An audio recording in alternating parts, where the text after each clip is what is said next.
Alrighty. Aegis combat assist activated. Systems green.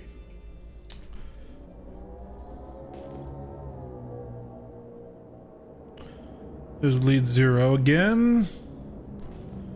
Now I think IRS wanted to fight. We ignored him as we were going after lead 0. Let's see if we can find him. Here we go. Friendly target. Friendly target. Friendly target. Deal with Destroyer here. Friendly target. Friendly target. Friendly target. Hey Dan, how's it going, man?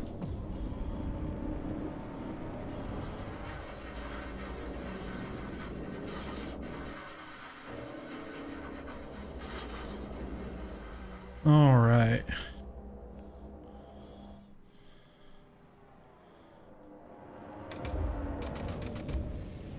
Friendly target. Shields under fire. Friendly target. We're just back and doing some fights in 4.6 because we haven't done PvP in a little while and we want to keep our practice up. Friendly target. He's being third-partied. Alright, we're gonna deal with the third party here. Friendly target.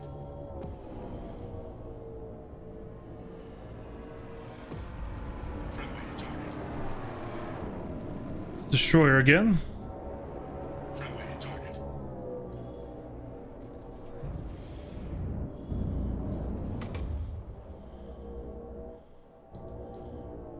Do you want to reset? Okay, he wants to reset. Yeah, we'll be back to doing testing in the new patch as well. But you know, this is a game where, like, you know, if you don't use it, you lose it, kind of. So we need to sharpen our teeth again, you know. How have you been, man?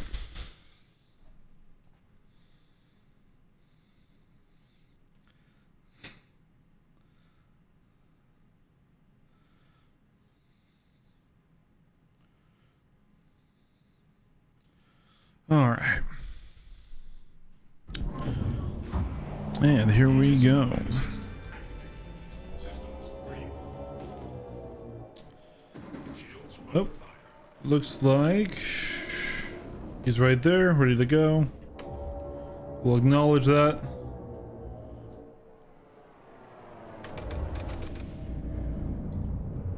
Friendly target. Friendly target. Friendly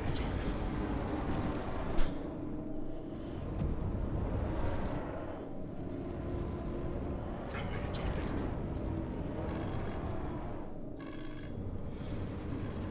Friendly target.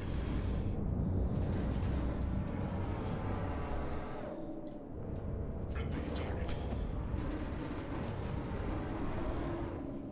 Why did my HUD change? I just realized this. Friendly target. Doing this Journey John style right now. Which, as much as he's a fantastic pilot, that is not... Oh, good fight, actually. We beat him once earlier when we were on the higher stats, and I was like, what the fuck's going on? Oh, hold on. Advanced... HUD.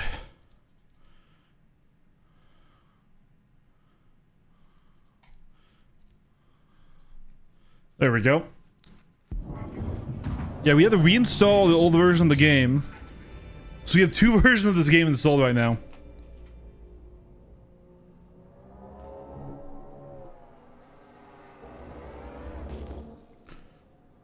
Is he fighting someone? Friendly target. Friendly target. Okay, he's a laser arrow. Friendly target. Very, very, very wiggly. Friendly target.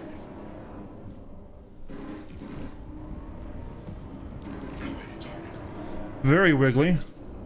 Gonna be a hard fight. Shield down.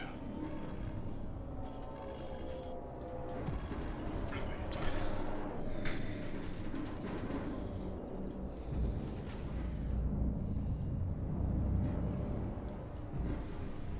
Friendly target.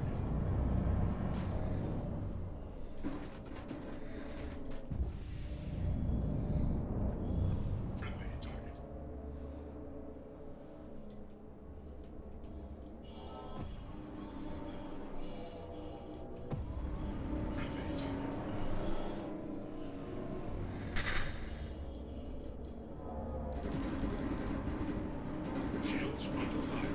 Yeah, definitely rusty, and he's insanely wiggly. Friendly target.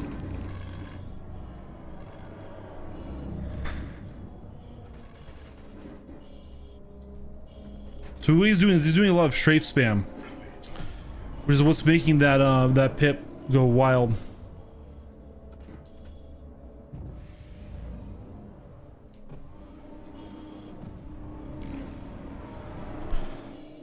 We lost out there. We lost out there big time. We need to do a full reset now.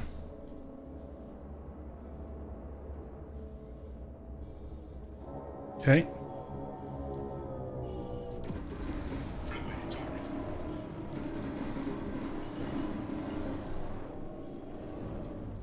Friendly target.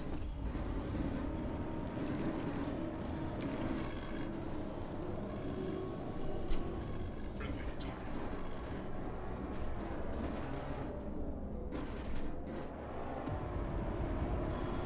Friendly target.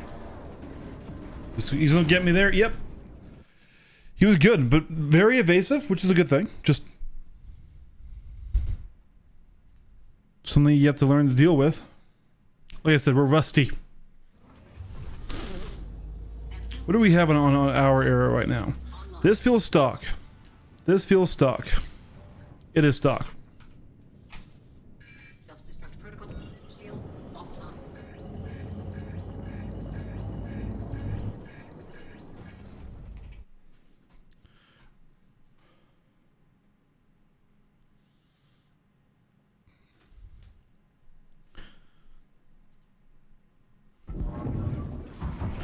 Aegis combat assist. Activated. Systems green. All right, we'll just keep running the Gladi then.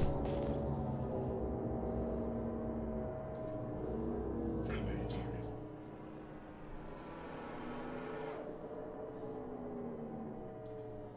Friendly target.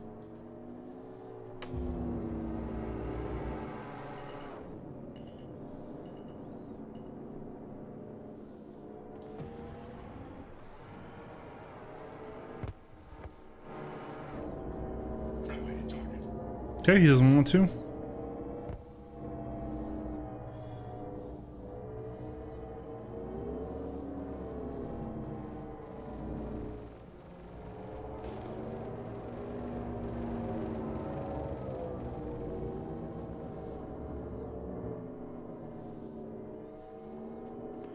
All right, let's see here.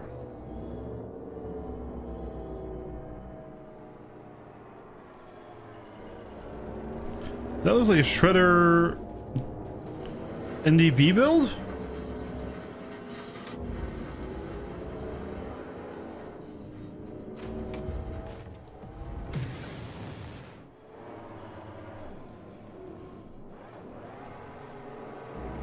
Alright, fight's on. Friendly target. Why is he dropping so many noises? Friendly target. He's also flying very strange. Friendly target. Shields under fire.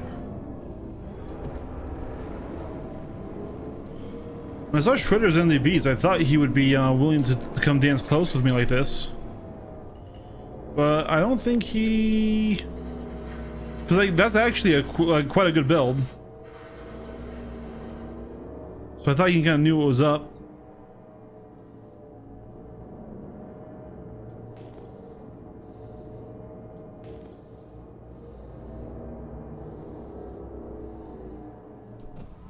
Destroyer in a...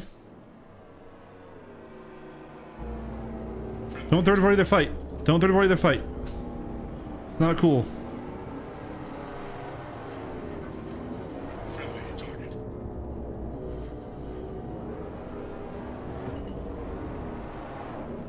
Friendly target. Oh, it's an old Hornet too. Friendly target.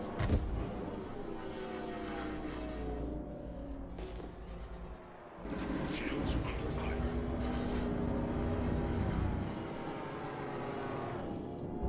Friendly target. It was a Stepa or was it Stellar? I'll fight Stellar again. Friendly target. That's what I thought I was being hit by.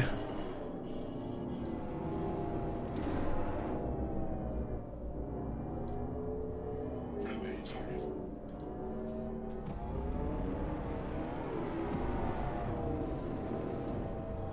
Friendly target.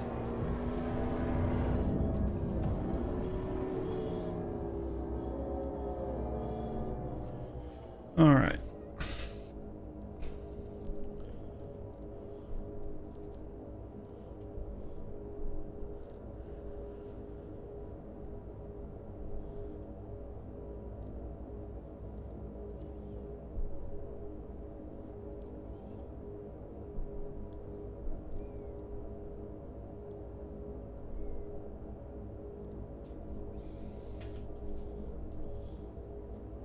Hey, kitten.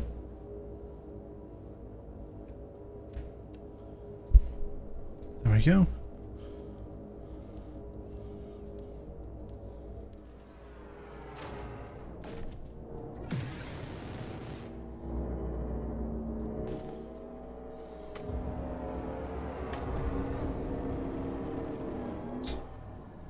Shields under fire.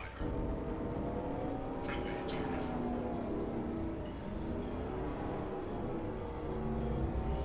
Friendly target. Friendly target.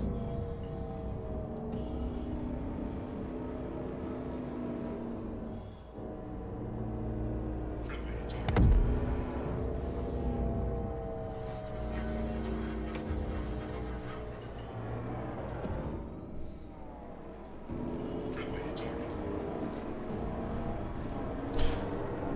Oh, kitty. Friendly target. Kitty? He's in the worst possible place for me right now. Friendly target.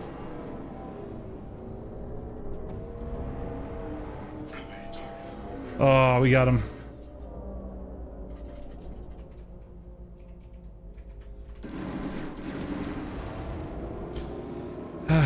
Destroyer. Friendly target. Shields under fire.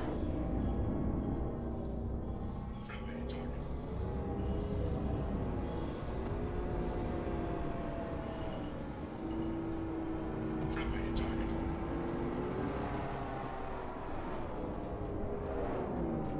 Friendly target.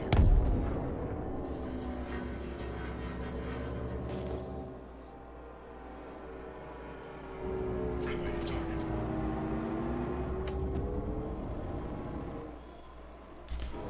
Friendly target. I actually do think I was running my right stick at 70% natively, but going back to a 0. Friendly target.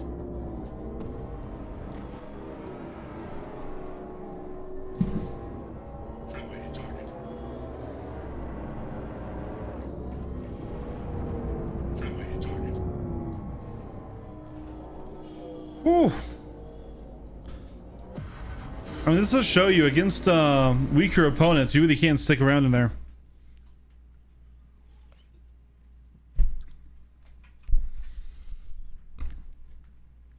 But yeah, so like I said, I was only the game twice, so kind of my settings aren't quite right. That's why I was messing with those sliders earlier. Aegis combat assist. But I need to check on my actual sliders on the PTU, because that's where they were.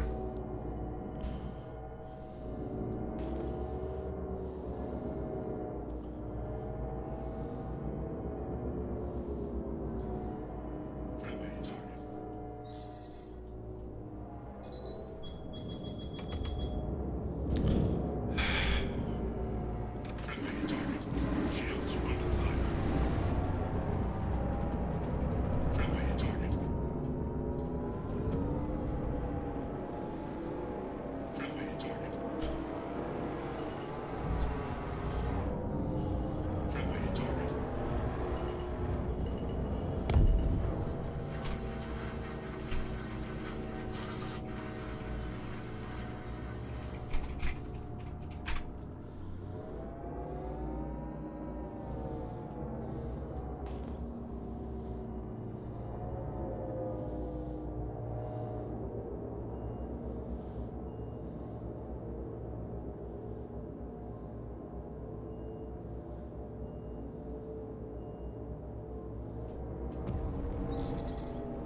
This guy could use a lot of help.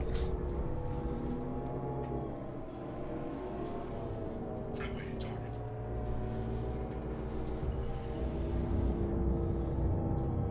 Friendly target. Friendly target. Friendly target. Friendly target.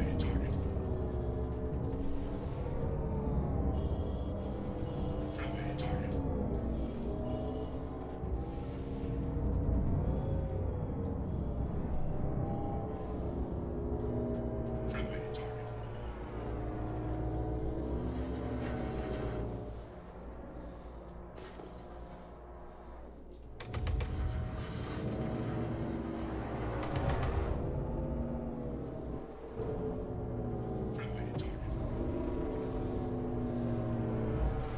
Shields under fire. Friendly target.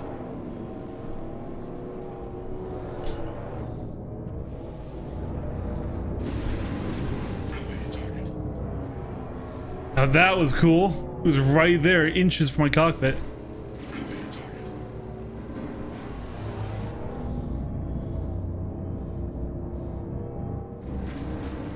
Friendly target.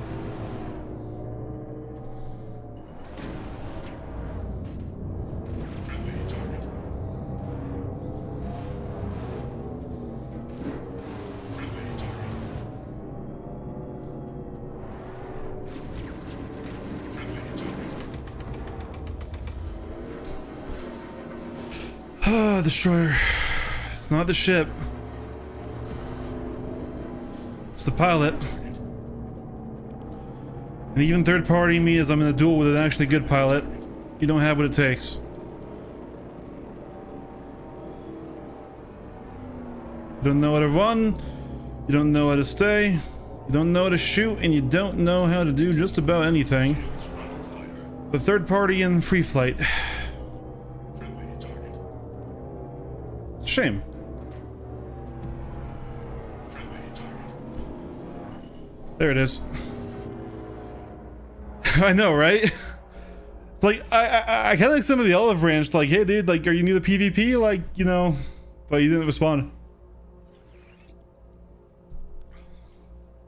1808, but the lobby was pretty dead. Let's go to Korea.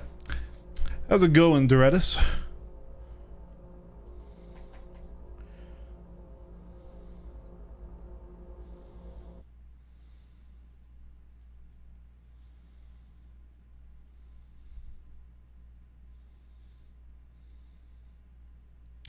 But honestly, like, you know, I can't blame them. Some people, they just want to bang their head against the wall until they get better. But it helps if you go and watch YouTube videos or like learn any of the concepts you're doing, because master modes and Star Citizen, not intuitive. Oh hey, this is SPK. Heck yeah. Aegis combat assist activated. Systems green. Really, if I wanted to be like super progressive, I'd swap over to one of my PTU builds just to see what how it performs against a like a, you know, a Mantis or a. I was wondering why that wasn't working. It's because we're uncoupled. Yeah, so we installed the game twice. We have both versions of the game installed right now.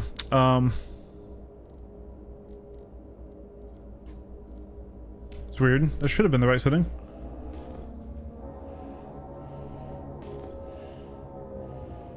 But we do have the PTU still. We probably will still go run the PTU, but I wanted to get some actual duels in, some practice in, some actual fights in. Because if you don't use it, you lose it.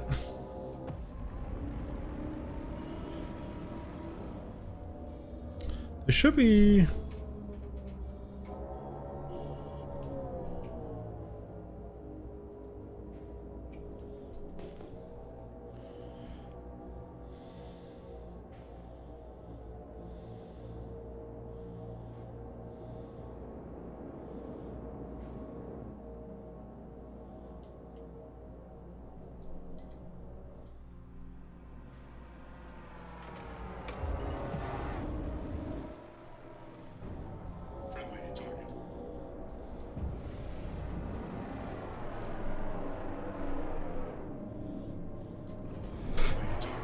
I like that he likes to get close to knife fight with me. This is exactly the training I need right now. Not many players are willing to get there or able to get there and stay there, you know?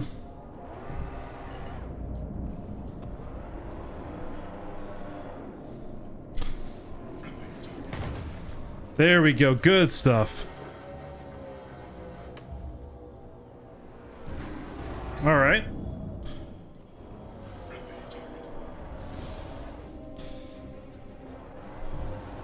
Wonder if I can keep him in yaw this entire fight.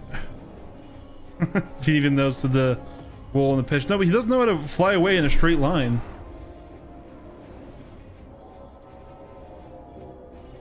Here we go. Oh, here we go. Here we go.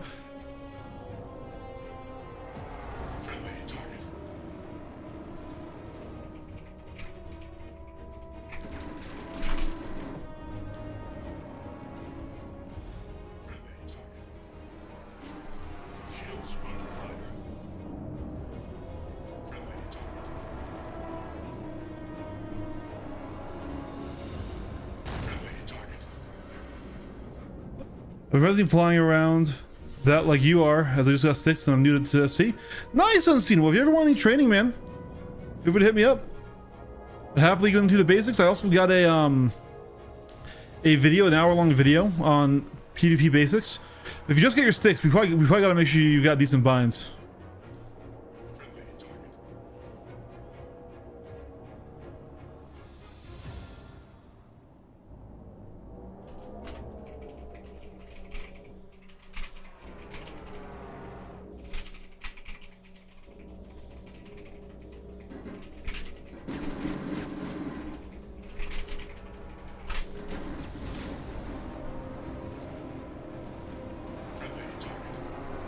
Is he on me or is he on the other guy? Hold on. No, he's on me. Okay. Shields under fire. Friendly target.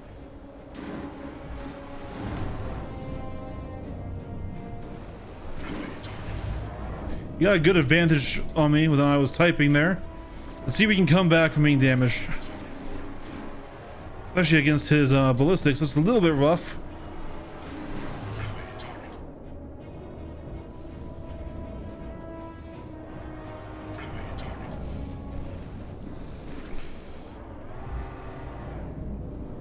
With the one out boost.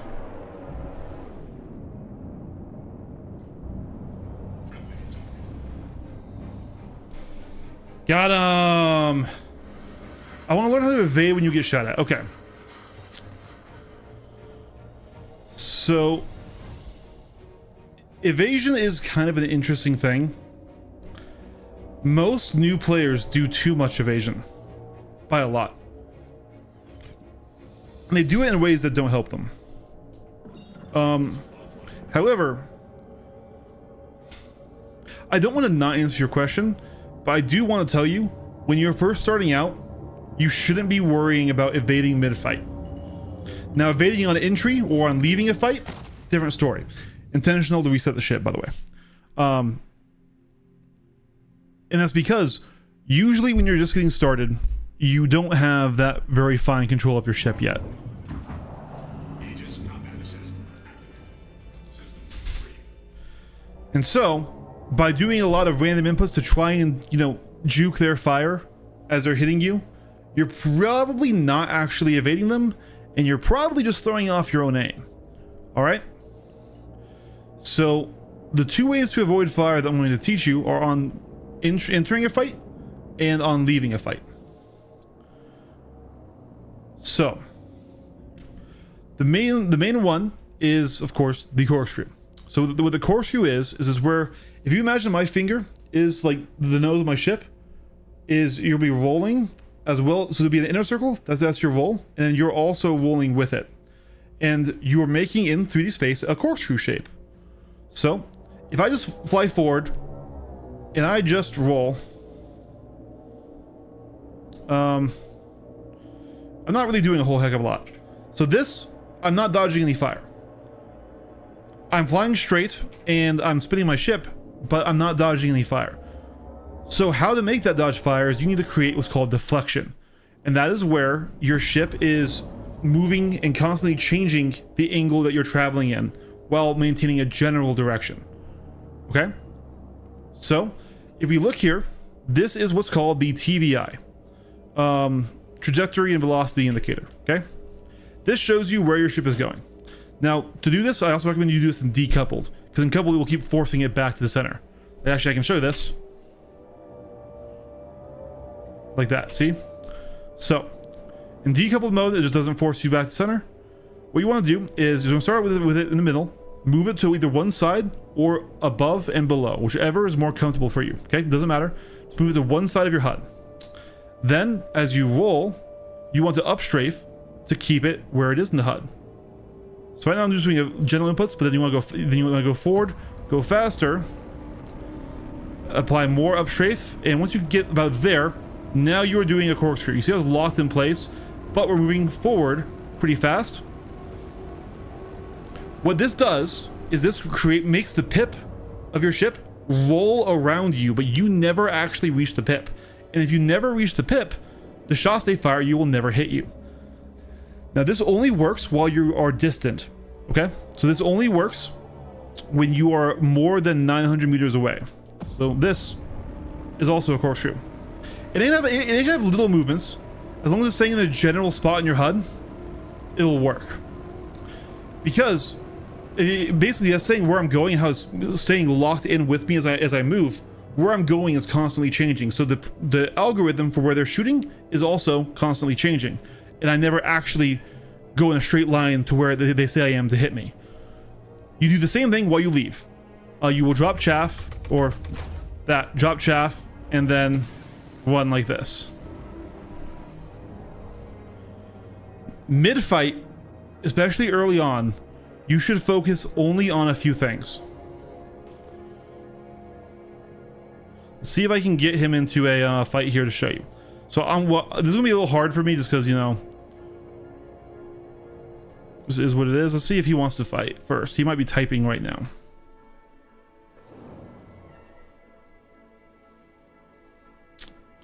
Okay, he's typing. He doesn't want to fight. He's explaining to this other guy. But basically, all I want you to do in a fight is focus on your rolls and your aim. So you have targeted. You always want to keep his pip above his ship. Okay. So in a light fighter, you want to strafe in the direction of the pip. So right now, if I strafe away from the pip, it extends. But if I strafe up towards the pip, it gets close to his ship. Right. So you keep it on top of him. And you always shift towards the pip, and you always just roll to keep that pip. No matter how it goes, where it goes, you want to keep it directly above their ship, because that's where you get the most ESP aim assist, as well as your ship turns the fastest. That's all I want you to do. And then as that pip moves, you're gonna roll faster. Just keep it on top, keep it on top, and just don't let them lose you. Also, in a fight, unless you are running, and I mean fully disengaging the reset, don't nose off of them. Never give them slot. Slot means any angle where they can shoot at you and you can't shoot at them. Okay? You're in an aim duel. You're in a damage race. If you try to be evasive by pulling your nose off and using your main thrusters to pull in a different direction, all you're doing is giving him free damage. Even if he misses, you aren't applying damage. So you have to stay nose on. There is one exception. That's when you blow through. And then you want to, as quickly as possible, return to nose on. Does that make sense? Now, yes, there are ways to evade in that duel, but early on, when your aim isn't good, trying to teach you that is a little too early, and it will just end up harming you more than not.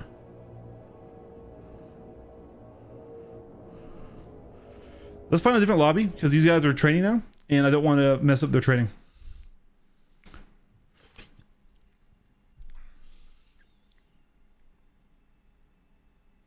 Yeah, like I said, I have an entire hour-long video on my channel called The Art, that has like the thumbnail, like The Art of War. It's an hour long, and it goes through all the settings and general stuff. It will go over active evasion, which is what you were asking for, like mid-fight, how to dodge fire. But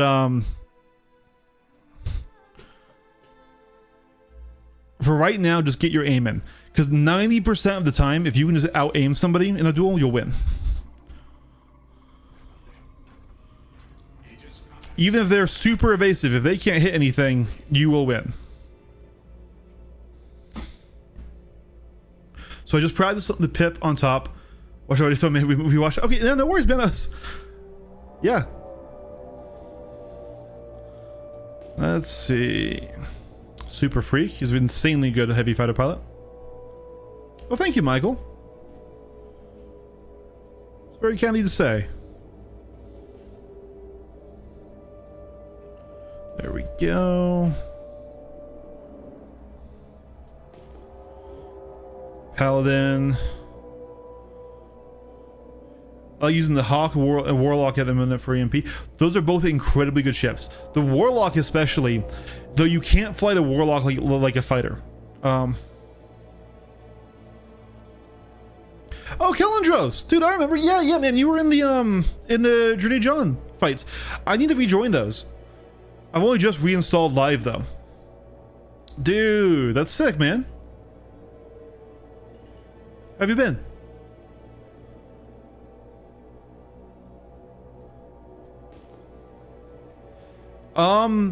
Ooh. Okay, the Hawk is a better duelist. The Warlock is a better team fight ship. And if you were in a fleet battle, the Warlock is a lot more dangerous. I wonder if this guy knows how to run it. Probably not, seeing that's the default loadout. The Avenger, okay, here's the thing. The Avenger is an incredibly good ship, but it is hard. It requires a skilled pilot, but once you are at that skill level, and you know how to fly interceptors very well, you can be nigh unkillable, and you can apply a lot of pain to the other team. Oh. The big luck. He wants to go without starting a fight.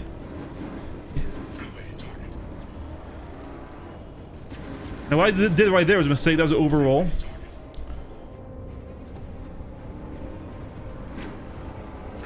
And a little bit of wiggle left and right, it's okay. But in general, you need to keep that pip directly on top of their ship.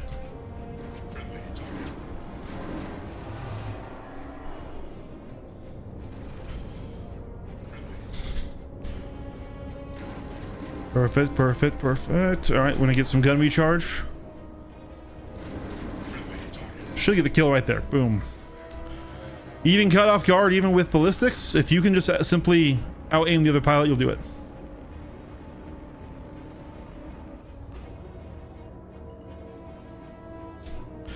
So the hard thing with interceptors, the hardest thing to learn, especially... I'm sorry, I was really thinking that was going to kill me. Did I find the one soft asteroid? Kitty, are you okay? Come here. Don't freak out. Are you okay? Sorry, my kitty was all meowing, all distressed. You're okay. Yeah.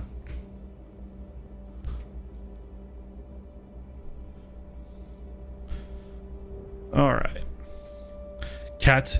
All right, well, let's find a different asteroid to hit. That one that isn't soft. Noya fist, just like right there, up there. Let's go for you. This should kill me. I demand that it kills me.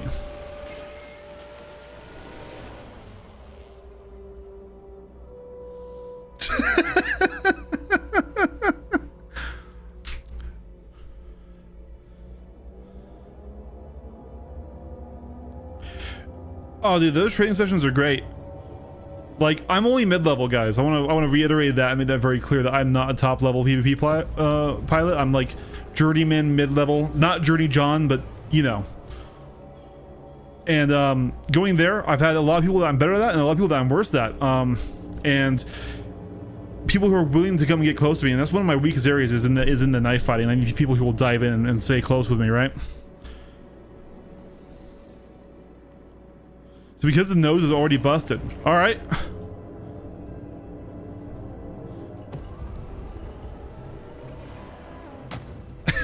Maybe. Scattergun distortion my warlock size 4, but only good for close up, isn't it? Yeah, don't ever run scatterguns. And I know that's a shame because they are cool, you know, space shotguns. They're just not very good. Well, that's the great thing about John's Discord, is you don't need to make a commitment to be there. God knows I hate commitment. The only org I was ever a part on, we got bugged. The only org I was ever a part of was a horrific experience, and we didn't align at all. So they put me off of joining orgs or stuff, and people was like, "Oh, hey, now you're doing YouTube, you should start your own org." And I'm like, I don't really know if I want to go through all that. The politics really suck. Okay, so what you should do if you want pure EMP build is you should probably do a Rhino on the nose in your size 4s and distortions on your wingtips, or just go pure a pure CF build like I'm using on the glides right now, because once the shield's down you can EMP and you can still turn them off even without the distortion guns, right? Systems green. The difficult part with flying interceptor, and I mean I can do it. I can load up an interceptor build really quick here. The question is, can I rent the warlock? I don't know if I can.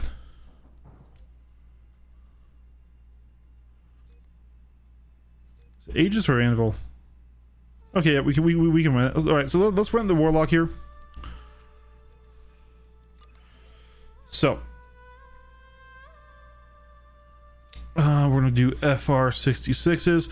So first of all, if you're running an EMP ship, don't even bother with stealth components, unless you just want them for the power, which is what I will do for the cooler, because one snowblind doesn't use much power and it does cool the ship.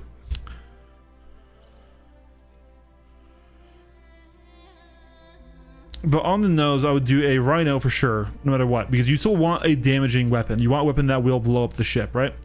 And so here's where you can either do distortion repeaters or really just Panthers. I think I'm just going to do Panthers because that will have a equivalent velocity.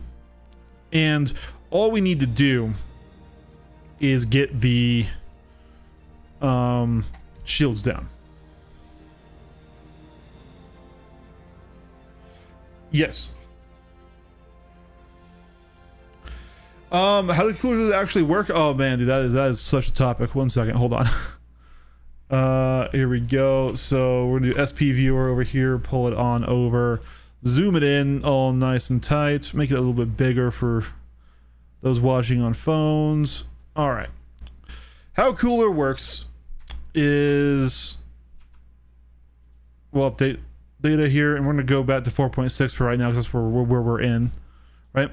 So right here, this is an SP viewer. This is the amount of heat you do. Unfortunately, in pure Star Citizen ways, there's no way to see this in game. At least not that I've found. Actually, if I'm wrong on that, please correct me. It'll look great this season game. But anyways, this is your heat usage, right? So with everything powered up, you know, you can see there's not much heat here. So we don't need 2 coolers right now. In my experience in 4.5 and 4.6, if I just turn off a cooler, it glitches out and thinks we're overheating, even though we clearly aren't. So what I do is I just unequip it. Okay. Then I go to the size 1 stealth grade A snowblind, because that gets full cooling with only 1 pip. So we're at 80% heat saturation, but we aren't in the red zone, so we aren't going to be overheating. That's basically what we just did.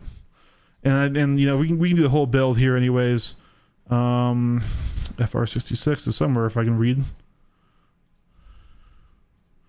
And then this was a JS300. And so, yeah. So, okay. We might want a slightly bigger cooler, or to just take something out of life support and you. There we go. Anyways, that's how you can tell. So, I am not the best interceptor pilot, guys. And doing it solo is really the wrong way to do it. Alright. Let me really quick go back over here.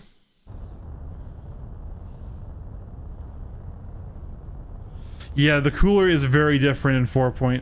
7, and I am not of an authority to talk on it yet. That's why we're focusing on 4.6. Though we still have 4.7 installed, and we probably will go play more of that once I'm done practicing PvP. So let's talk about interceptors. The Avengers series are interceptors, same as the Buccaneer. Who sent that?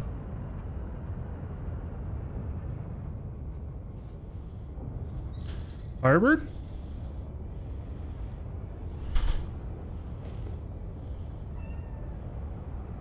Was it you, Bound Damus? Or Vesper? Was it you? It was you, Vesper.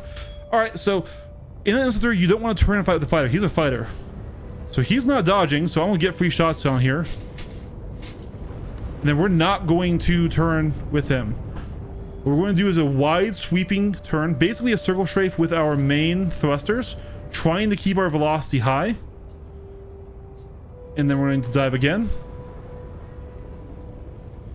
Friendly target.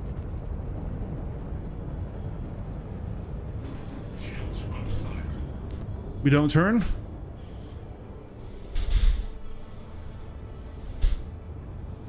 Move on, baby, down. And basically, because you have such high speeds, you have a max speed of like 600 or something. There's no way they can catch you, and you never nav mode to run. You run with full shields. Friendly target. But you have very limited strafes. Because you have such limited strafes, you are entirely unable to do the traditional corkscrews or circle strafes, and you have limited turn rates, so you don't want to stay in a turn fight up close with a fighter.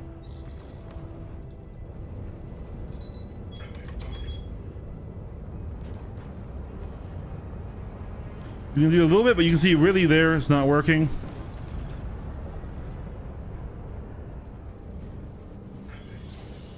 And now this works best when you have a partner. Now I wasn't able to set up my EMP, which is why we're not using it yet.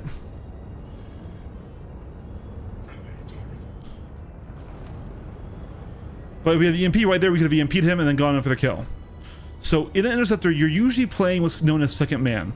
Because you can't really stay in the tight nose duel, you're a third party person. And this is why for a team fight is great. For a duel fight, the Hawk is better.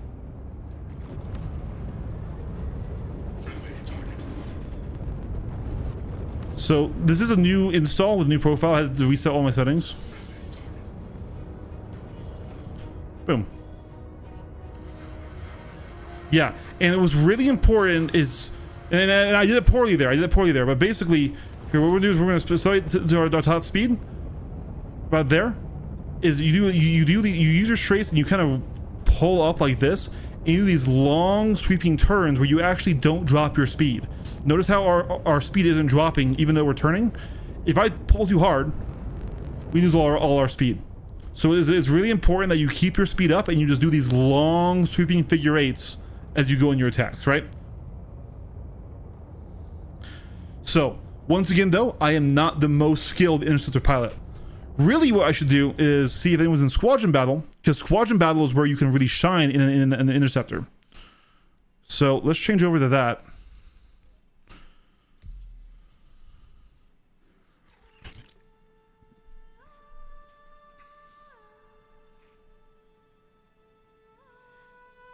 Now that was made actually a really good example because he wasn't really moving. Normally they'd be chasing you.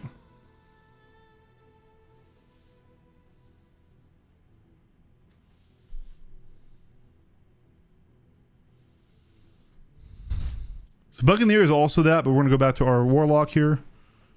Looks like people are in this lobby. Aegis combat assist activated.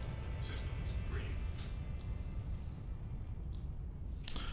And what I need to do is, because this is a new profile, actually I think I need to rebind. Vehicle weapons.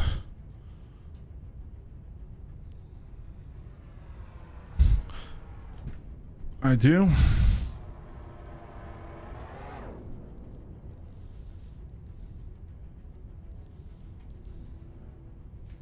Actually, let's just clear that. Yep.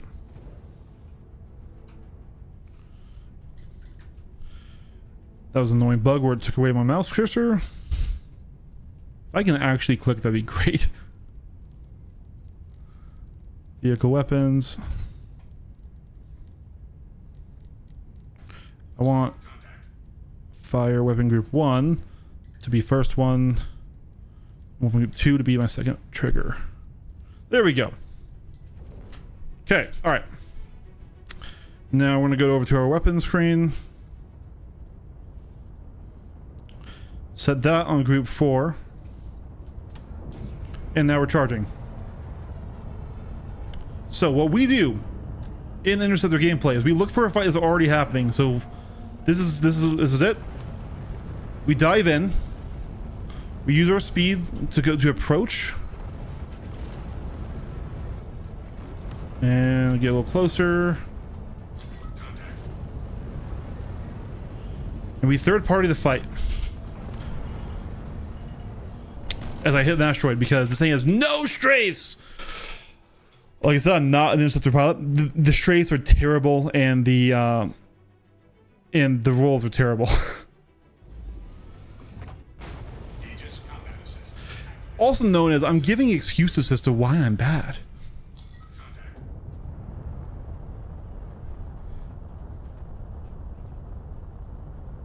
But yeah, because you have no strafe inputs, well, you have some. It's not that you can't strafe, but it is slow. Let's pull that out, push this out, see what we have to see here. For now, we're just going to fly in a formation with our buddy until we can figure out where they are. Looks like they're up there with maybe stealth components, or just not in a visible chain.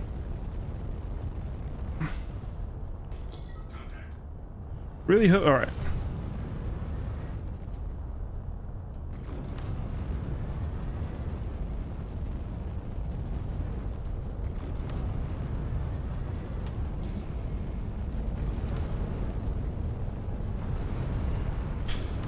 Shields under fire.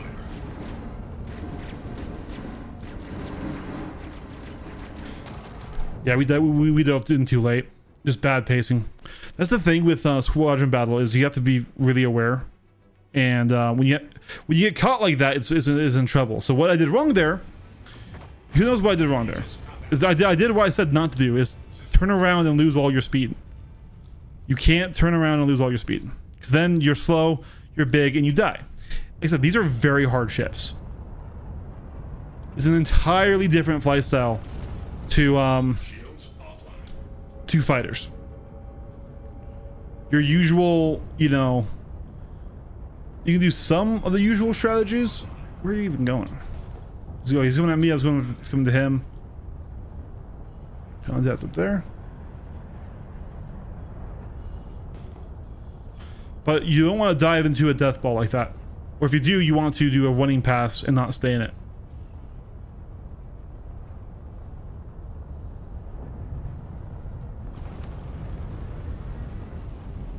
It also really does help if you have head tracking, because then you can use that powerful main thruster.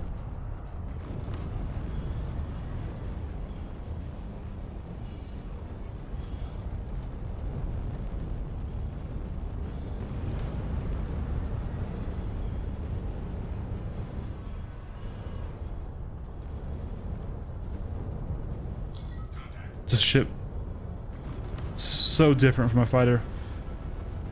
And now we just won. Shields under fire. Shields offline. Shield down. Which I don't think we can do because we use up all our boost. I'm not a good interceptor pilot. I've made that one clear.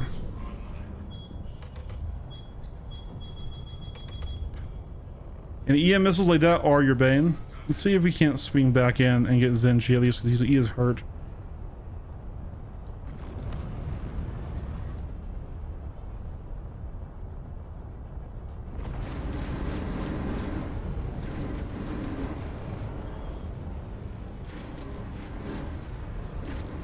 No, I can't. There's another one here too. Can I get out?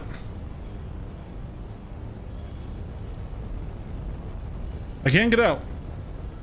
And that's why you can be hard to kill if you're good at doing that. But it's not a very soloable playstyle. You really need teammates. So that's why in general, fighters and hawks are easier to learn. Shields. Now that I'm done making myself look like an idiot.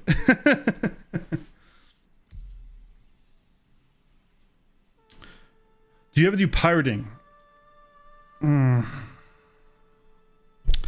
dream of pirating is in a weird place right now. I don't have enough people to do pirating as it should and kind of can be done. The best pirate ship is the Mantis, but then you need somebody else.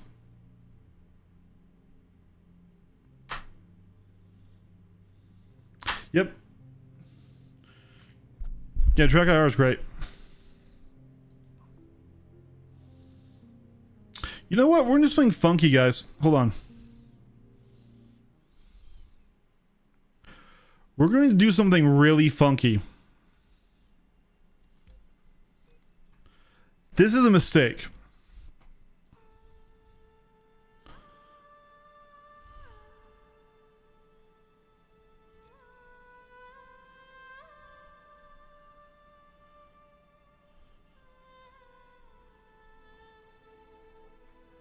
We're going to do our 4.7 build.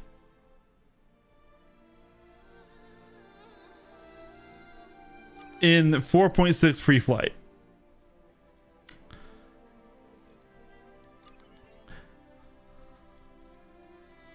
This is going to be a mistake.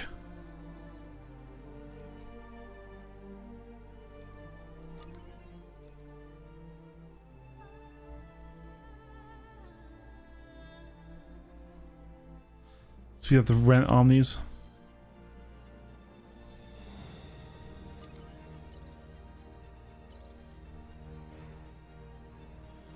Because here's the thing. Why this is good in 4.6 is because one, the radar change is forced too close.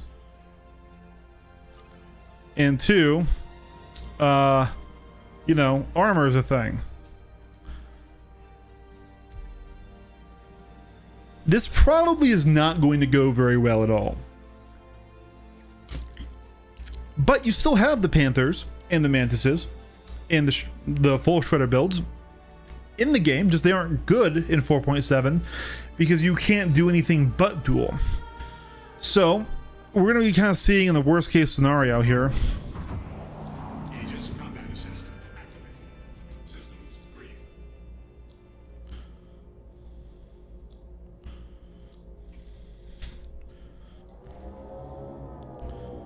All right.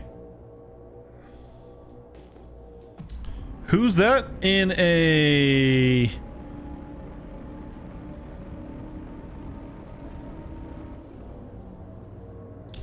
Hornet? I would love to fight you, Hornet.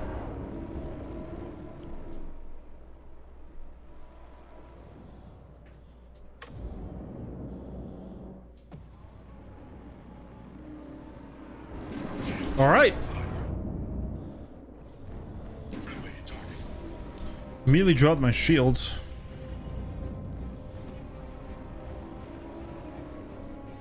Let's get closer. Friendly target.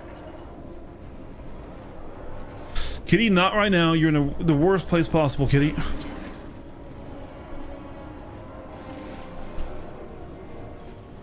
target. Oh, it's not. That's not an A. That's a super. Still, if I want to boost, I'm in trouble. Friendly target. That was difficult, especially because my cat blocked my screen for a solid 4 seconds there. We got him, but of course, a Gladius getting a Hornet is nothing new. Curse that.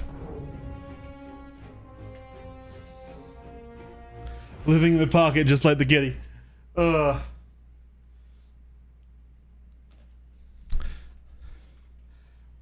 I have shit on the Super Hornet so much in 4.6 and 4.5, but in 4.7 it might be good because of that insane shield health pool it has. Oh god damn it.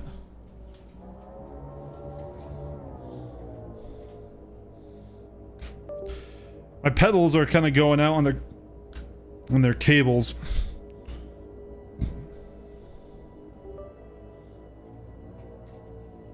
There they go. All right. You need to have pedal control. Yes, I do. Is that the same guy? We don't need to bully the same guy. Let's try to find somebody else in a more appropriate ship. That's double wolves fighting it out. That's kind of cool.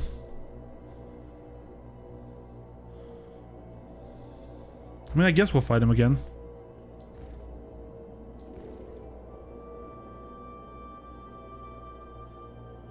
What are your thoughts on 4.7? Do you think it's a step forward or step backwards? Overall, it's a huge step forward. I really do like the patch. Yes, the balance is fucky, but armor damage, crafting, especially the radar changes, which are incredibly good. Good, sir.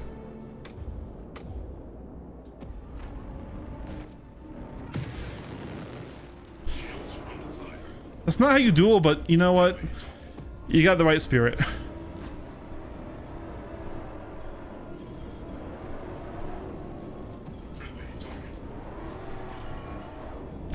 Ooh, he hit me with his wing.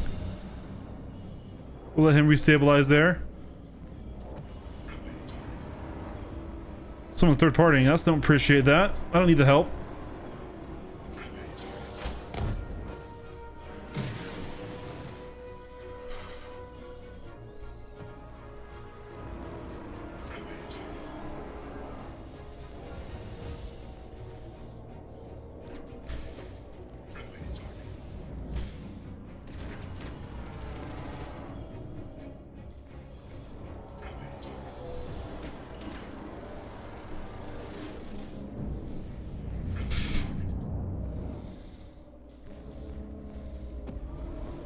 Need to get him closer. Stay close.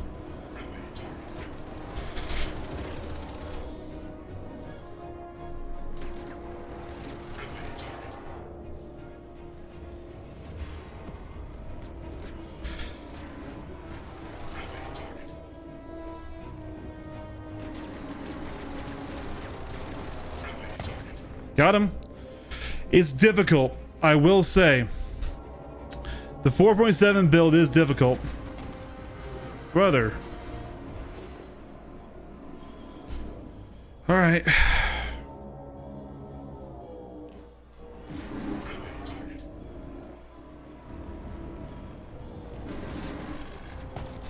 Yeah, we were already damaged there.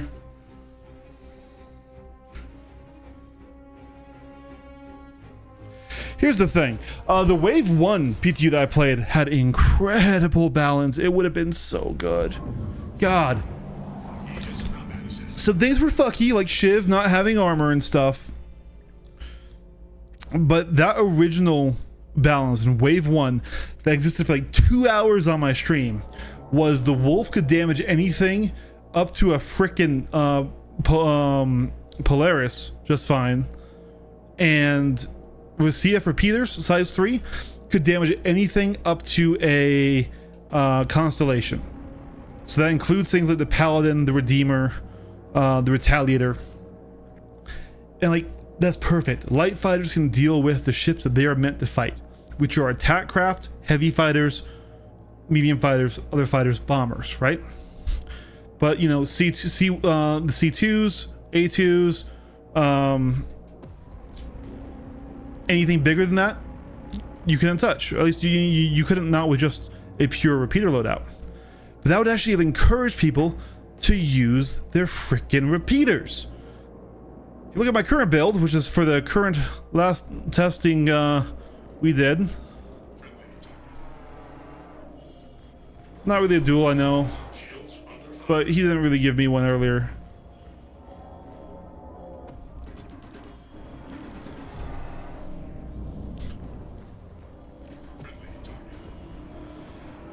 They basically made it so CF repeaters now only damage other light and medium fighters, and they stop at heavy fighters. And now with repeaters, you can't do the job that you are meant to do. Oh, we got him. We wouldn't have got him if he wasn't hurt. Straight up. Wolf would have killed us.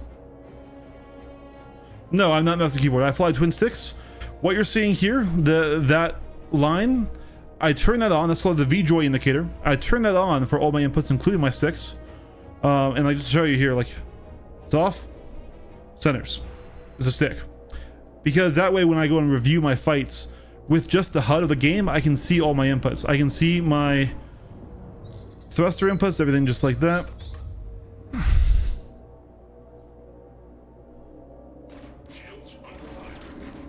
I'll let him kill me. He will kill me. We were gonna go and reset the ship.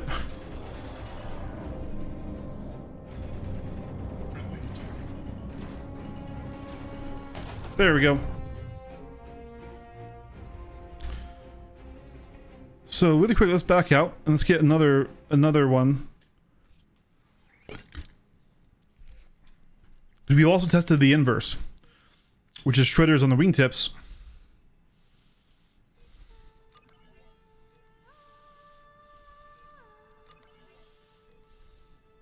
And the nose being an Omnisci.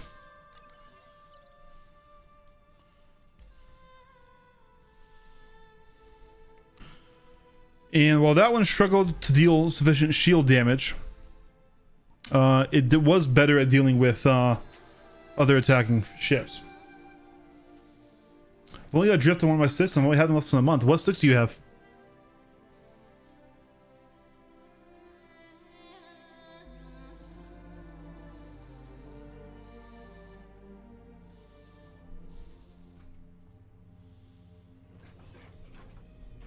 Aegis combat assist activated.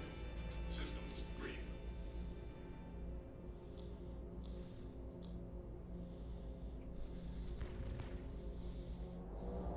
Ah, the T-1600s. Yes, it is an issue with them.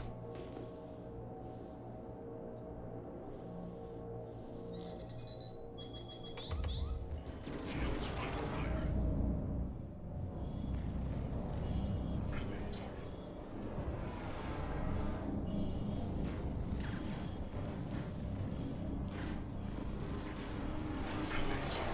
Oh, fuck.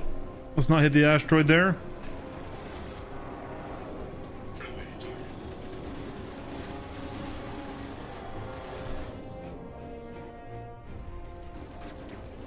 Friendly target.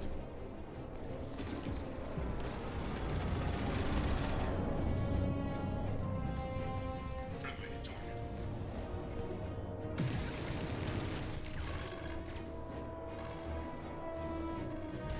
Shield down. I'm being third party. My controls a little fucky wucky wucky fucky.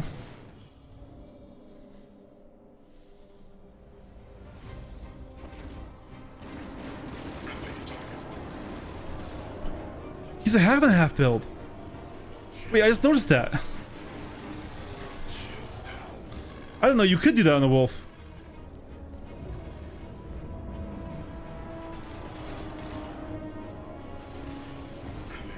We got him. It's a hard fight.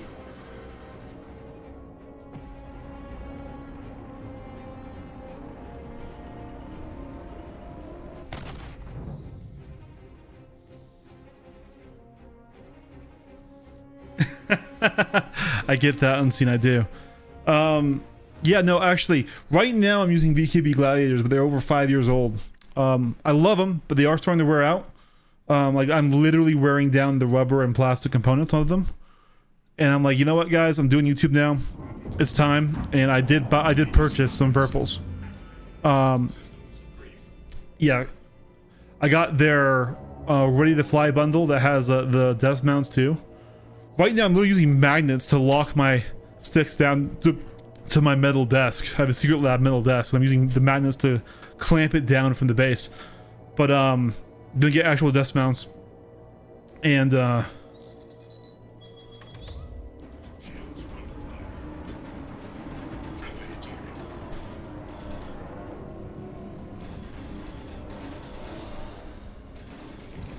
Shield down. Friendly target.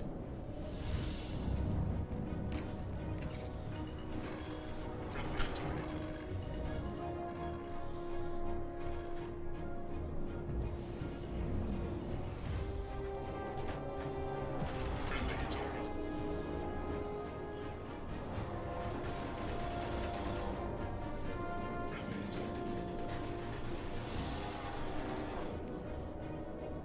He's winning this fight.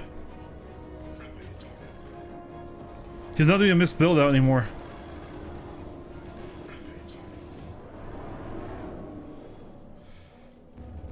The Shredder Gladius was already not great, I'm gonna be real with you.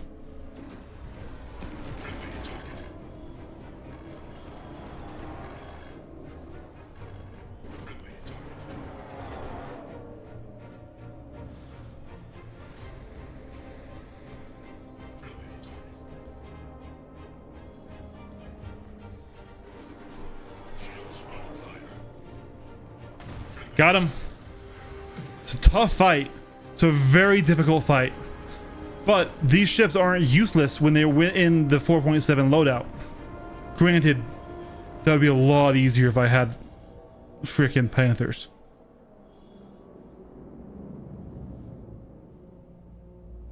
So Kuro, what you do then is, what I would recommend you do is you buy a pair of nice cheap sim racing pedals. Really quick here, we're just going to fly into an asteroid and alleviate the existence of our presence. What I would recommend you do is you get either, I think it's these ones, Moza SRP pedals. Okay. So these are 120 bucks. They're full metal construction. All right. So you're going to want to take out a lot of the dampers in here and make it light, try to make it as equal to that is. But then you can literally get cheap pedals. These are cheaper than what I use, which are T-Rudders, and bind your roll to your pedals. They're relatively understated.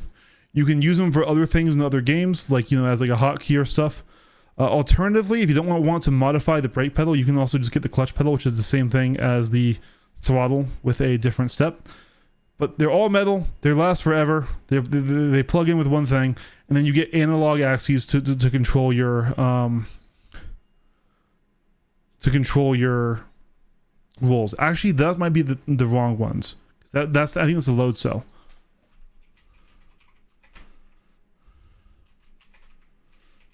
In that case, these ones are the same price. Also, mostly metal. The pads aren't, but this isn't a load cell. And a load, you don't want a load cell because that was really stiff. Yeah.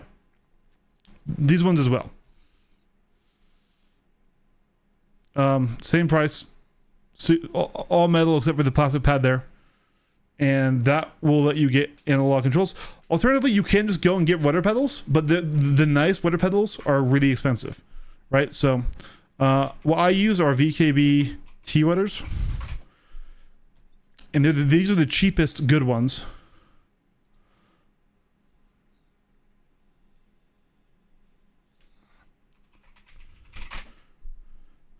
The 200 bucks, they're the cheapest flight pedal that I would actually use. Thrustmaster makes a plastic pedal, so does Logitech. They are trash. Do not get them.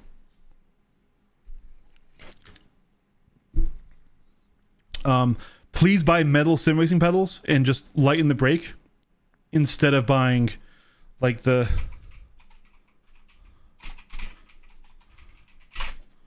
these guys. These are terrible bad.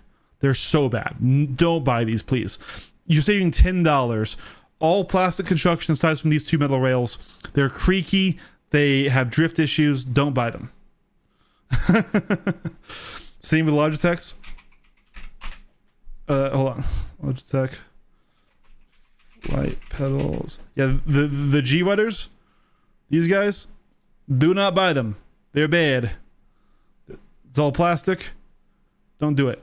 Especially because, you know, if you're doing it for a lot, your legs are really strong. You're going to be putting a lot of force into them. You want metal.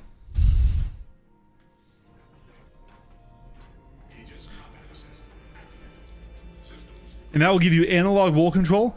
And here's the real tip, Kuro, is a lot of the best pilots in the fucking world for master modes just use pedals and mouse and keyboard.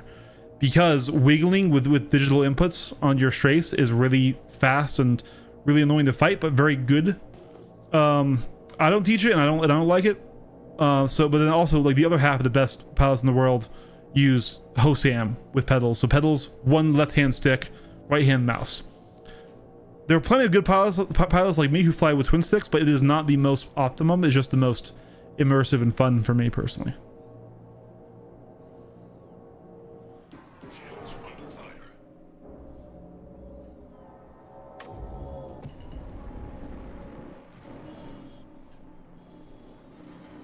Oh, Madrona.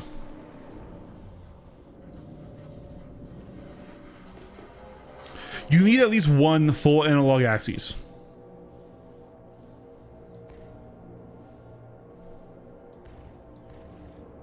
Friendly target.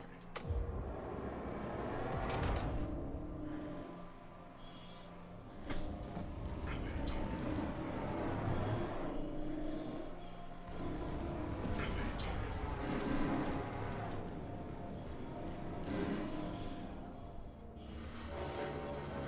When the Omniskis hit, they delete. Holy shit.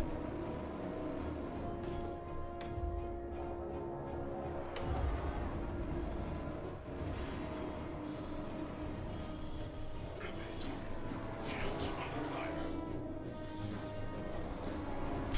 Friendly target. Oh, hey guys, if you aren't crashing, you aren't fighting. Track IR. It's right here. Track IR, yep.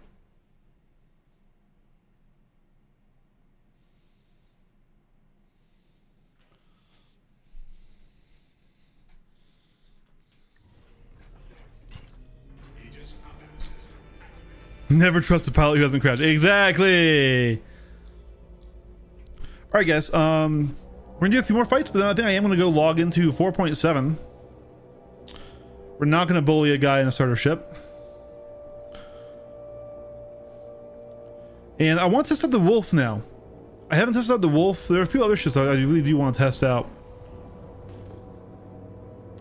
They also buffed the Redeemer, and I picked up one of those, and I want to see if... I think the Redeemer will be like kind of like a heavier version of a Scorpius or a Hurricane. Probably a lot less effective. But now with armor online, who knows? Jimmy Hat in a Hawk. Dangerous fight, but I do want to take it.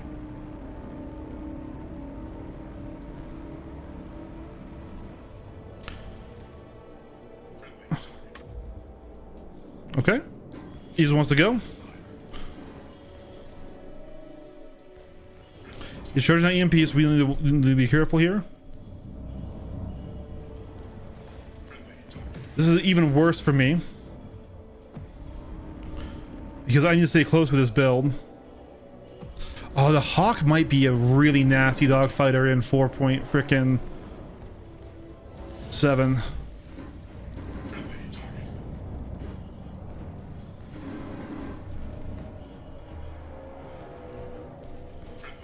Can I stay close enough? Oh, we got pull. He fired it, but we weren't totally down, so we survived.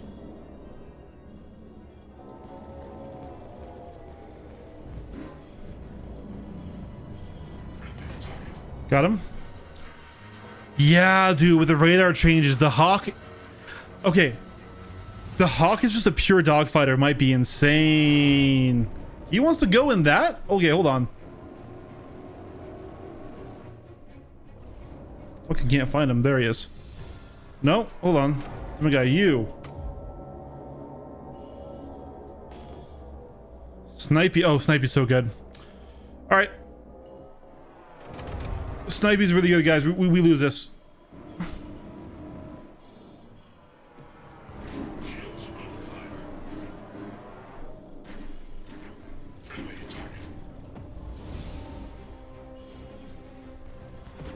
Friendly target.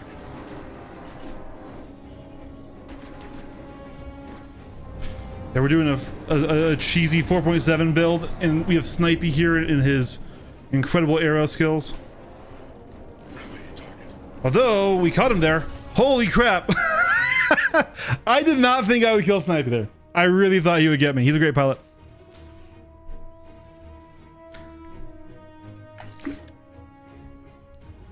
So Jared, we tested the double omnis.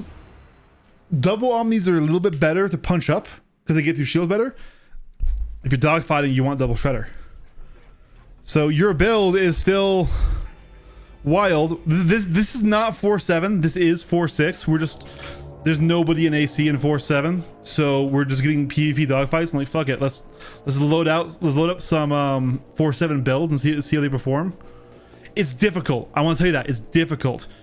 If people in 4-7 do run dedicated fighter loadouts.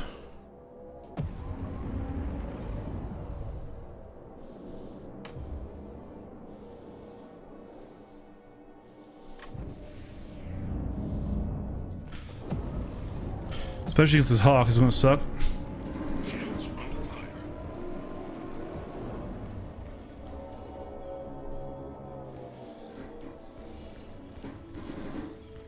Friendly target.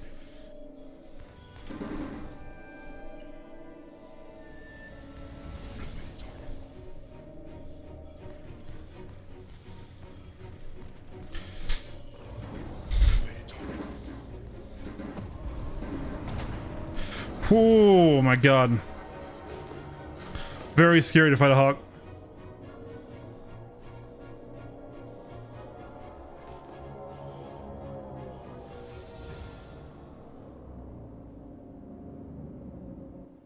Yeah, no, it's very good. Track IR is okay. It's fiddly because you need to set it up on top of there. You need to put a clip on there. Make sure this doesn't move on. Set your key to recenter.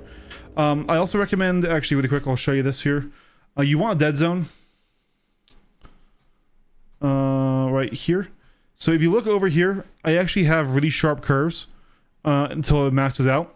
Bottom left of the screen. Yeah, I can't really do it. Bottom left of the screen right there. Because you don't want to turn your head a lot to get a lot of movement.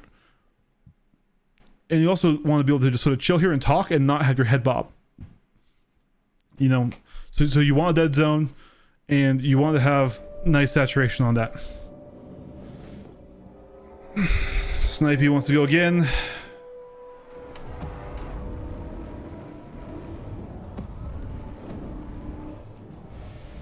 Shields under fire. Friendly target.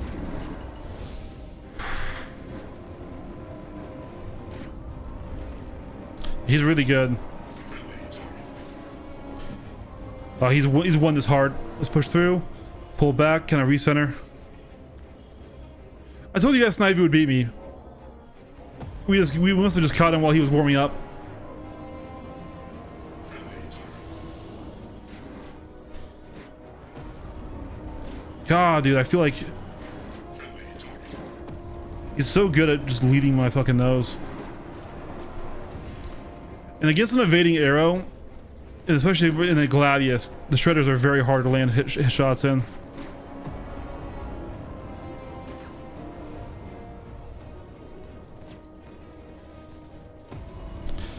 Like I said, guys, I knew we weren't going to do super well.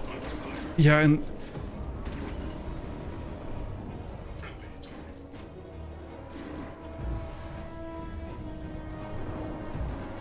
yep, there it is. Told you he'd beat me. Told you he'd beat me. He's very good in that arrow.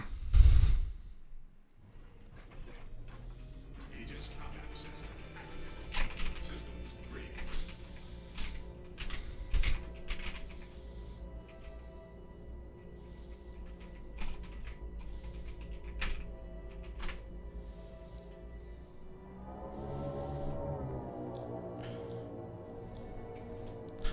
Here's the thing. Even with a meta loadout, Snipey would probably give me a run for my money.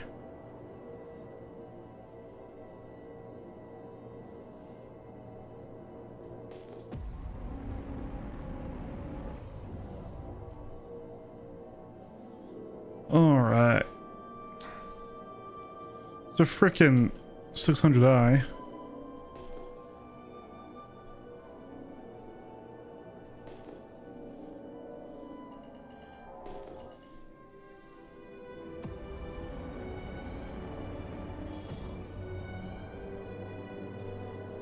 They're fighting. We want third party.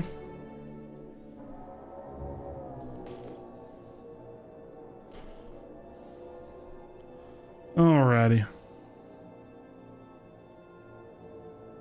think the half wolf build will work in 4.7. I don't think so. But it definitely was curious, wasn't it?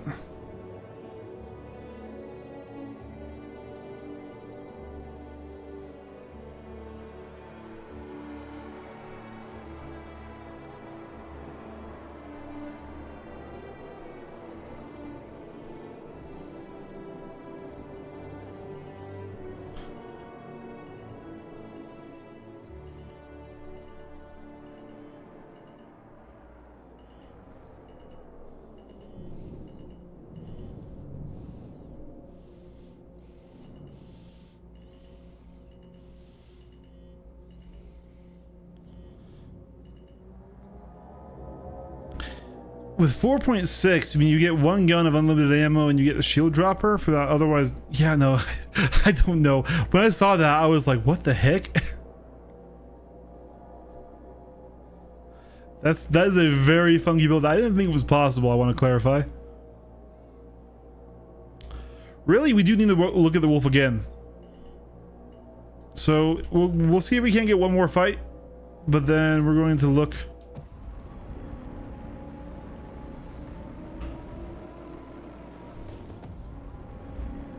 And see. And lots of people bringing out their big ships. Not seeing anyone I want to dance with, so let's hop over to 4.7, guys, and let's test out the wolf. There was a PTU update. Of course there was. How long will this take?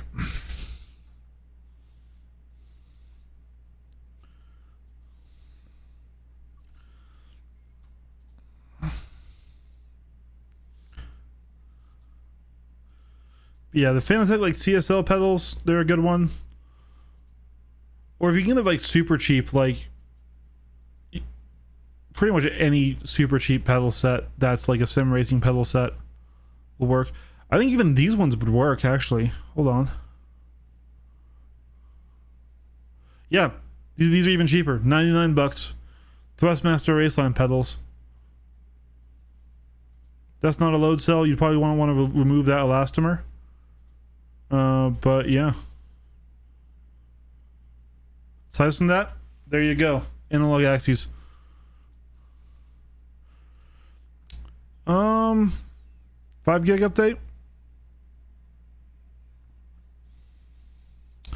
Then while we're waiting, let's take a look at this SC viewer here. And let's switch back to 4.7. And let's pull out the wolf.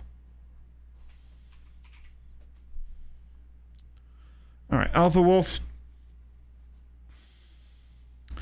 Heavy ship you're excited for with 4.7. Heavy ship.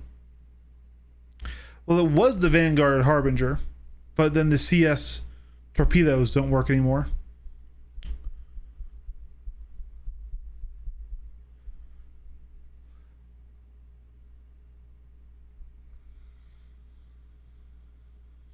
I think the Redeemer. I think the Redeemer. Because it's now also immune to all of those, you know. It's got decent armor. Got that. They buffed its turn rates and everything. And I think a Redeemer could be a very effective gunship in a big fight. Because it's not the biggest gunship, it's still smaller than a lot of the other ones. Probably give it 2 rhinos on the top turret.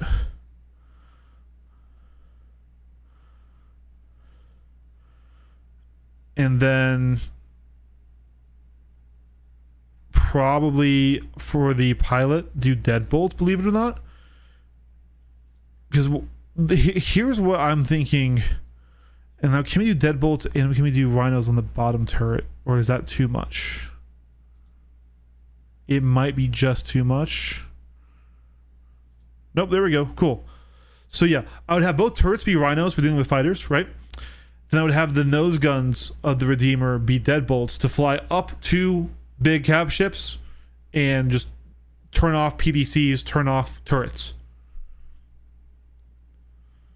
I think the Redeemer as an attack ship is looking quite good, even with only one gunner. Because it will still fly circles around, like a Perseus, Polaris. Let's see, what are the alpha on these again? 65. It would still be threatened by the Hammerhead. Sub-targeting is so much better for 47. Not really, just exterior. I still wish they would turn back on interior sub-targeting and being able to blow out shield generators and stuff. That would be way better, but also it would once again be overpowered in favor of the fighters that have really strong nose authority and can do a lot. Hey, S1! Dude, congrats, dude. Congrats. At some point in the next 2 or 3 or 4 or 5 or 6 or 7 or 8 or 9 or 12 months, I'm getting Verpals with death mounts, so yay! Whenever they ship. But yeah, I think the Redeemer is really compelling. Because now it's better against fighters. It can take the Rhinos. They can't take the Panthers, so they have to get close to it. It's got great turret coverage against fighters, and it can fly right up to the enemy cap ships and pop all their exterior stuff. So like the pilot, he's going after big ships. The gunners are dealing with the fighter threats.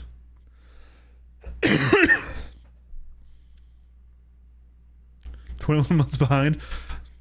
Don't say that. Don't say you're 21 months behind. Let me have hope. I love my VKBs. They're fantastic, but they are getting old.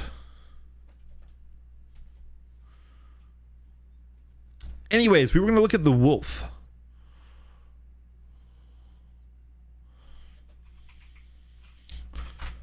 All right. So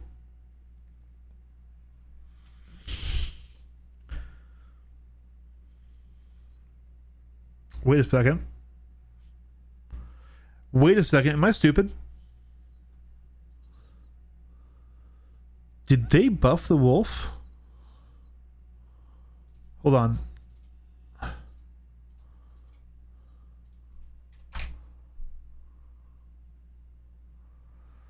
I ordered my Verpals in October 2025 and got them in February 20.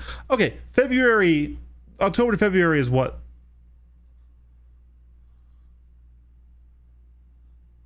$5 months? I'm bad at math and months. Gentlemen, your host here is quite stupid. Anyways, that's not 21 months.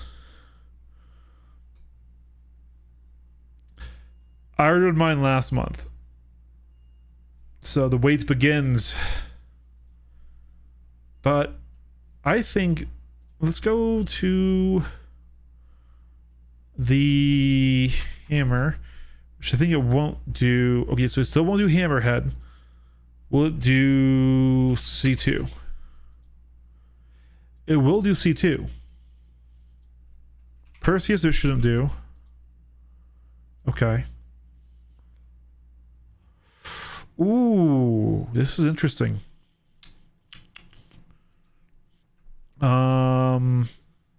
Paladin.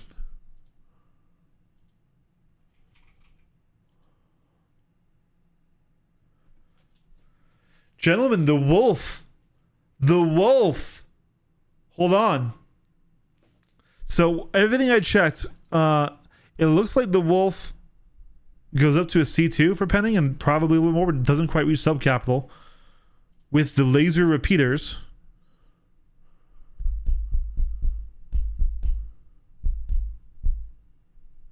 And you don't, I don't know why you would cross gun like he did. Oh, okay. Sorry, S1. I thought you were like saying you were waiting 21 months for your Verpals, and I was like, you kill me now. Gentlemen, the Wolf is very interesting. Because here's why I was so hyped for the initial Wave 1. Is because with regular CF repeaters and the light fighter, you got the behavior that the wolf gets right now. So the wolf cannot possibly stretch into dealing with all threats. But we just saw how hard it was to fight one. And realistically, it was probably a skill diff, not a ship diff.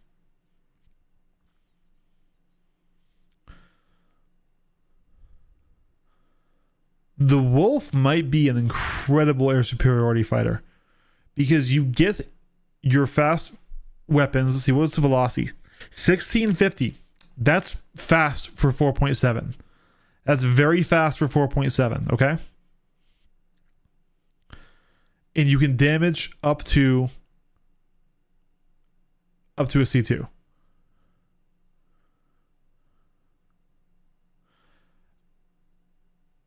The wolves are not going to be as adaptable as the other fighters, but I genuinely think, I mean, I did just beat a wolf with the 4.7 Gladius loadout. Once again, I think that was skill diff. The wolf is spicy. I'm excited.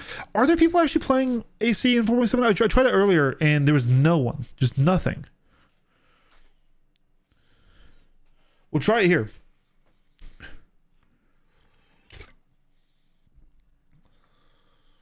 Of course it's good in 4.7. It's not available for Alpha UEC.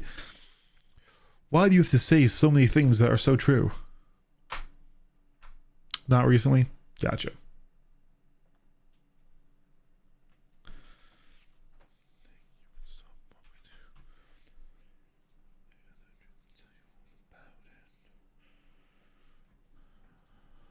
All right.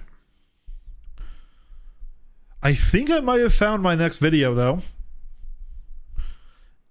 Assuming these numbers don't keep changing, which they fucking are, the wolf is incredibly interesting.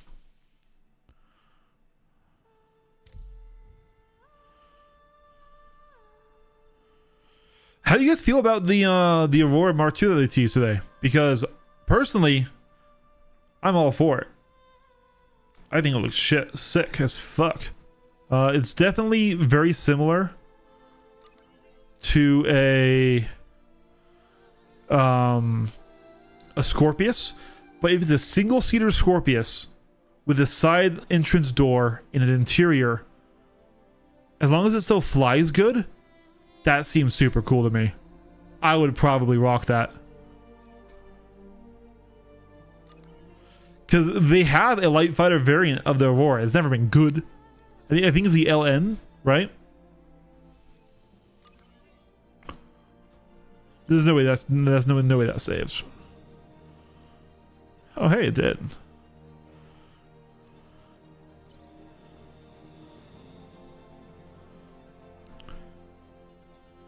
But like, if it flies decent, that could be quite a good ship.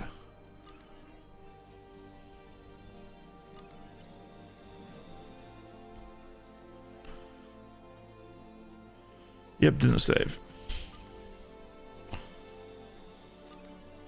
Learning how to actually work AC's freaking config is one thing. All right, free flight.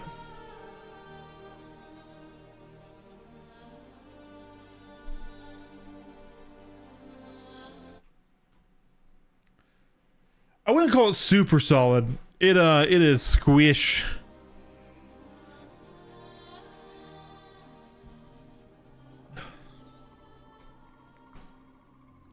There's some people.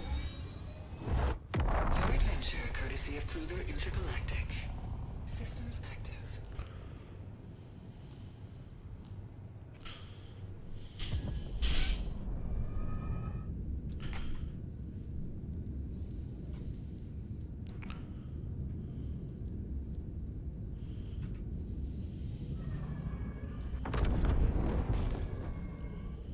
Supposedly there was some people.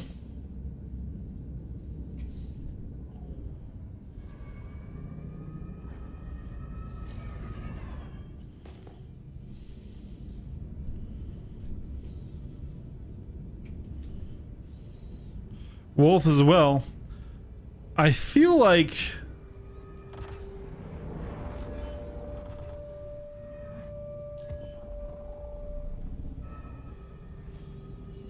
the secret might be out. I might be very late to the wolf party. Friendly target.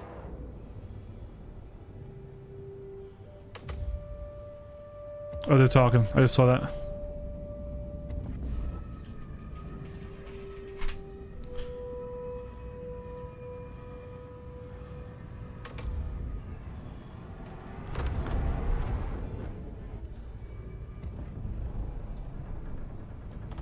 Friendly target.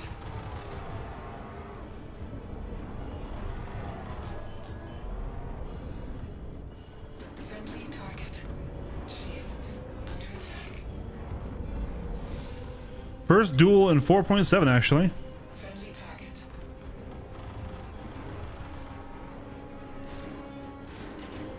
Friendly target. Am I being shot at by the F8 as well?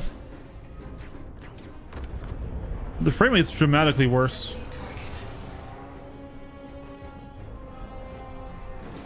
Friendly target.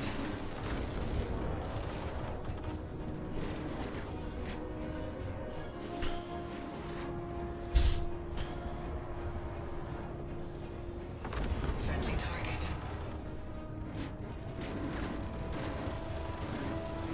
Friendly target.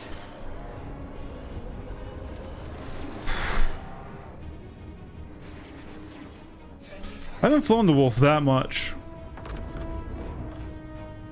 It's interesting, his traits aren't as much as I would like.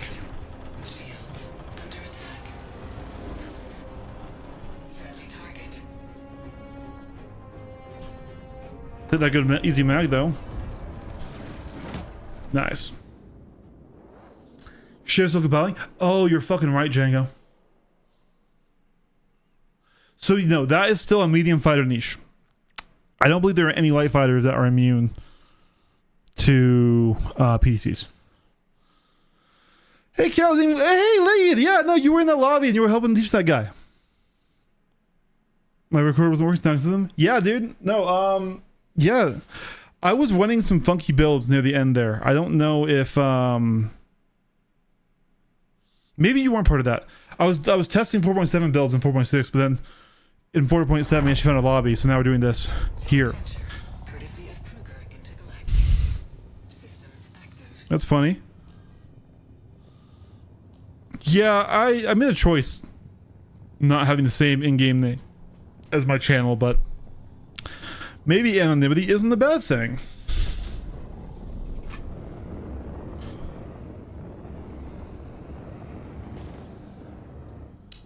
Ooh, that is a Kane, and the Hurricane is quite good. Although his loadout's interesting. I think he's loadout diffed. I don't think he can damage.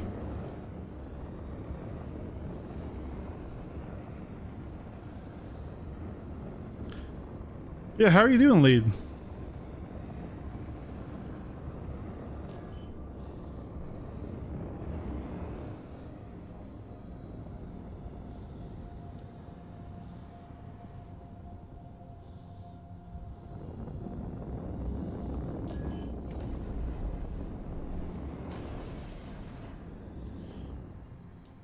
This guy is not running with a gunner, so he's using Rhino, so he might be able to apply damage.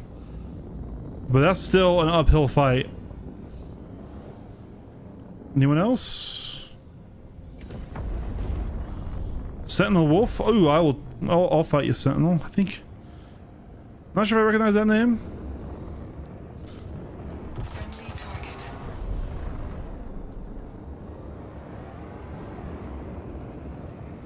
Let's see, doesn't want it. Try one time. Friendly target. Okay, he does not want it. Oh, he finally turned.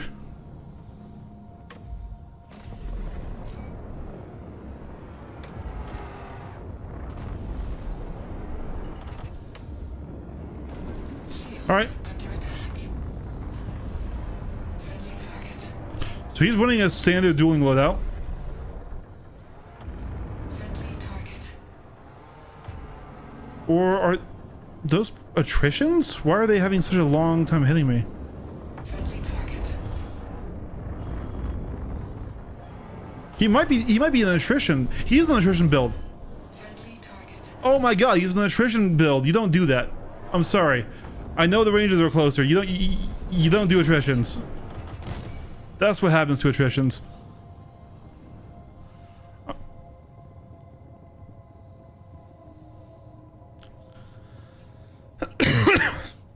Dude, good stuff, man. Yeah, so I saw you start teaching him, and I backed out of there, not wanting to step on any toes. But no, dude. Keep fighting the good fight. Teaching every new person you run into is just a way to help improve the game for everyone. A hawk. Ooh.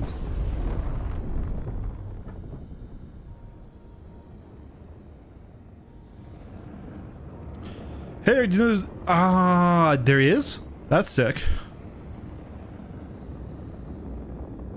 No, weapons, MAV thrusters are not damage gated.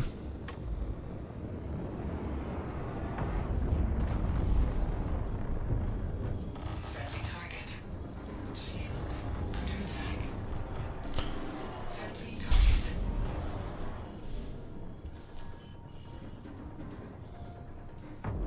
Friendly target. Friendly target.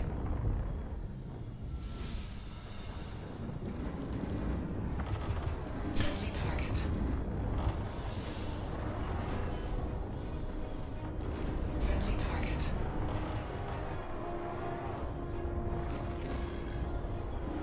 Yeah, Led, if you ever want to do more fights or one-on-one time, dude, I'd happily do that. You were fun to go against. Friendly target. Shield depleted. Friendly target.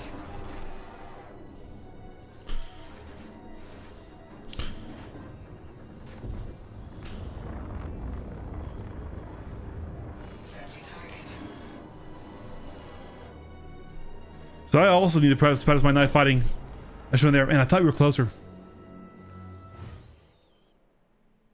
First to lose thrusters. Sam, where can I find you? That's a great question. What I need to do is create my own Discord account for the channel. So I've been using my personal one. And my personal one has like no connection to this channel, and so everyone always loses me.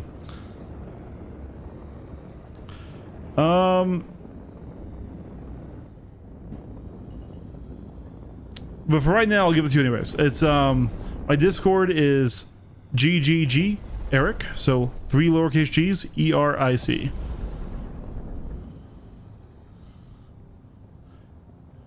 Oh yeah, I'm in solo. I am in solo leveling.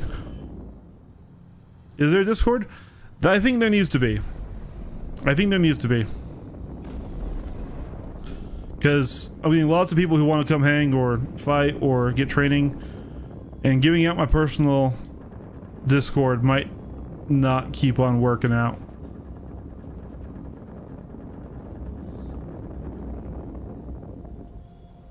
You had me, why'd you stop?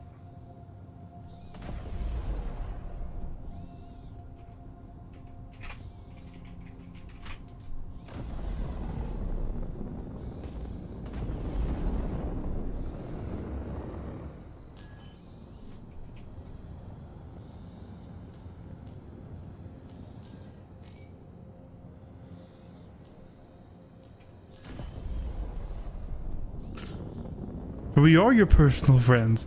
You guys are definitely not parasocial at all. But no, I'm saying eventually there will be bad actors. And that's just how it goes. Being on interwebs.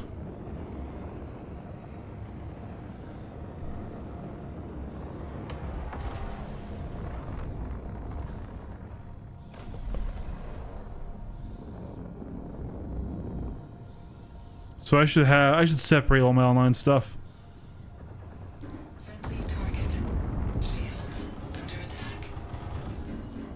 Friendly target. Friendly target.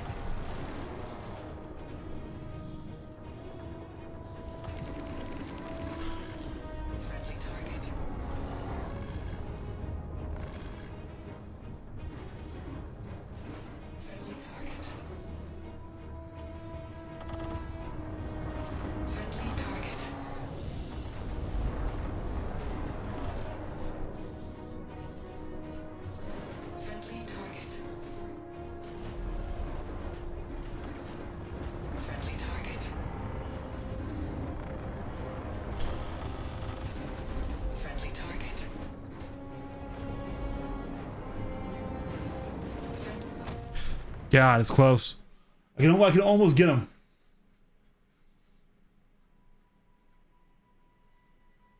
Oh, absolutely, Led. Heck yeah, let me go grab you really quick.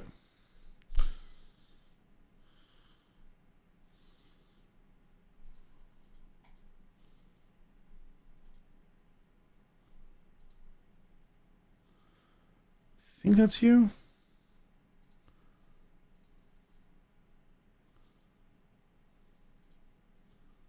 All right.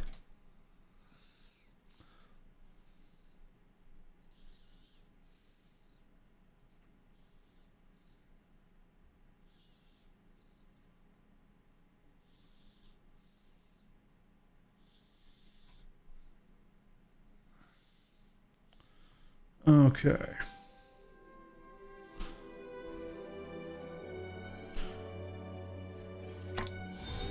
So yeah, Your adventure, courtesy of Kruger Intergalactic. the Kruger's not a bad ship by any means. It does feel a little strange because I want to look at its stats compared to the Gladius. Because it's small, it should feel like it's more evasive, but I feel like it might struggle to strafe. That's my raw take of it.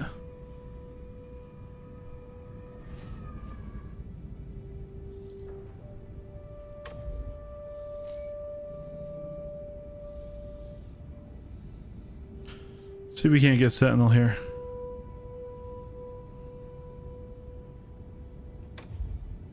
Okay. Shields under attack. Friendly target. Friendly target.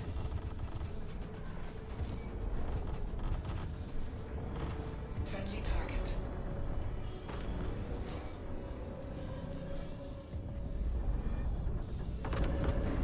Friendly target.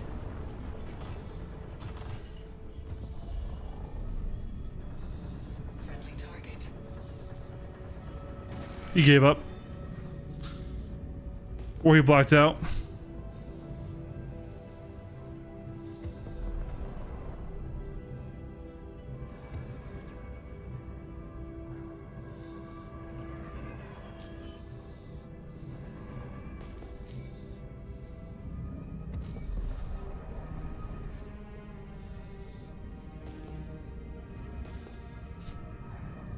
Excuse you, kitty. Sneezing boy.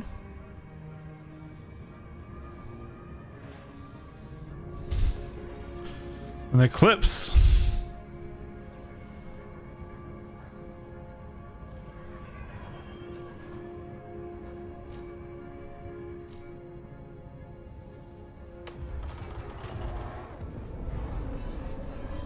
Friendly target. Friendly target. Shields under attack. Friendly target. Friendly target. Friendly target.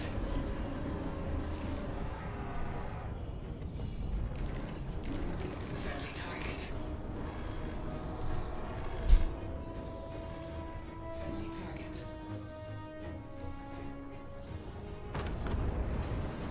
Friendly target.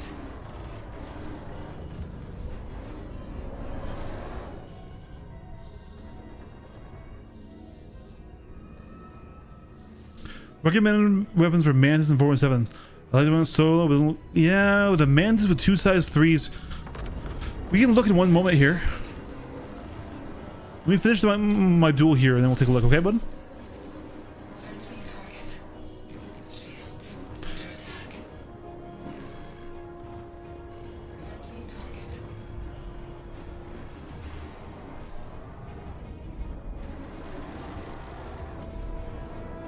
Friendly target.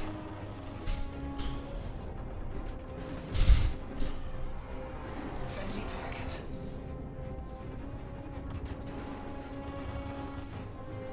Friendly target.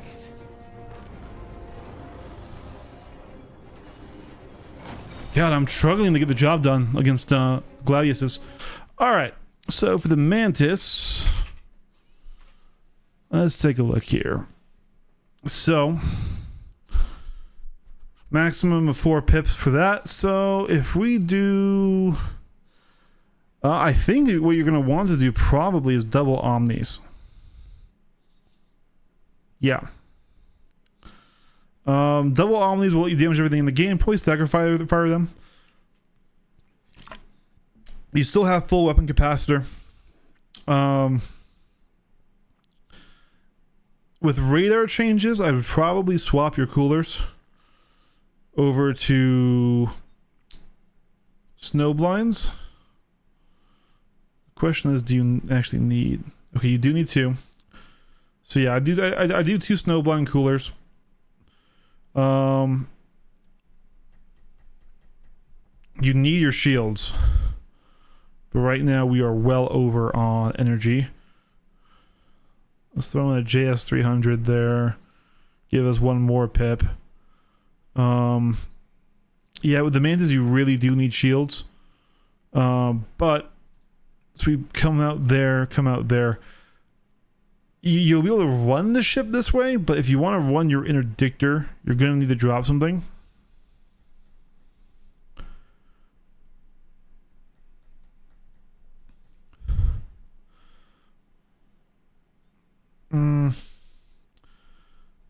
What do you like to do with your Mantis?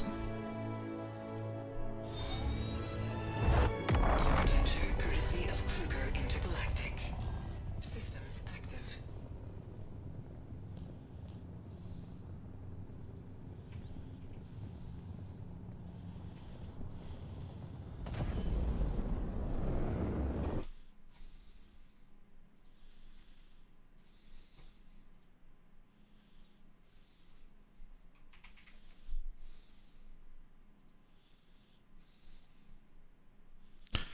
No, the strays are good. Why doesn't it feel evasive?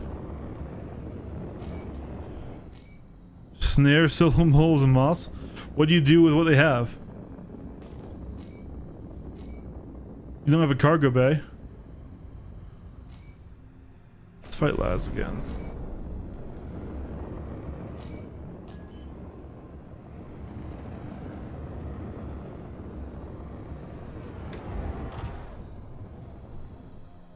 Shields under attack. Friendly target.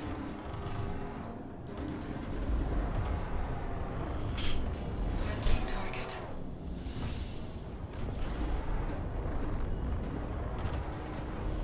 Friendly target. Shield depleted. Friendly target.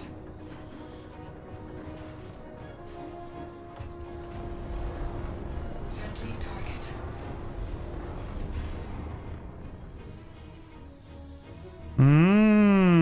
I see. Friendly target. Oh, we very nearly crashed there. And in avoiding that, he won the trade. Just getting those on quicker. Friendly target. Friendly target.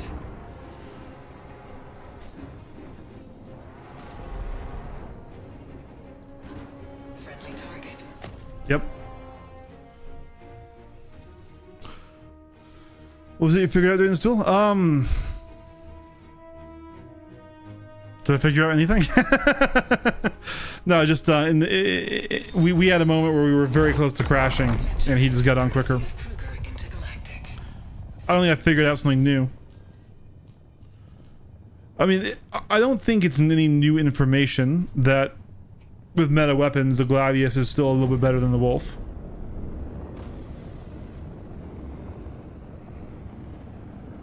That's true, but ballistics are not in the greatest place ever for disabling ships. Now, for disabling weaponry, PDCs, turrets, they're quite good. But ship armor now has a pretty large native buff in general against ballistics. Did I see? I think I have a revelation coming. You know, sometimes words come out. Shiv. Under attack. Friendly target. Friendly target.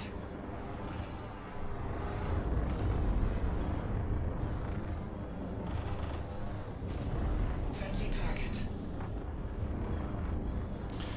So this is the type of guy that thinks flying around really fast is evasive.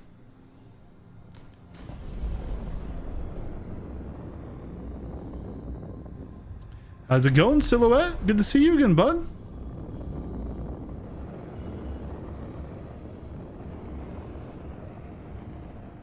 You know what? I will take this duel.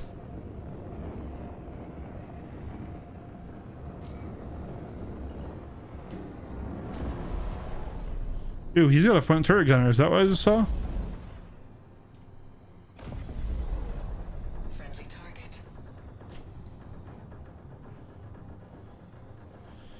Now, I know I can't damage the Idris. I want to see if I can't turn off his... get through his shields and turn off this... Under attack. this turret. Friendly target. Hello? Rude, good sir. Friendly target. Friendly target. Friendly target.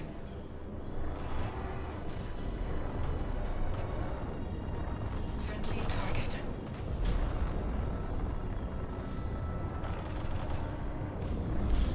So rude of you Friendly to interrupt me testing against that Idris. friendly target.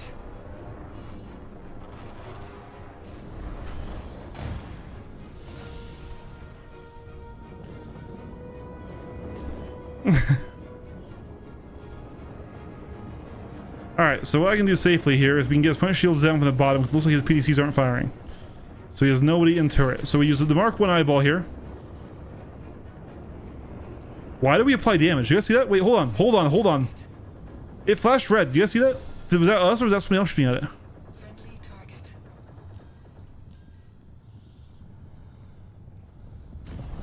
Friendly target.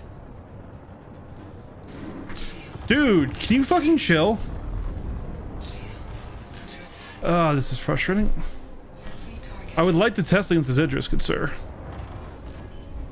I mean, I'll murder you too because you want it. Friendly target. Friendly target.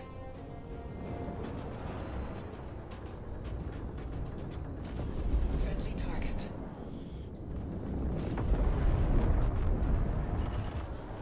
Friendly target.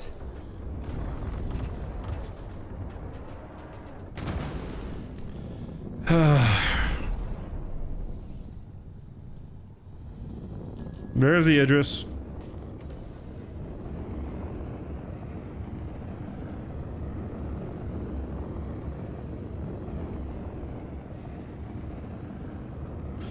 Yeah, if the railgun's not gated, then we can still really harass a but what I need to see is if with regen, as insane as it is, if I can even get through the front shields. That's was what I was testing. Friendly target. Friendly target.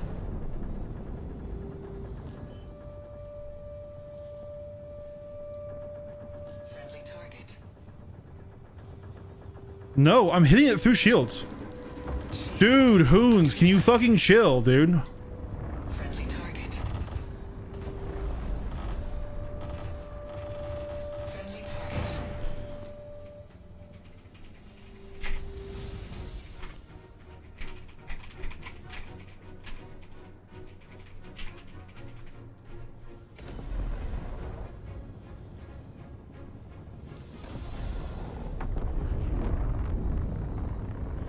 Basically. Now, what's also highly possible here, guys, is just like before, that not all the changes are applied to the Arena Commander. Friendly target. We're seeing damage apply through the shields right there. Look. Friendly target.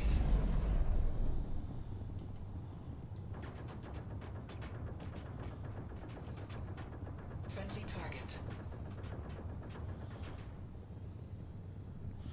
Yeah, that's interesting. Friendly target. I hear bullet gunfire inside the Idris.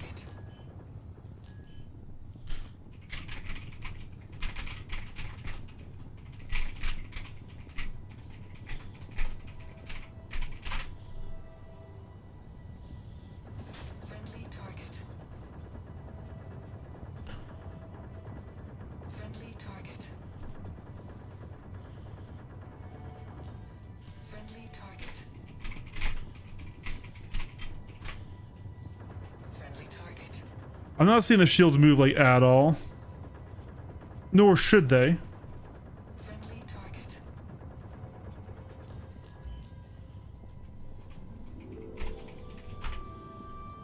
Friendly target.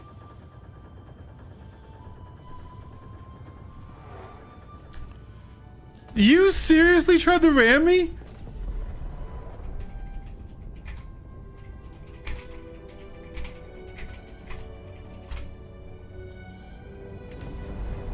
What a loser. Friendly target.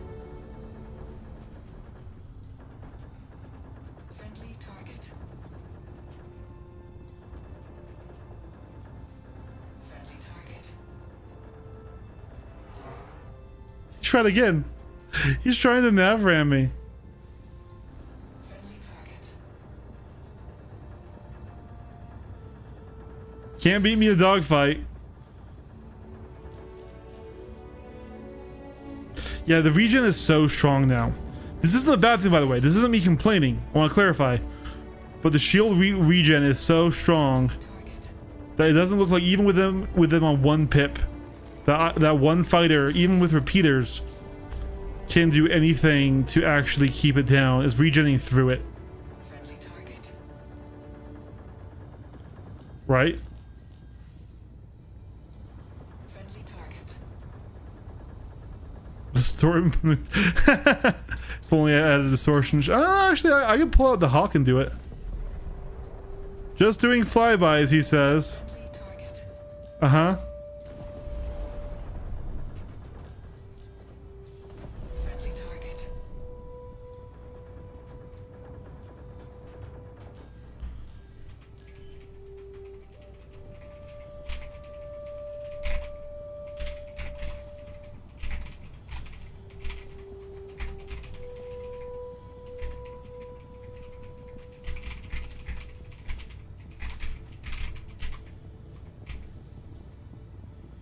That's a good, yeah.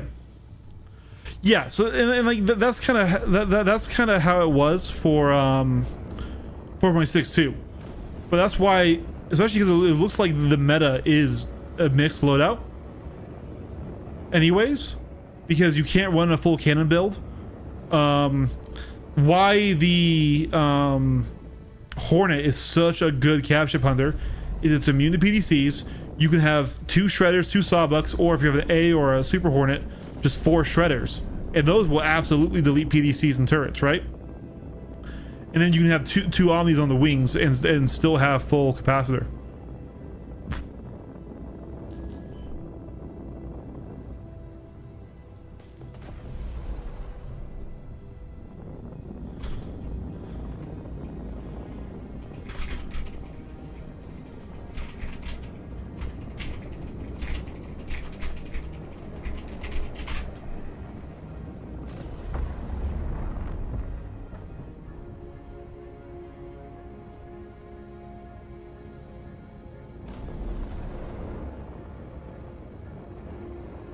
The Super Hornet is dramatically worse. Dramatically worse maneuvering. I even made a little spreadsheet earlier too about it, although that was my work computer.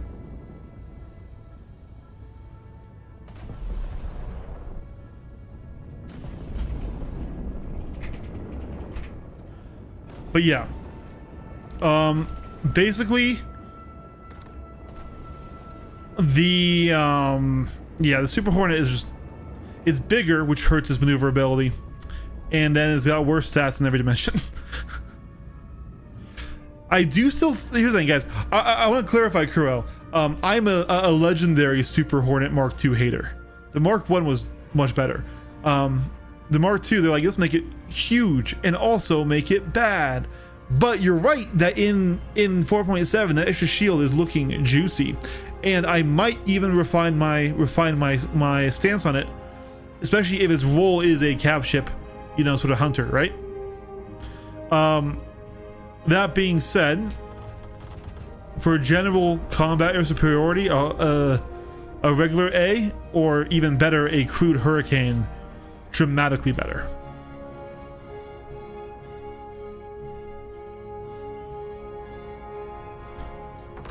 But yeah, here, what we'll do is we will pull out the Hurricane, my boy.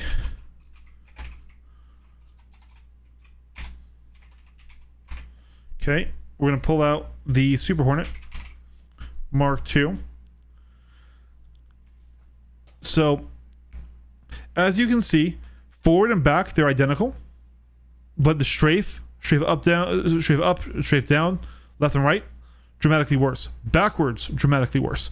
It does have better pitch and yaw and roll. So, if it was a 1v1 with only one person in the ship, and you were staying close and tight, okay, you know, there's a chance it could outright you. That's why you never bring a Hurricane solo. You always crew it. Well, the F7A Mark II, what we're going to find is the F7A comes a lot closer, but is still not as good at strafes. So it was kind of hard to see. Not as good at strafes as the Hurricane is, just barely. Better in most other stats though. When we combine that with, I think I just need to just. There's a way to zoom out. Here we go. You combine that with the fact that here, so here's the A. The A is actually bigger. It's a little bit wider and a little bit longer. The Super Hornet's dramatically bigger. And that matters when you're talking about evasiveness. So I actually ran all these numbers. These numbers against their G ratings in here. And for example, in side strafes, the Hornet can move 4 to 5.5 ship lengths, depending on if you're boosting or not, horizontally in 1 second. The Super Hornet can move 2. It can move 1.6 to 2.2. And I had a spreadsheet with all those numbers where I showed the math and everything. So this ship right here can displace itself in 1 second, like to there, and this ship can go like to there from the same starting point. And that's why this ship is so much more evasive, because the strafe is how you do the circle strafe, right? It's how you dodge fire.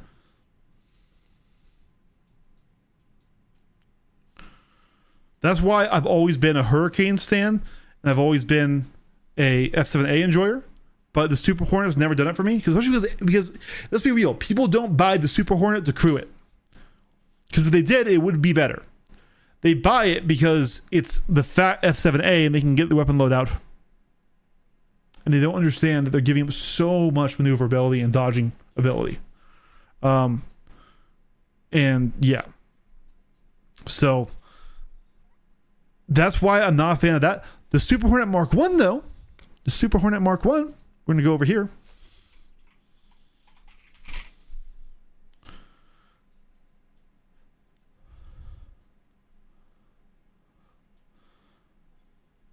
All right, it's this guy.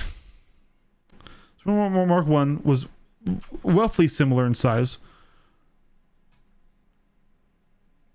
but it was faster, had better strafes, dramatically better strafes, way better pitch, it actually still flew well, and it wasn't evasive per se, but it was way more evasive than the Mark II. The Mark II flies so much worse than the Mark I. It's sad.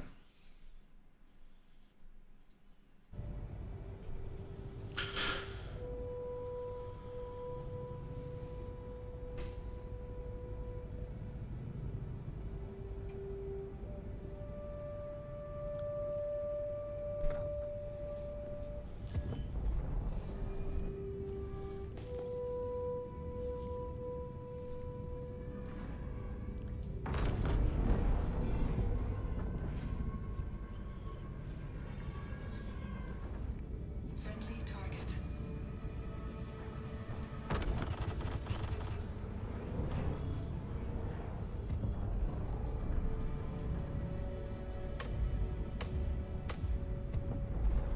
Shields under attack. Friendly target. So he really should be crewing his Hurricane. Thoughts on the F-8C in comparison to flight performance against the Mark I or Mark II Hornet?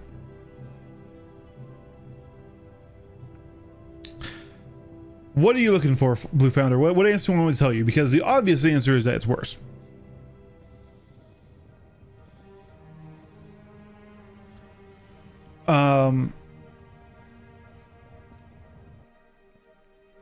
However, all right, let's get into it. I am going to need to pull up the stats here, so let's go ahead and do a F7A Mark II, and let's do a Super Hornet Mark II.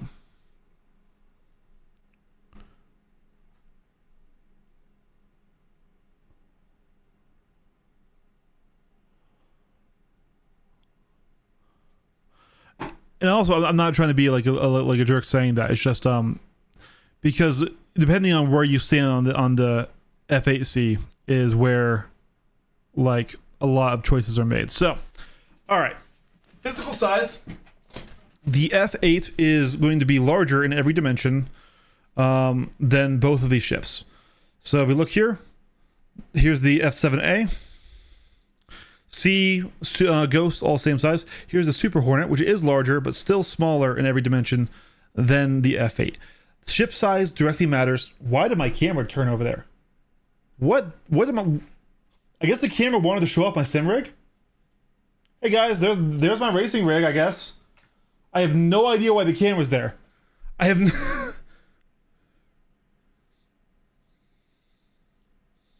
and my face is being deleted.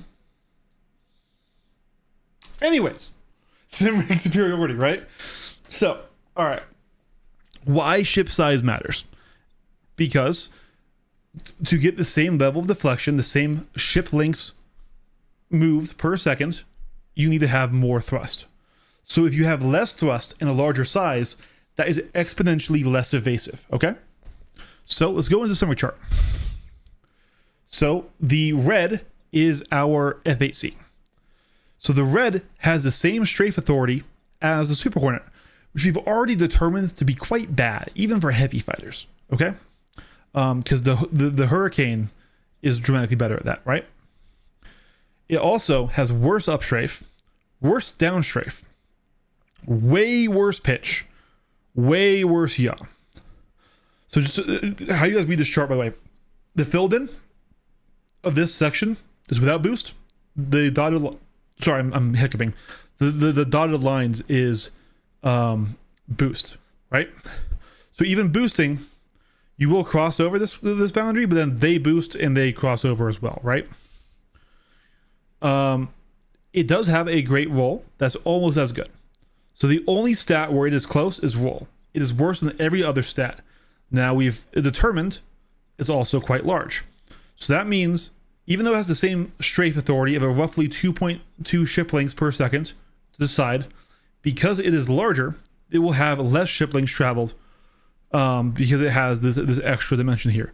So I believe that on the Lightning is 25 meters wide versus 24, and versus the A versus 21 meters. Just for reference, the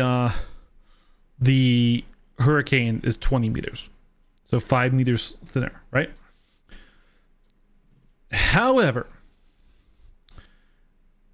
you would think then I would say that this ship sucks. That's what it sounds like I'm going towards. I'm not. The ship has some weird quirks, but it is very capable if you fly it in the heavy fighter playstyle. I am not particularly good at it. Most twin stick users aren't.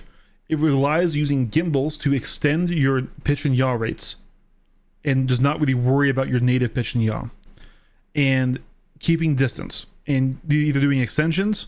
Don't just sit in back strafe. You can also use forward strafe to gain distance. I can show you that right now, actually.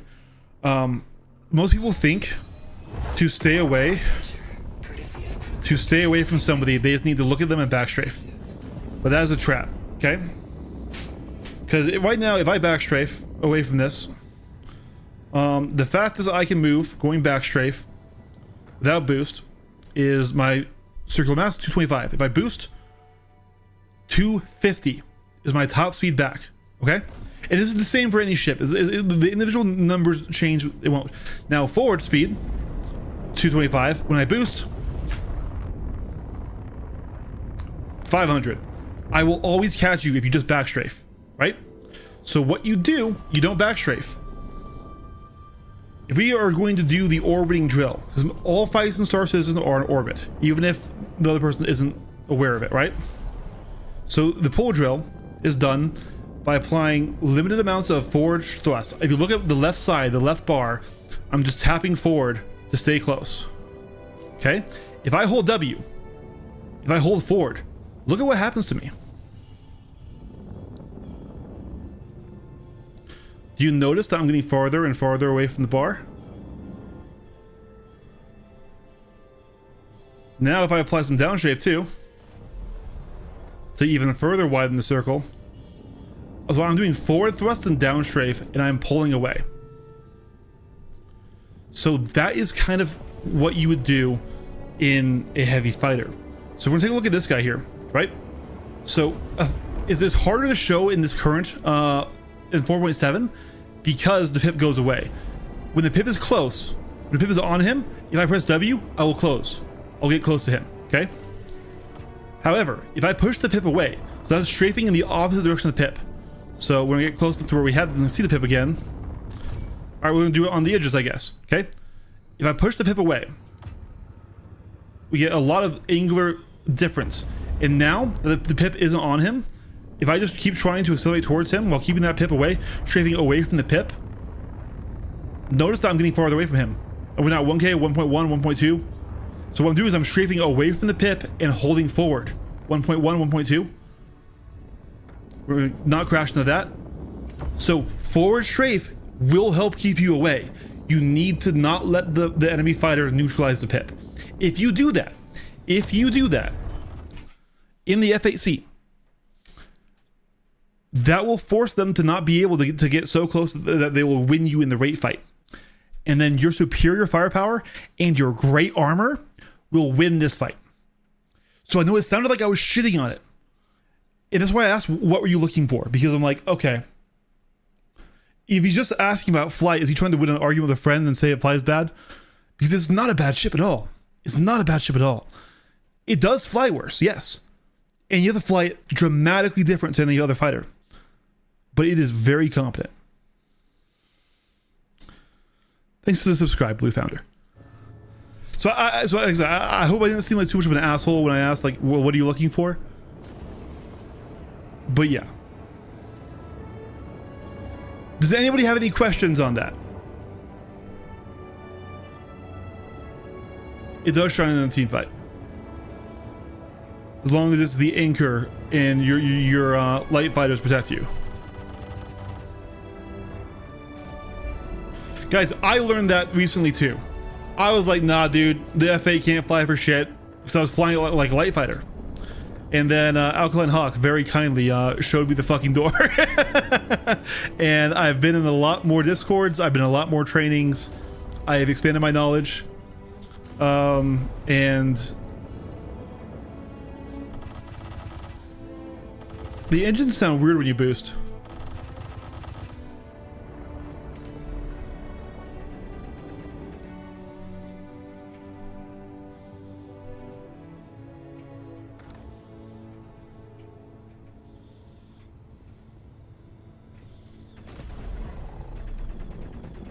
Friendly target. Friendly target.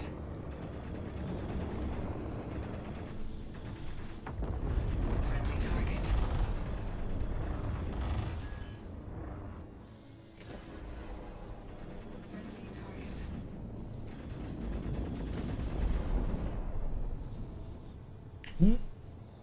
When did my camera zoom in? Chat, you need to tell me when this stuff happens. I'm not intentionally doing this.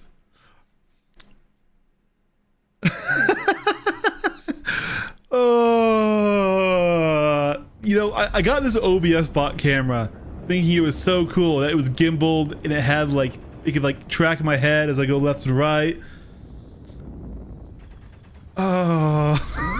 It knows what you want. Yeah, you want this face zoomed in more. Right. That's how I know y'all lying. That's how I know y'all lying.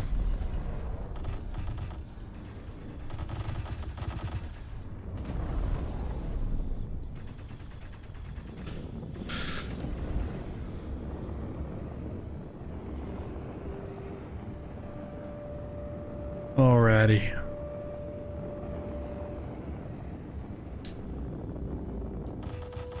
So I do still think that the wolf is in a very good place. I really like where it sits balance wise. I actually am going to say something that I won't say often. I think CIG balanced the wolf perfectly. I believe the wolf currently in 4.7 sits where light fighters should sit. It can damage heavy fighters, medium fighters, light fighters, and attack craft. It can even damage some of the larger cargo craft, but that's not necessarily its job as a light fighter, right?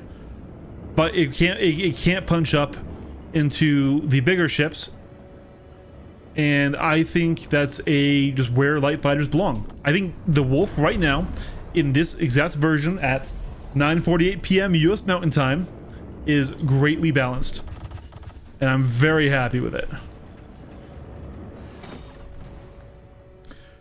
Wait another couple days. Teacher, question. Do you ever know how to calculate how much DPS you need to get through a capital ship shield regen? Looking at shields on SP viewer, I could assume it takes 9 Ares ions to get through 890J. Face over entire screen, can't see the gameplay.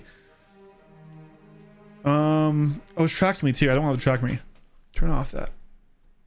Boop. And then there we go. So, that's a great question. And they're changing shield regen frequently. So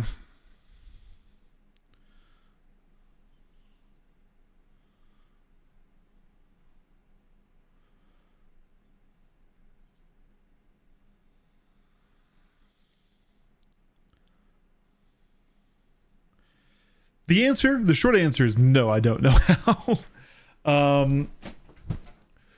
What it used to be is that regen would be turned off if it took any damage in that section.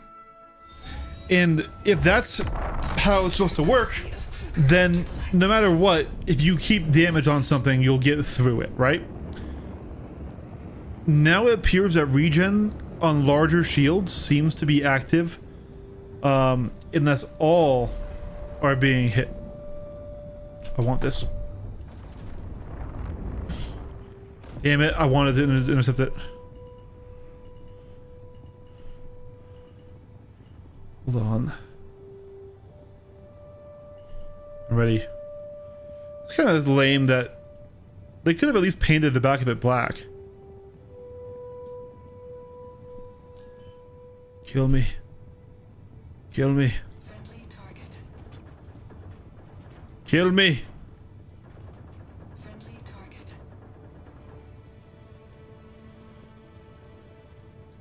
Friendly target.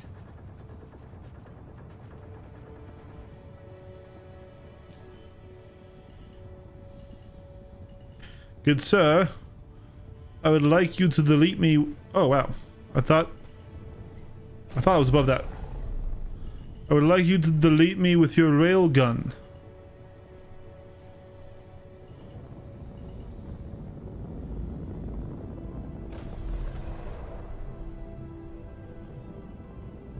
This is interesting that I can hit this through the shields. Friendly target.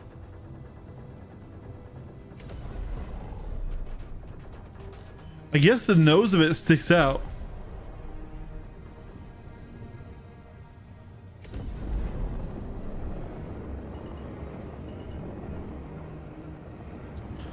All right.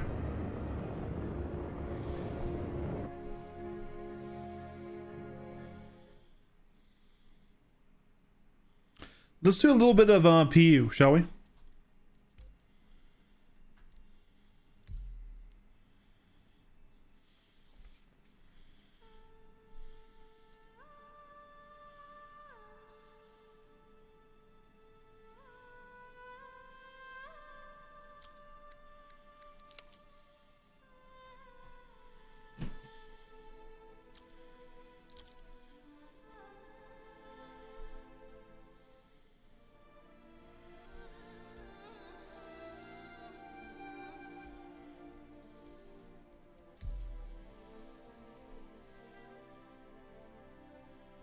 Alrighty.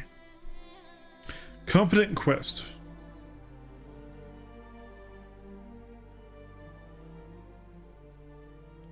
Yeah.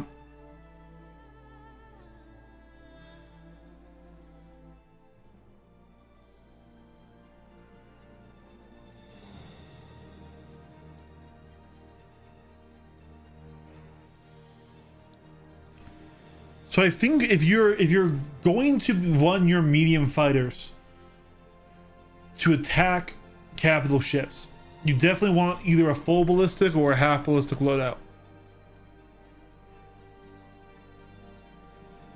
See, I don't know if that's accurate though, Django, because I think the regen rate is the total amount of shield health it generates while not taking damage, right?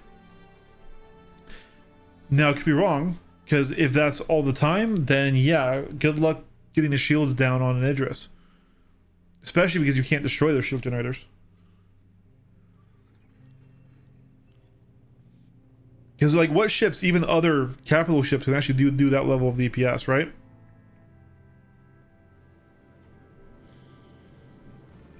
Welcome to the ASOP vehicle retrieval. Which maybe is the point. What do we want to fly? And do we have our rep? We have our rep. Okay. Welcome to the ASOP vehicle retrieval system.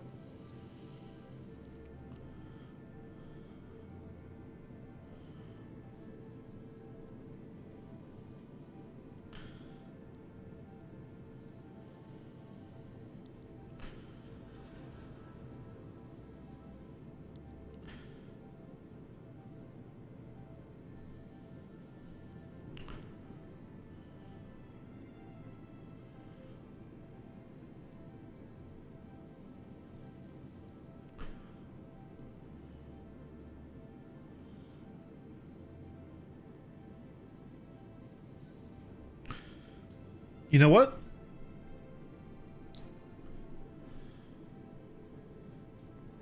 Please visit us Let's fly around a fucking Aurora. Since y'all say that the Aurora is decent. I don't know if it is with 4 size 1s. Oh man.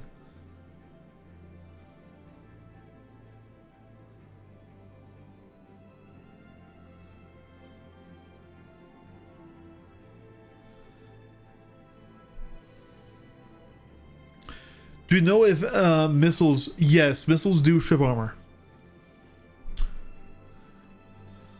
Dude, an Aurora Mark II LN give it 4 size 2, same as a same as like a Fury, right?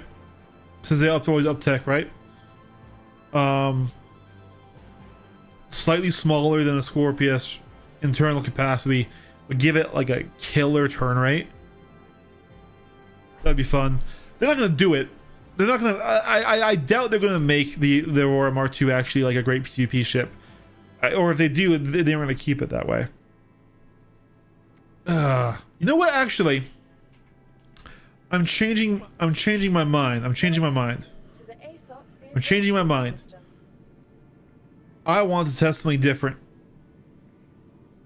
I want to test if the standard ass Aurora Mark 1, the starter MR with a stock loadout, Your vehicle has been delivered to the can actually even kill anything.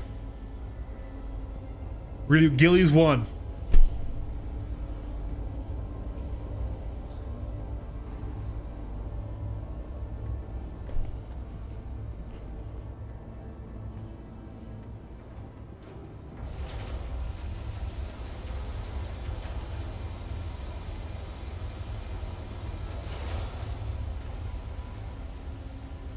Place your bets. Yep.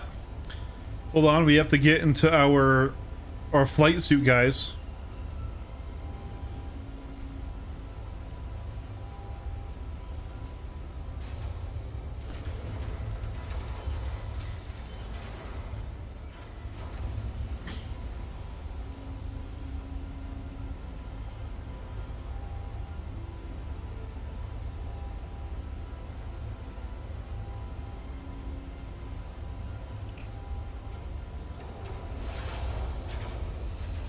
You have to use the beacon in the suit for that? Guys. Okay, listen. Branding, okay? This flight suit is the branding of the channel. Now, granted, that helmet isn't. I don't use that helmet. I use the heavy 84 or whatever it is. The Mark IV 80B helmet, because this thing is cool as shit, but it ain't sealed.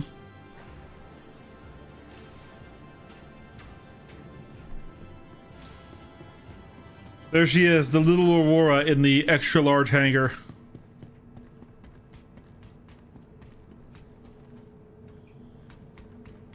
Let's just take a moment here to the real Aurora Mark pilots used to be in the suit, yeah. So I was never a fan of how the Aurora looked, right? I thought these engines were kind of weird. It always looked very thin, spindly, right? But the new one looks closer to a Scorpius. We'll see. I do believe it will be losing its double door. I've actually, the Aurora was not my starter ship. My starter ship was the Avenger Titan. Ah, there it is. I think.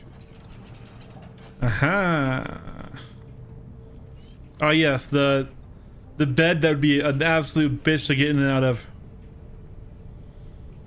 Is that a window? Does that have a window? I don't think I've ever actually lied down in that bed.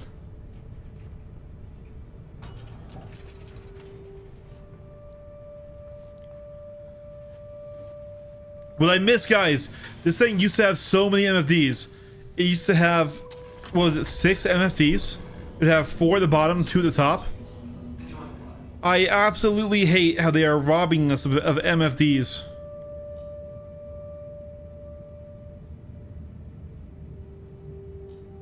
Shields are off. Shields are off.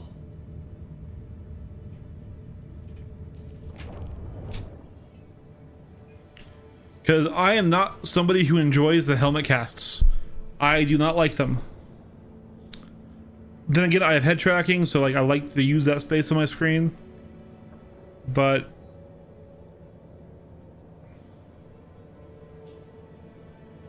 Gillies number 1. Thanks for signing up for my combat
I'm almost certain I was aligned on the beacon, but okay.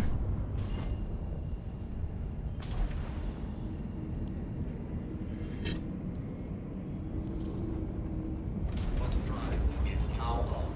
Auto drive is now off.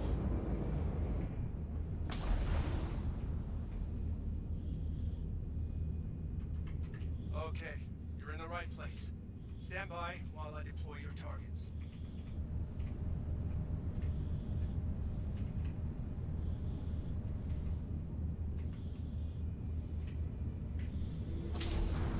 Hostile spotted. Give him what you got. And not a very good cinematic view. We're gonna just stick in the cockpit. Alright. Nolan Crusoe. He's in a cutter.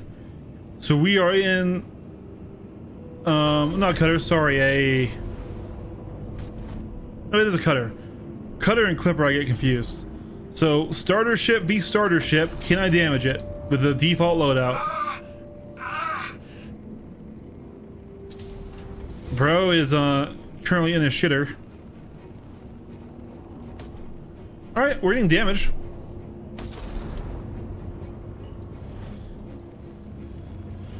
Now, question for you guys. Do you think it's good game design that the starter ships have literally no armor?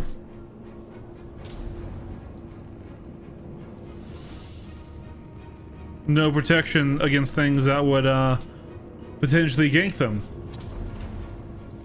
When these are probably going to be flown by the noobs. Son of a bitch.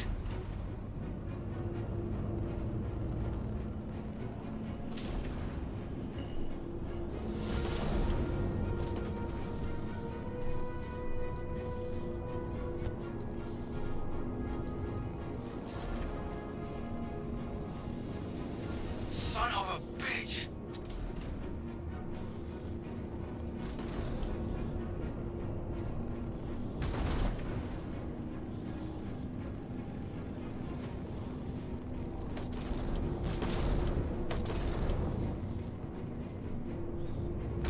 Sounds feel really weird when it boosts. Son of a bitch.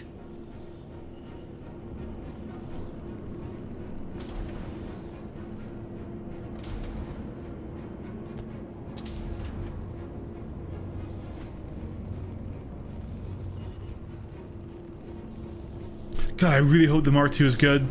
Just from that teaser, I think it's going to be a very sexy looking ship. Son of a bitch. A single-seater X-Wing with interior. Probably either 2 to 4 size 2s. I'm hoping 4. I'm really hoping 4 because I think it's got the X-Wing vibe. And if it's a little smaller than a Scorpius and it flies good, man, I would love that. Son of a bitch.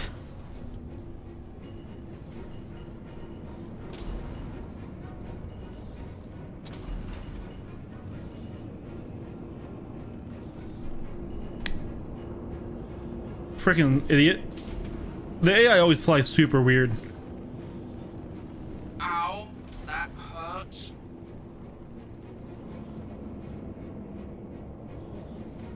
See if we can fix that. There it goes.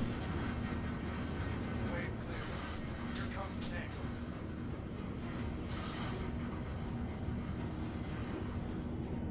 I think I agree with both of you.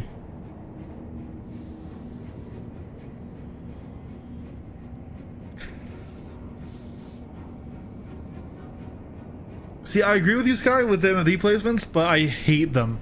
I find them so video gamey compared to how I like the immersiveness of looking down at my cockpit screens. Obviously, this is champagne problems as somebody who has head tracking in VR, right? But actually, in VR especially, dude, the helmet casts feel awful, just awful. And so, like, what I wish you could do is turn off MFDs and fold them away, right? So like if we had like 2 folded MFDs on the side here that I could unfold and use myself when I wanted to, and if people wanted more FPS, they would turn them away. That would be cool.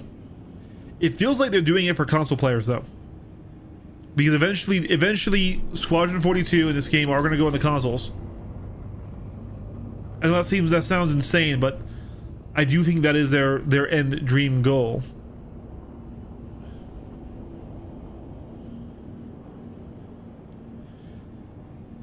But yeah, I agree with you guys. I think starter ships, at least some of them, should have some level of armor damagement, because they're not going to be dodging shots, and yeah, they don't fly amazing. I really do have some hopes for the Aurora Mark II, though. Shields damaged. How about some help over here?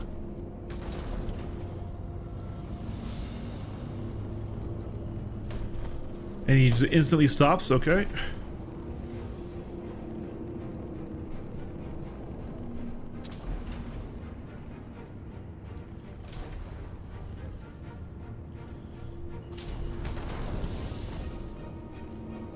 Not gonna lie, that one hurt.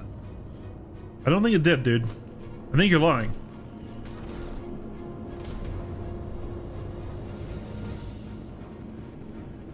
I really wish, like, there was a podcast where Yogi Clat went on with Space Tomato and with Avenger 1 before he retired, and they said that oh yeah, we could make the AI dogfight so good you couldn't beat them.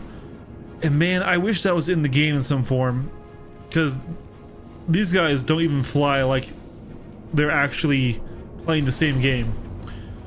So a lot of players will get started in the game, they'll get used to clearing out like PvE bounties and stuff, and then they'll jump into PvP and they'll be entirely just stranded on an island when it comes to skill, because the guys that the game teaches you how to fight on don't fly how ships fly.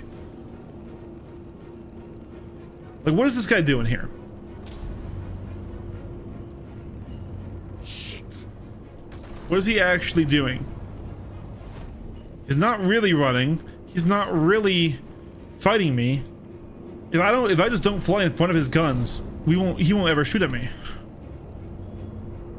Because they don't enter the orbit, and they fly like they're in a 4 Degree of Freedom game until they don't. And then they lag across the map. It's not just a desync problem. Like this, you could argue, oh, he's trying to run. Well, they wanted that to be like a player, they should have him nav. I'm not saying corkscrew, but they should have him nav. If they wanted it to be like a player. There we go. Another lesson in the books. Hopefully you can reveal yourself. I'm definitely seeing it from my side. I recommend it. All right, let's see. Can we do Gillies 2 in the base default loadout?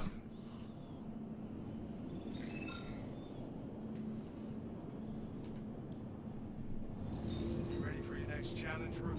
Shields. Now that you've proved you can handle going mano a mano, we're gonna see how you do going against. Because here's the thing: as great as it is that the PvP community is so willing to teach, But this time you're going against ships. the vast majority of players are never going to walk into free fly and say, "Hey guys, I'm new." I think you can handle Quantum drive is The vast majority aren't even going to go watch a video like mine or Jonathan Winters or Avenger Ones or Journey Johns welcome to the about how to flight better. get settled, and I'll let The vast majority are just going to download the game, buy the game, download it, log in. They're going to think, oh man, I want to be a fighter pilot like Luke Skywalker. Let me go do these fighter missions. Okay, I'm pretty good at clearing them out now. Let's go try some PvP, and then be like, what the fuck? Because the game does nothing to prepare you for it. Literally nothing.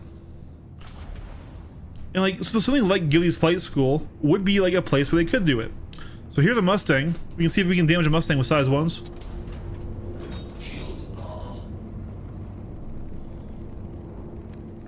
Shields damaged.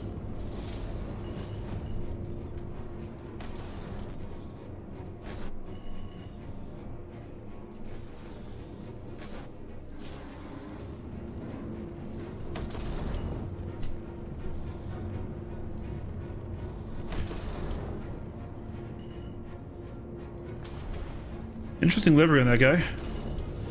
Look at this livery. It's like blue and silver with 42 on the side.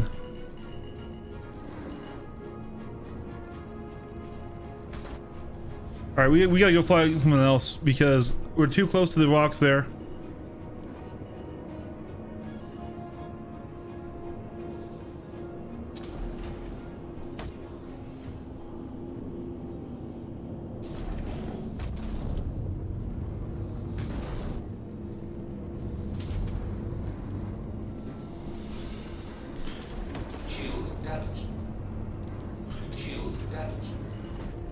least this guy actually is seemingly trying to say, no, nope, there he goes, he gives it up.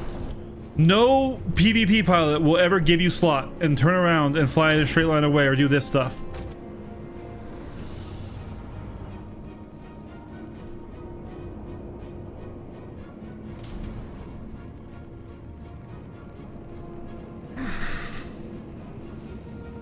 Enemy down.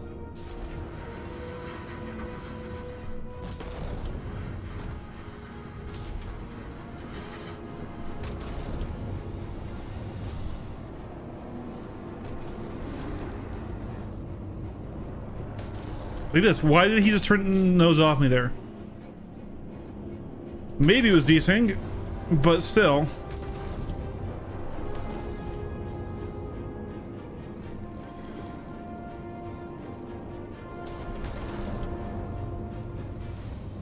I'm not saying make the AI incredible. I want to clarify that. I'm not saying make them fly like PvP aces. But make them fly like they are fighting in a 6-DOF fighter. Not in a 4-DOF fighter where they randomly decide to fly away in a straight line. Or do this. This arrow should be a very hard fight for me. And maybe if I was a brand new pilot, it would still be, because I wouldn't have the same gun time or, you know, tracking. I wouldn't have all that stuff.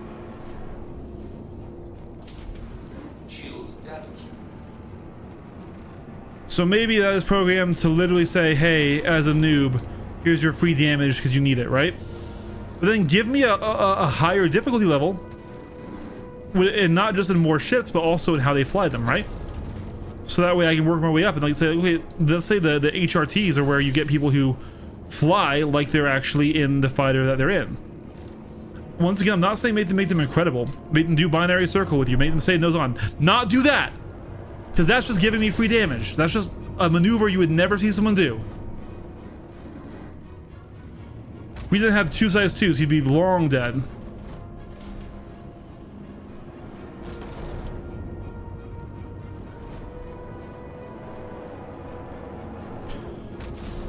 Once again, guys, this is Gillies number 2. This is the Training Flight School number 2. I'm a pretty good pilot. I won't say top level. I'm a mid-level PvP pilot, which is pretty good for PvE stuff. It's taking me forever to clear these. A new player?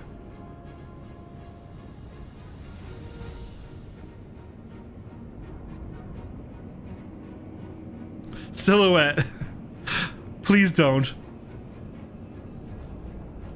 Don't be this guy. Don't be him.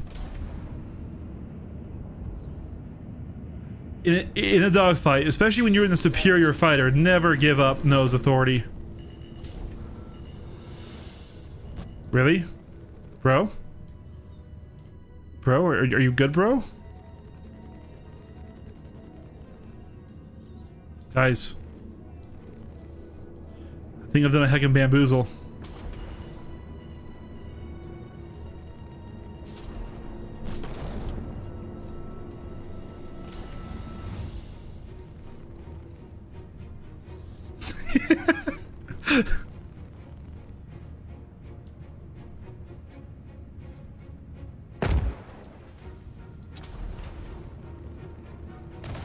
Gotta put a big check mark in the gun. You showed a lot of solid skills out there today.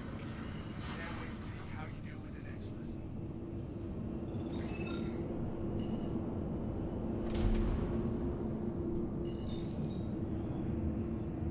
Even with master modes and everything, and even with, you know, as casual game is, one of the things that keeps me coming back is I do just genuinely just enjoy flying. Actually just flying the ships. And actually, you know, I'm gonna take it back. I think the Aurora MR does fly very nice. It's not got the greatest pitch, but this makes me hopeful for the Mark II. The Mark II flies like this and then has better firepower and looks sexy like a Scorpius. Maybe even if it has X-Wings. Brother, I might be running a starter ship just because of the vibes, man. Because I love my small ships. I do.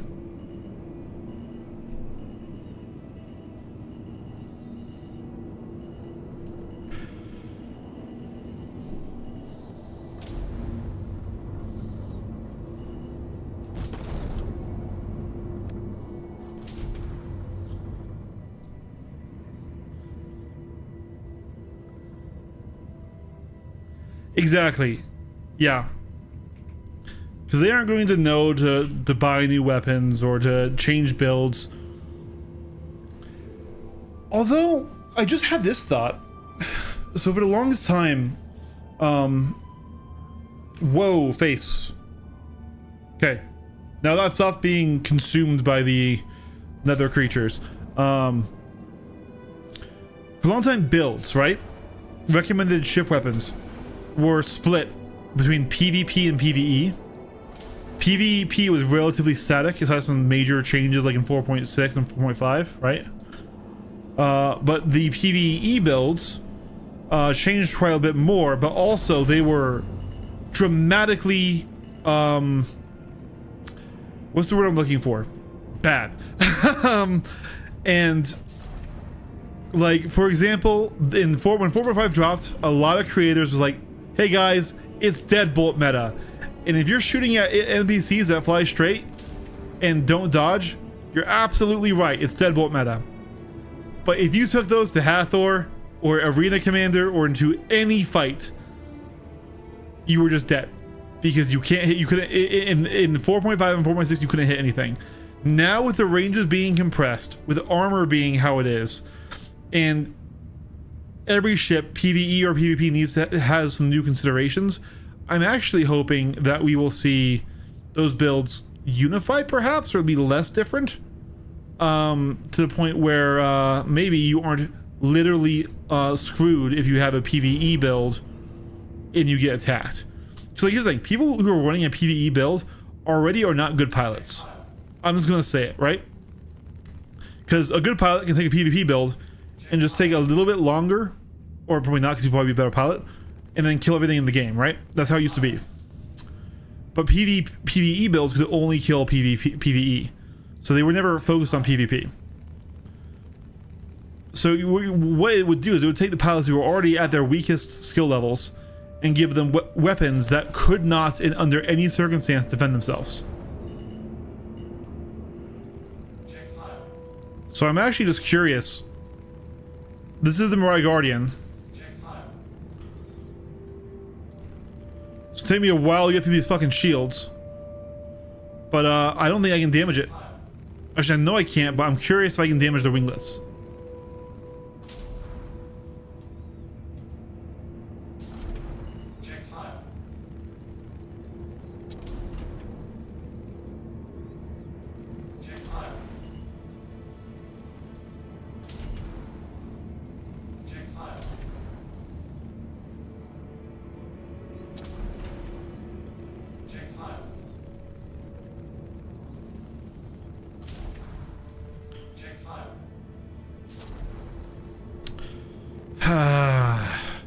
I really hope this heavy fighter buff, which it definitely is, heavy and medium fighter buff that's happening with armor, doesn't mean that these ships become like really nice griefing ships. That being said, griefing was already happening just with light fighters. But like you see a new guy in his Aurora, right? You know he has stock weapons because he's not gonna know to upgrade them.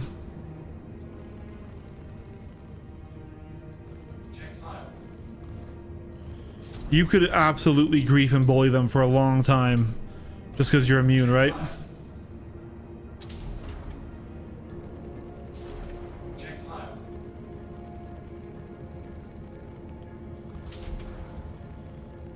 Alright, we are through. So, as we thought, 0 damage on the body. How about on that, like, armor faceplate nose? Nothing there. Okay. Oh, wait.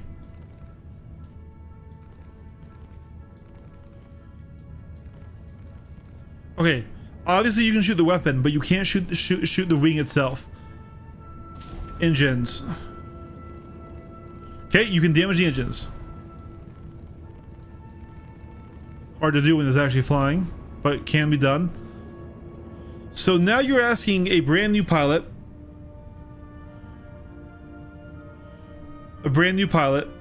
who's not going to be good at the game, who's not going to have the controls down, who's going to be flying in couple mode. If he gets attacked by a Mirai Guardian, even if the Mirai Guardian is just as bad as he is, You're asking the new pilot to be able to maneuver, get around him, and get onto his engines, or to try and shoot him in the guns while he can shoot you anywhere. So this is my contention with how armor works right now with starter ships. The game has always been pay to win. One of the biggest benefits of the light fighter meta, and this is not me saying light fighter meta should continue, but is that like, hey guys, even with the smallest ships, you can do really well. That was like one of the benefits of light fighter meta for like the pay to win argument. Once again, not saying I'm approving light fighter meta, but now if two players start the game, one buys the Aurora or the Mustang or something, and the other guy goes, you know what, I saw this really cool ship online, people were saying it was broken, I'm gonna upgrade it immediately and get the Mirai Guardian, because that's like my ship. I like that heavy tie interceptor look. And those two players that equal brand new skill levels fight, 10 times out of 10 the Guardian will win. And it's not because they're just ship diff, it's armor diff, because there's nothing you can do. And the new player won't know that, Django. That's like the point, you know? The new player won't change the defaults.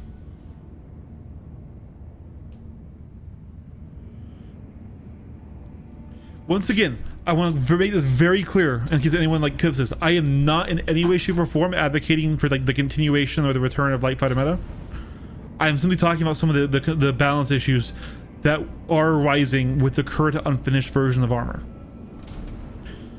And I think the starter ships should probably be a bit better in terms of armor, because the people flying them are going to be less skilled.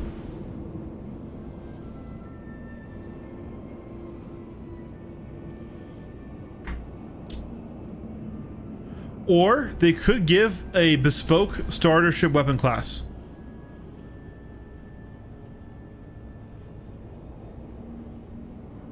An RSI, you know, Puma, that's just like these guns, but has pen, something like that. Make it so they can only fit on this frame. We were a little bit ambitious there. I thought we got around it. We didn't.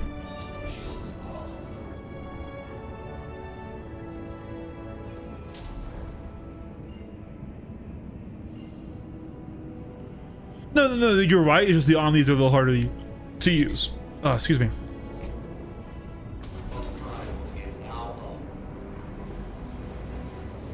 That's the easiest way. That's the easiest and probably the best way. My idea is just because we all know CIG loves to overcomplicate things.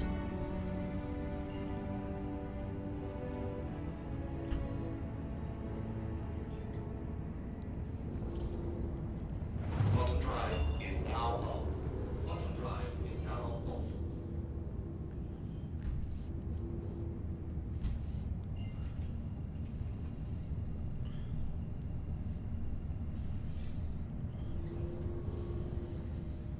Auto drive is now on.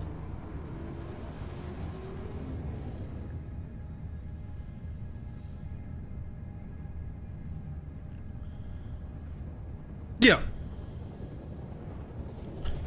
Well, okay. Why I said that, Django, is because when has CIG ever taken the simplest solution? Ever. I mean, Lamp, for example, instead of just giving us a night vision filter that we can just go over our whole screen, just super quick and easy, they made a custom shader that only applies to the inside of ship glass that can be viewed by anybody on the bridge, or anybody in the ship, that only goes in one direction. So that way you can look down and see all your MFDs and everything in perfect color, but then you have night vision on your glass. Oh. Gently. You know, I haven't flown a damaged Aurora in quite a minute, and we almost crashed.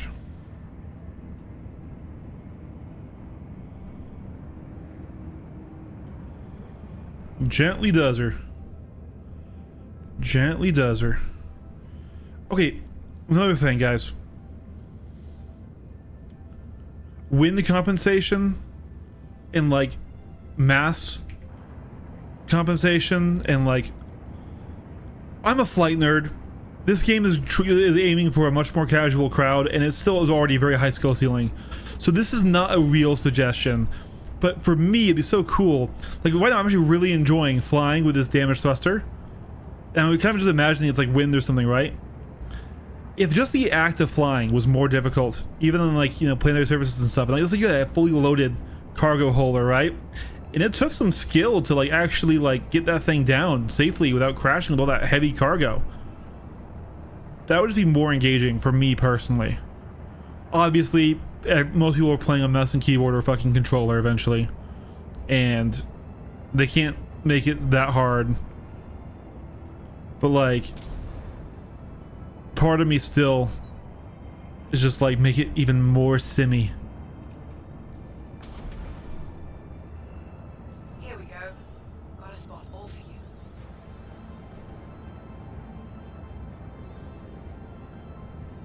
Oh, absolutely. Absolutely, dude. Like I tell everyone, we probably won't be shot down, but will we crash? Almost definitely.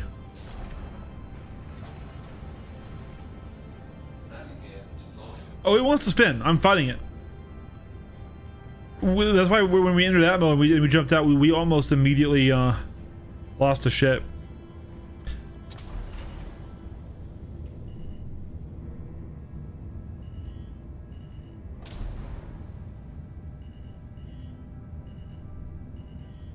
Not as smooth as I would have liked. Your vehicle should be all set.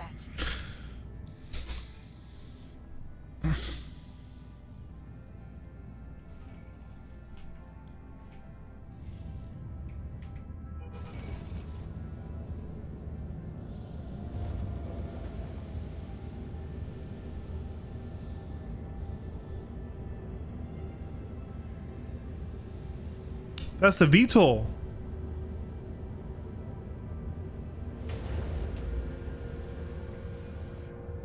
Is the VTOL permanently spinning?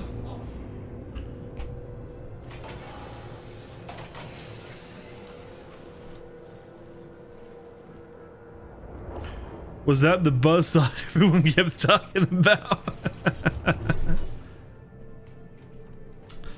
You know, she was never my favorite ship. In fact, for a long time, I really didn't like the Aurora. I still don't think it looks good. I still think it's quite the ugly duckling. But it is very early Star Citizen. With all the greebles and struts and strange angles and weird landing gears. But I'm really excited for the Mark II. I hope it's a good light fighter with an interior. It doesn't have to be meta. It doesn't have to be like a Wolf or like Gladius, but like if it's just good enough that I can skill the gap and have a single seater X-Wing. Even if the wings don't swing yet, which would be less cool, but the Scorpion still just looks sick.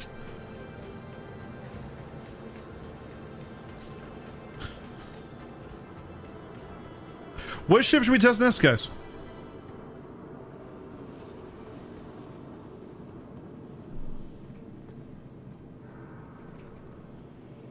Welcome to the ASOP Vehicle Retrieval System.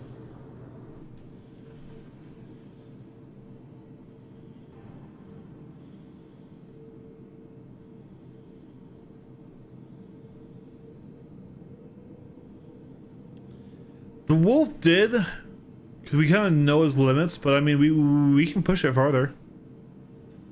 Talon.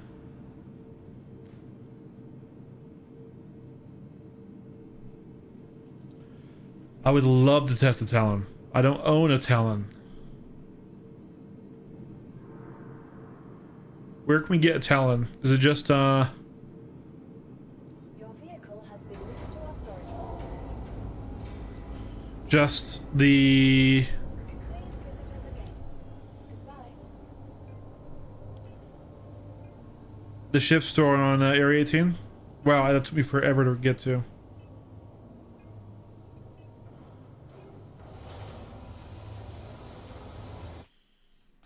Talon.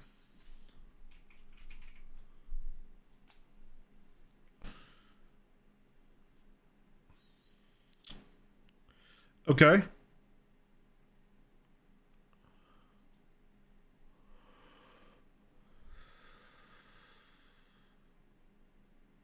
With size 4s, we're probably back to the Rhino, right?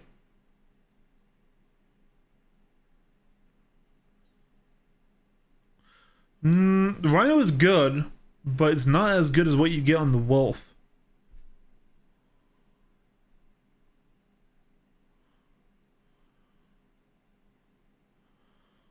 Default light strikes are fast. Really fast with size 4s. Almost 1800 meters per second. 166.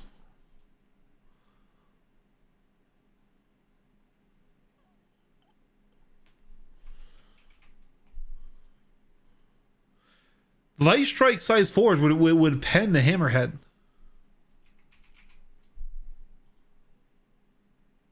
Would pen the Perseus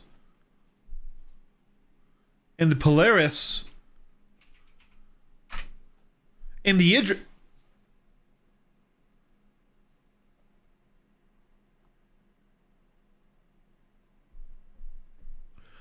Boys.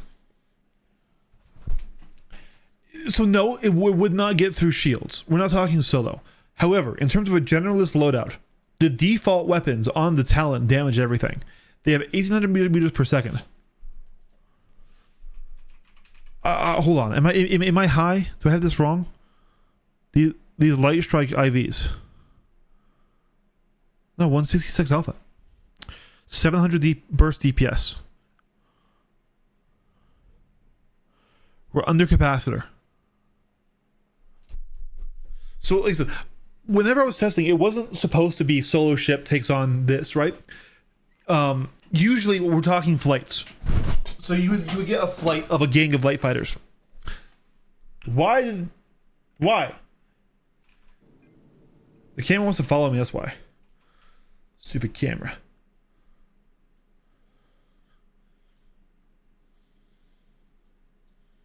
I literally turned off tracking a second ago too. Stay off. And knows what. If you guys want, I'll go sit in the sim rig. We'll jump on LMU or iRacing, and you guys can watch me be horrific. Fun story though.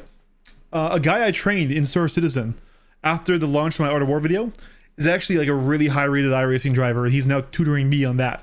So we're like trading knowledge. He's a way better racing driver than I am a combat pilot though. So yeah, guys, I think the Talon looks stupid interesting, and now I need to see it. So, what is my fastest ship? Welcome to the ASOP vehicle retrieval system. Also, I just convinced my buddy because the Fanatec CSLDD, which is the we're getting so sidetracked. Actually, wait, hold on. No, I will do that once we are on a route. Because we're gonna have a long jump. To the ASOP vehicle retrieval system. Give me my Perseus.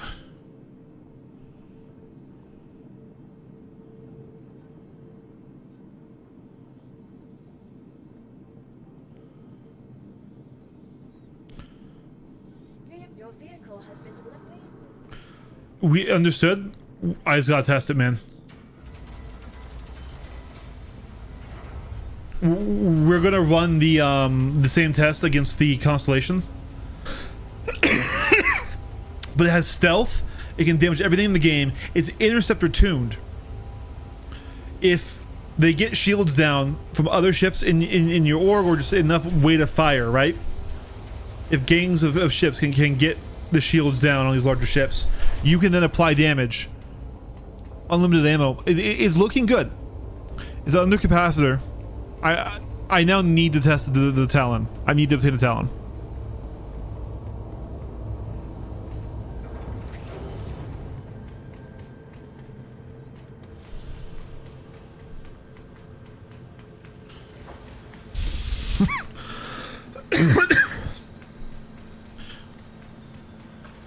Because what I think is going to be is the Wolf will be the premier dogfighting light fighter with the best versatility and the best ship to take on other fighters as well as attack larger ships. And then the Talon might be the best second man support light fighter and also good at dealing with larger threats.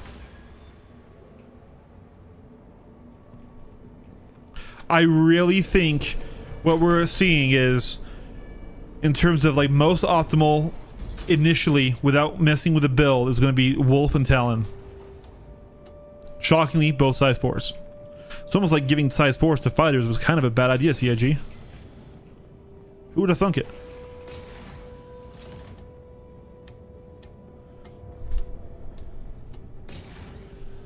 Thank you for the shout out, Silhouette. I think like normally I try not to waste time just flying places, but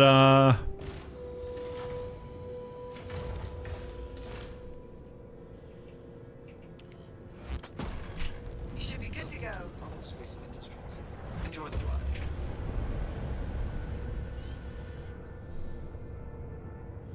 Take off. You're all set to go.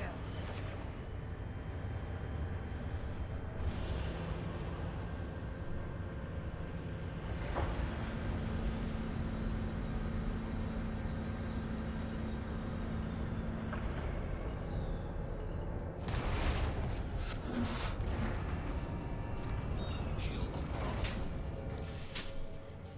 Landing gear ready. You're all clear to leave. all right.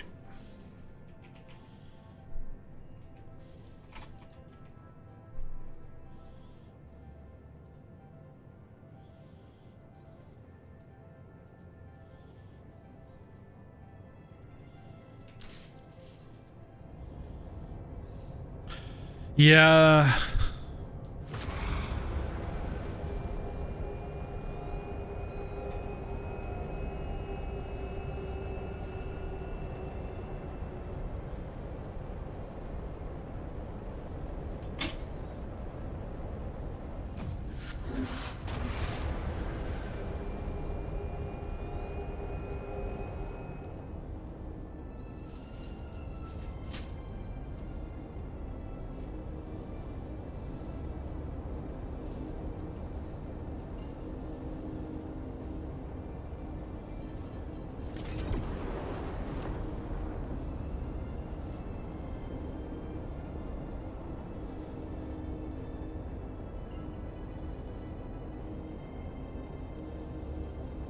What ship would you want that to be on, Sky?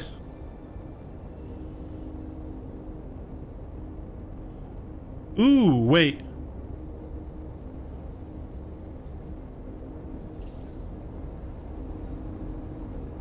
Quantum drive is now on. Quantum drive is now on. 4 of them on a Paladin turret.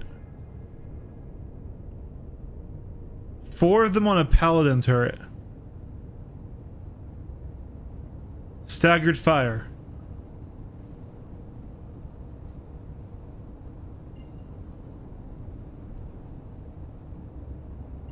Am I crazy, or would that be kind of goated?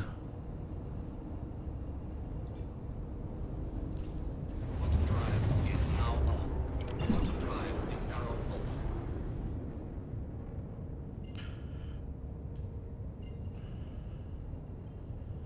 Yes. Size 5s are pretty bad. Quantum drive is now Size 5s are bad.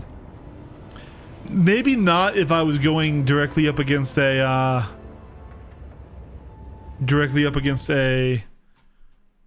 gap ship and I knew it.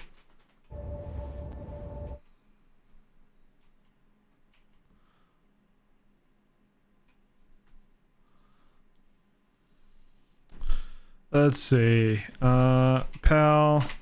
So by default, it's got CF Rhino repeaters on there.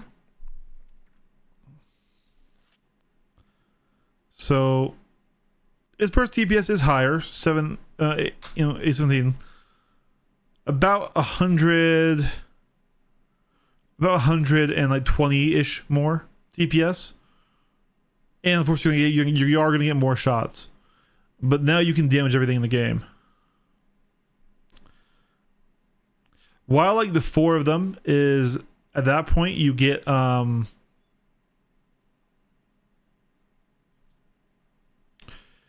lot of what should we call it?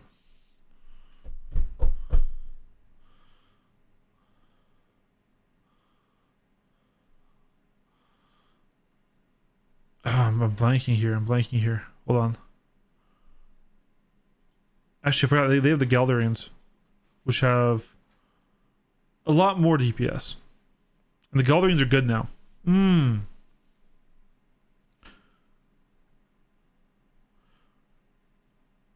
Okay, light strikes on the pilot guns. Keep the Galdarians on the... No, you don't benefit from the capacitor then, do you? And you're over capacitor budget. Okay, no, I'm wrong. I need to remember that the Galdarians are actually good now. Because they weren't for the past 2 patches when I was last looking at size 5s. But anyways, also, like I said, my buddy from work who got me into sim racing has been on like a Logitech old wheel rim.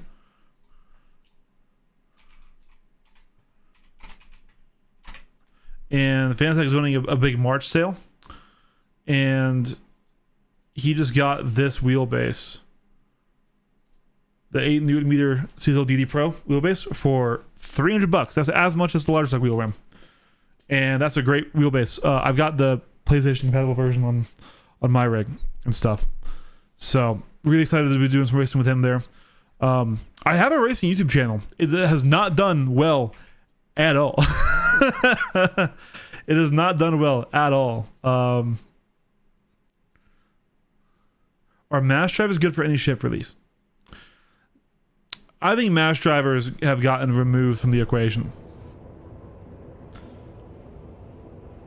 They've never really been good for anything more outside of like PvE stealth sniper builds. And now that you lose your pip, they could, yeah, you know, if you power it enough, but even then you're getting like what 1.3 on the best size one, and at most they go up to what, size 2?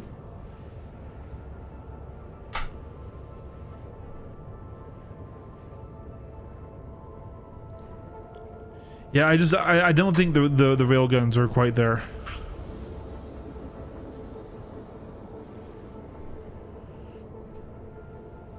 They kind of need like a reevaluation on how they work.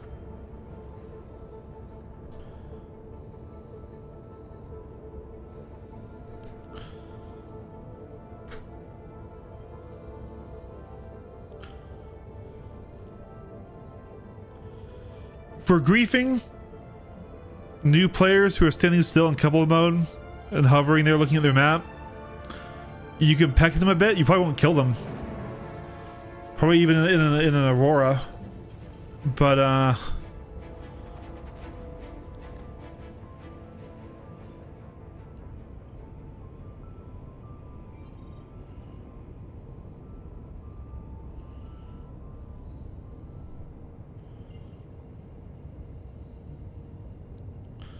feel like the clouds need to be reworked on Area 18. They look good on almost every location, and then Area 18 always has these weird big like plateaus. Get in.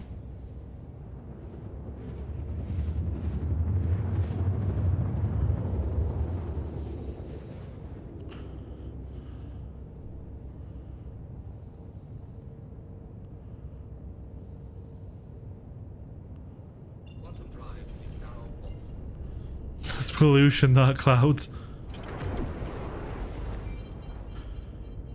Well, yeah, they have terrible damage, terrible rate of fire, and you don't get a pip past like 600 meters anymore.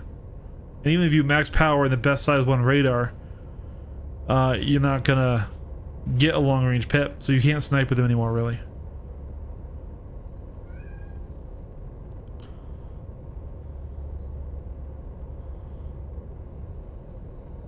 I feel like the pollution is the general haze level though, not necessarily those big ass clouds.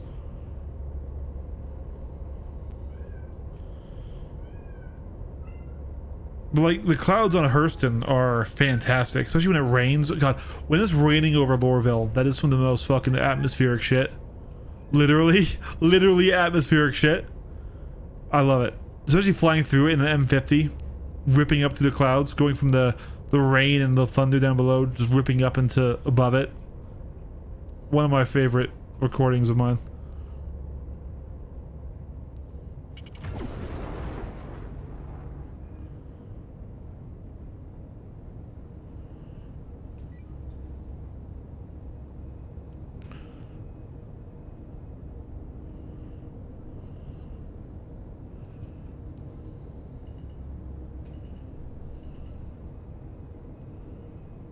Warning. Leaving safe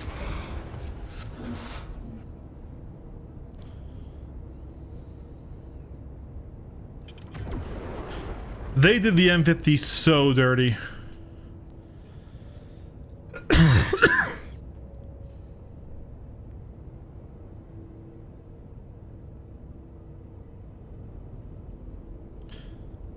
They put a hit job on that ship just because Avenger 1 was killing F7s in it easily.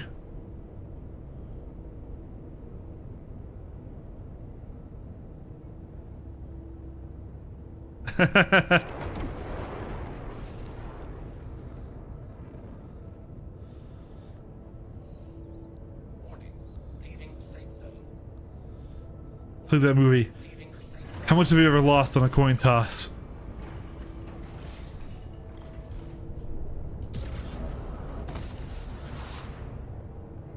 Ah, ruined. Light fighter loser can't land his Perseus. Keck W. Poser.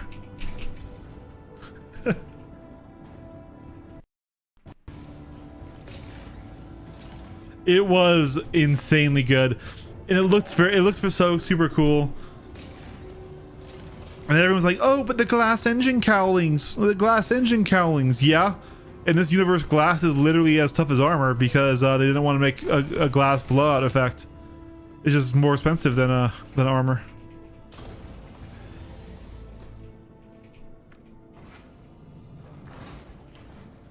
This is probably not the fastest way to get out.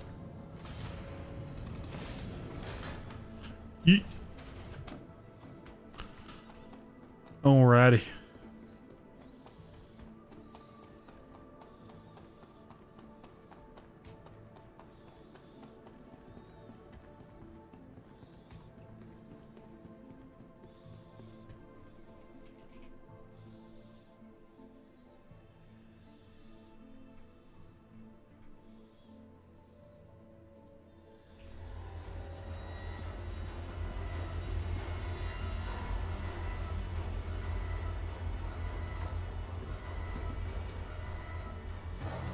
All right, here's a question for the chat. Would you guys consider Star Citizen an MMO? Not what it will be. Right now, 700 player servers.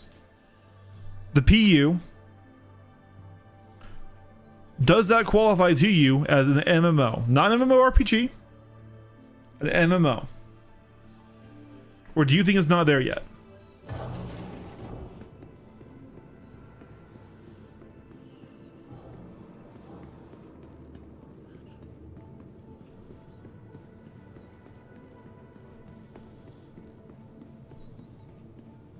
We have one for the yes category.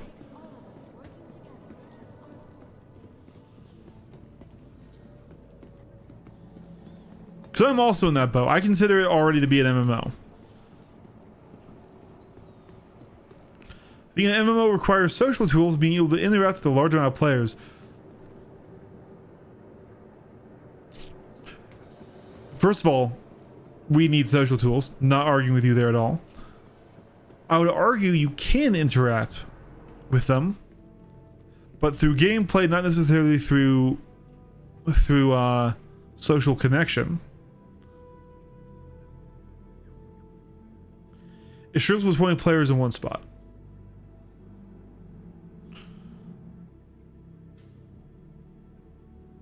Yeah, actually. Yeah, that's that's why you get lower FPS in hubs and stuff.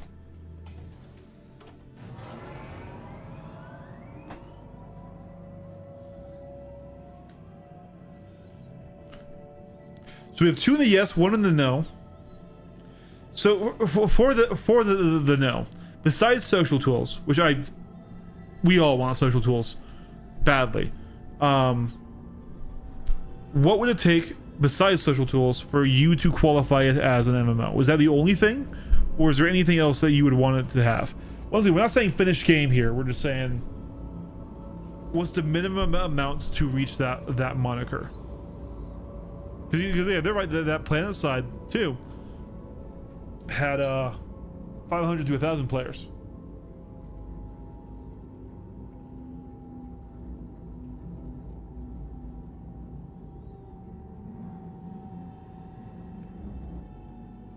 Yeah, I've had that happen several times too, Silhouette. Hathor has been so great for getting actual big, large fights. I freaking adore it. What is your normal schedule? Because like every time you go live, I'm at work. Super cool to catch you in AC. So during the week, it has to be around this time. I think we're on other sides of the world from each other, because for me, it is almost 11 p.m. It's 10:54 p.m. So I usually stream after I get home from work, have dinner, and sometimes take a nap. During the weekends, I'm usually hanging out with friends, or on Sundays is usually when I edit my videos. I usually go up on Mondays, but I still have time to play during those times. Chill out. Chill out, baby.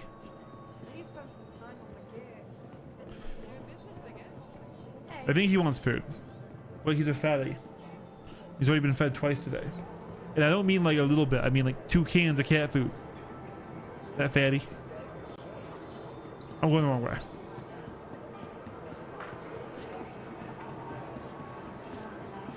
If you could actually play with the entire server in a war, like Planetary 2, it would get me there.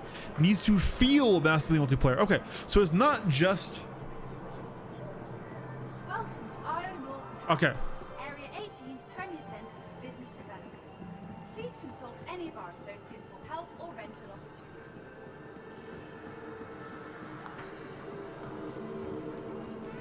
Okay. And just to clarify, you know, we're not judging any choices here or anything. Where the fuck did I go?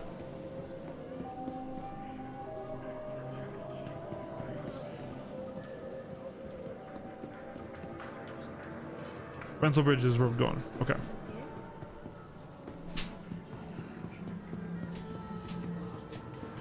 Real talk, one thing I would do, I hate dupers. I want to clarify this, but like, I love this flight suit, and this was an expensive flight suit. I spent $75 as a channel expense to get this flight suit for like making content in, right? I would totally dupe this suit, and if I ever did one an org or like a Discord for the channel, then I would just dupe it and give it out. Like, here you go. Here's your member uniform, right?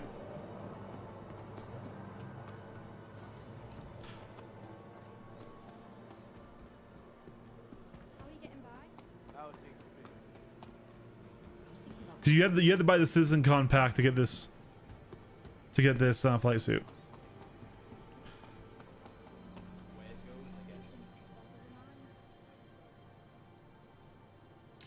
Talon.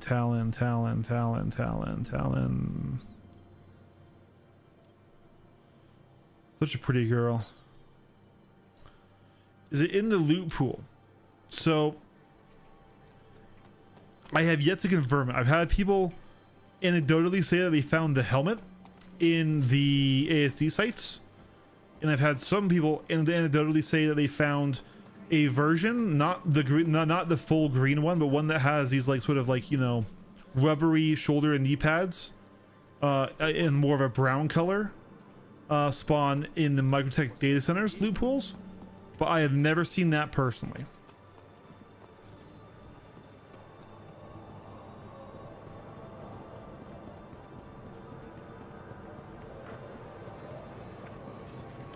Is the Soul 3 Bombardier.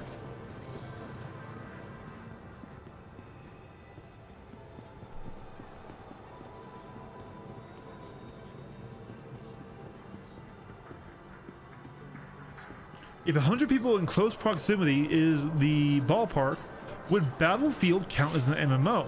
Or is world persistence a requirement? That's true. Battlefield for a time had 128 players.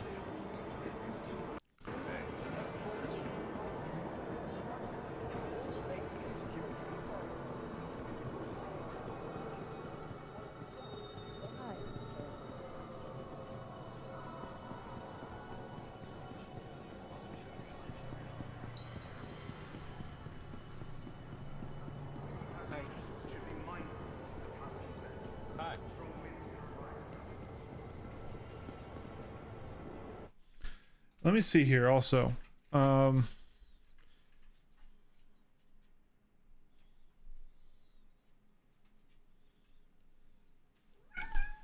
Remastered is considered an MMOFPS ban. Talk about wasted potential. I loved the BattleBit playtest and beta, and then when the game launched, it felt like the movement felt weird and different to me, and I just didn't enjoy it as much. All right. Let me pull something out here, Django. If I can find it.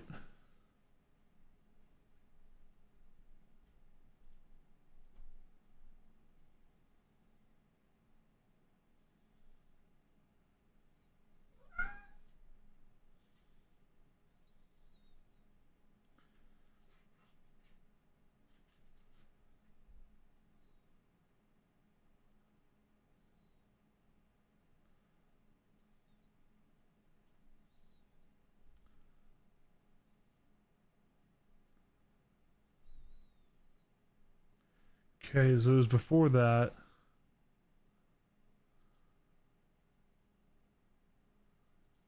Was it this guy?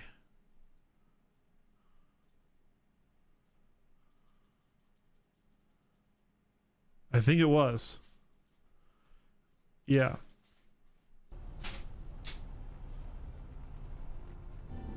So here, let me just get off the train here so we're in spaceport.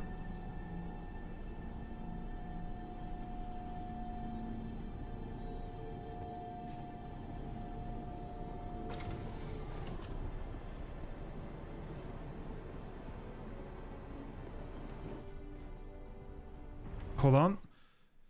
So this was at Hathor. I flew here when I was doing my shift review, and this was just this went into the video. So there are potentially 2, maybe 3 orgs fighting it out here over Hathor in PU. This is not AC. So I've noticed these cap ships going at it. I'm noticing missiles flying out. I'm trying to get things on scan, right? We're still even in nav mode here. And I just decide, fuck it. I'm not on either side, but I'm just going to dive. And it's very hard to get a scale for the fight just because of, you know, ship distances and size and things. But literally, I was just testing out the ship here. I'm like, fuck it. There's battle going on. This is my combat test for the ship. I'm just going to dive in. So I think I chased this guy for a little bit, and I don't have an easy time getting him into a fight. So I want to skip forward here. He kind of just runs for a bit, and then we get turned on by this. We get shot by a different ship as he's right there. We just got hit. So since this guy was running, I changed targets over to here.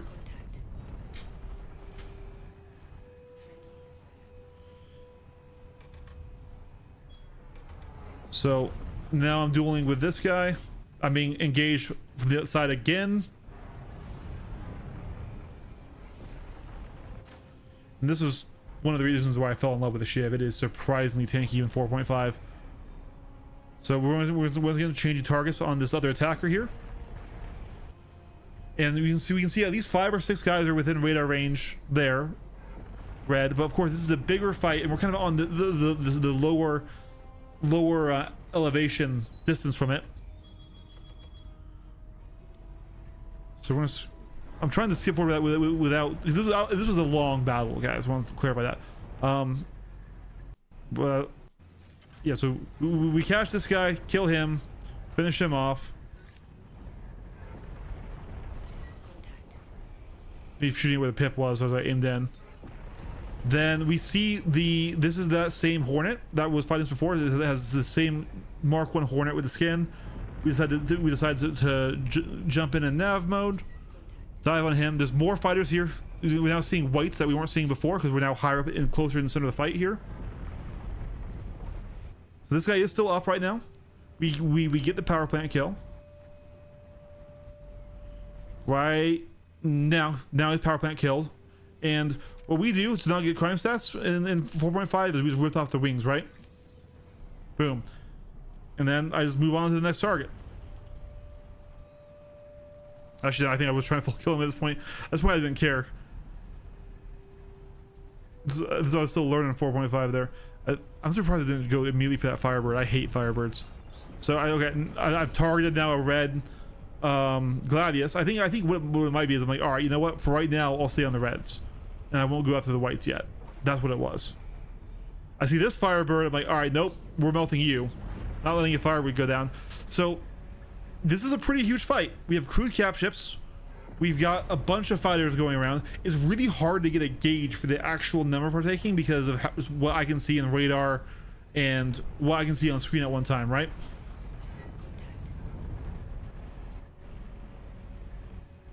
And when I see a Firebird, my eyes go red, dude. I need to take it off the field board, otherwise it will set a range and just drop missiles, right? And this will be the kill soon. We got him caught, and there it is. There's the kill. No, never mind. His shield just dropped because he went into nav mode. We do get him though. I think.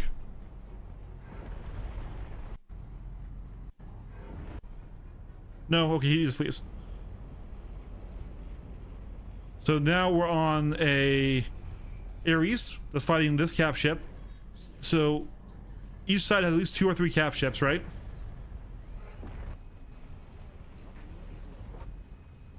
We get that Ares. We see this Buccaneer, engage him, and this Buccaneer, we spin him around like the fucking cat meme, like that.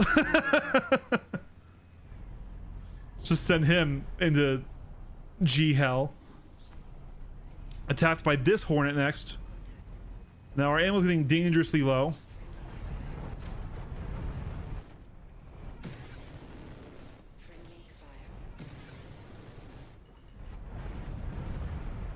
But like, look at the amount of guns taking on this guy and stuff. So he runs, and I think I let him go to rearm in a second.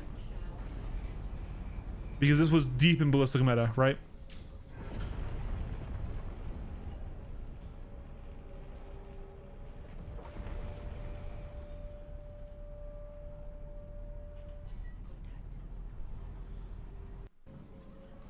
We chase. No, we actually do chase him down and kill him. Cool, so yeah, we get that kill. Now we go rearm. So we're flying off, rearming. We return back. And we're back in the same site. This is the same fight. Soup Fork here comes out after us in a F7. This is one of the reasons why I was so hot on the frickin' Shiv, is the F7 would just take so much power plant damage in 4.5, and the Shiv wouldn't. So right here, we're just trading into each other. He reds my back, but there's nothing back there to blow up. Whereas I get his power plant and he dies. So like my back is now like in 4.5 was just a pure damage sink. Like it doesn't matter if it was red. You wouldn't blow me up. You wouldn't. My power plant's not there, right? So we kill him. Now we fly back up higher up to this fight again. See, multiple cap ships. Now we've lost. You know, this is now 4 cap ships in this fight here. 4 cap ships.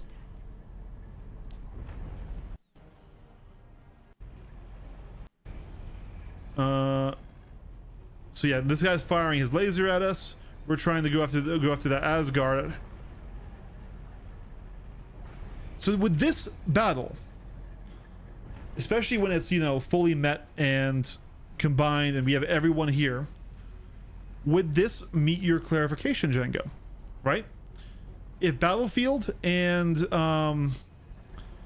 frickin' BattleBit are, this fight between these 2 orgs and me and myself third partying, just literally I'm just like, oh, there's an eclipse, let's keep the cap ships alive, and I blew it up even though it was going after this thing that was red to me, right?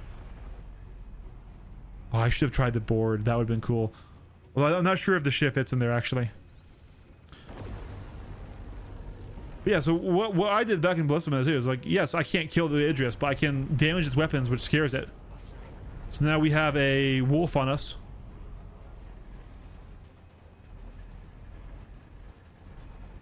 That's why I brought this up, right? Because like to me, yes, Star Citizen is an MMO. I fully agree with you on social tools, but like,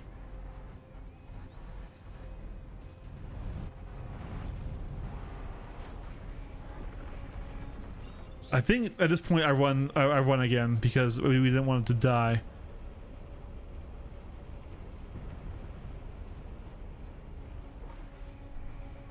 Yes, we run and we rearm again. Or no, we kill that. We actually don't. We kill the second Eclipse. Then we go. Okay. Rearm, repair, come back. It's still going on. We have another Hornet here. Oh, this dive felt clean. So I get him right in here. And before you turn around, right there is a power plant kill. And he's already out. So it was like just a clean dive. And this is why I liked Ballistic meta. The fast time to kills. Here's the Corsair. I still don't see why people bring solo Corsairs into PvP. Maybe with armor, I don't know. It's just they just die, man. Here's a Saber on us.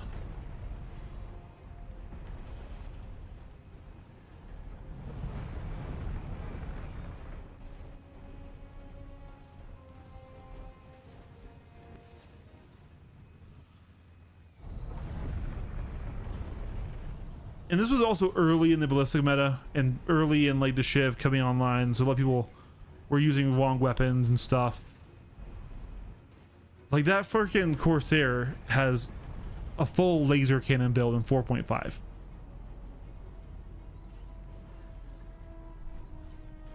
Yeah, we do eventually kill this Saber, and then we go after the Corsair again. This guy's firing his laser at us.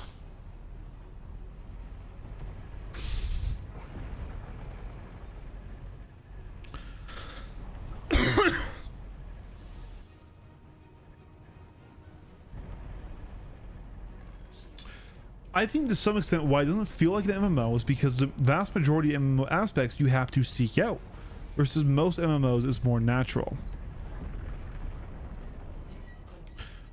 I see what you're saying. Oh, several people tried. And this is okay. This is going to sound incredibly cocky, and I want to clarify. I am a mid-level. I'm a mid PvP pilot, guys. The vast majority of orgs, including combat orgs, are terrible.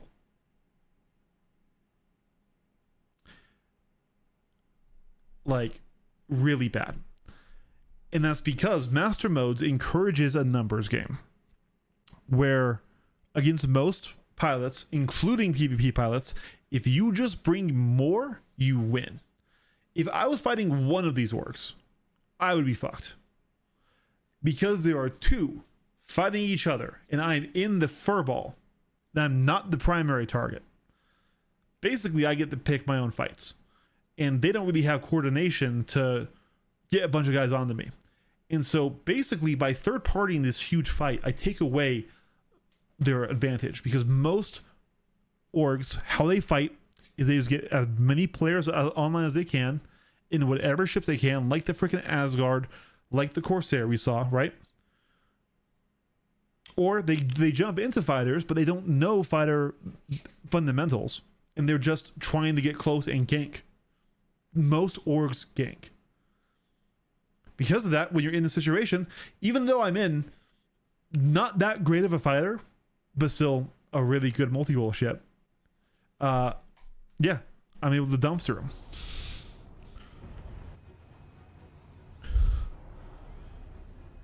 Now, let's say one of these orgs was Shadow Moses, oh, I'm fucked. Let's say one of these orgs was Avenger Squadron. I'm fucked. But most orgs, even mercenary combat orgs, do not put in the time to train. Do not teach fundamentals to their pilots. Do not work hard in AC. Do not go to Journey John's solo leveling Discord and learn the fundamentals. And they just fly like this saber here. This saber should kill me. He really should. Instead, he's already dead.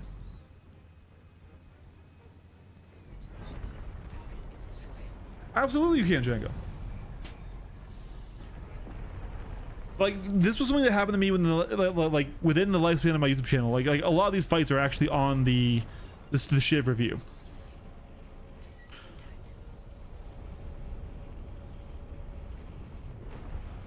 But in this fight, I think at this point people are disengaging. They're starting to fly away. We go. We repair one more time. We come back. Yeah, we come back right as the fight's ending and people are leaving. And I'm like, oh, but I still want to fight, right? So I find some stragglers here and like Big Yapper. So now this is going to be a this is going to be a 4v1 now. So now I am alone. This is remnants of one of these orcs that won the fight. Okay. So this is what I mean. How most orgs fight. Okay. These are all guys in the same group. Right now, I'm only seeing Big Yapper on. Then I see this guy up there who's the Idris, but he's about to jump out. I'm also talking a bit in chat. We're back a bit. I fire a missile because I'm like, hey guys, let's keep fighting. This guy up here is actually in a cutter, so I was leaving him alone. So I'm like, okay, you brought a cutter to org PvP. That's what this guy did. Obviously, me killing the cutter is not a surprise. But now the Hawk comes in and a Razor comes in and there's one more ship that comes in later. So it's technically a 1v3 if we're being honest. The 1v4 it happens. So like it's dead. I changed targets to the Hawk. So now we are in a genuine gank. Okay. Now they are focused on me. And you notice it's a lot harder immediately. I'm having to drop chaff. I'm having to manage this other ship here. You see there's trails there. And I'm just trying to pepper so I see it. All right, so this is the Razor. Now the Razor actually is a very dangerous ship if you are a good pilot, you know how to fly it. So then right now I notice, okay, hey, I'm in a bad situation. I'm being circled. I'm going to chaff and then disengage. Now I'm not going to leave. I'm going to create distance. When you're in a gank fight, what you need to do is separate them. There's a huge speed difference between the Razor and the Hawk. So I'm going to nav out. The Razor will chase me for a while. The Hawk will chase me for a while. That should naturally spread them out. Okay. So now we're going through the debris of this big battle here. The Razor comes in first because I knew he would. And we catch him on this nice burst and insta-kill him. That's why I liked Ballistic Meta. It's not that it was good overall, because it did remove shield gameplay, but that quick time to kill meant you could do this shit. So now he's off the field and now I'm in a 1v1. Okay? So individually, none of these pilots are particularly good. But this is how most PvP orgs will do, and then how they'll gank. A Razor and a Hawk should kill a Shiv. If they're all skilled PvP pilots, I shouldn't have a chance.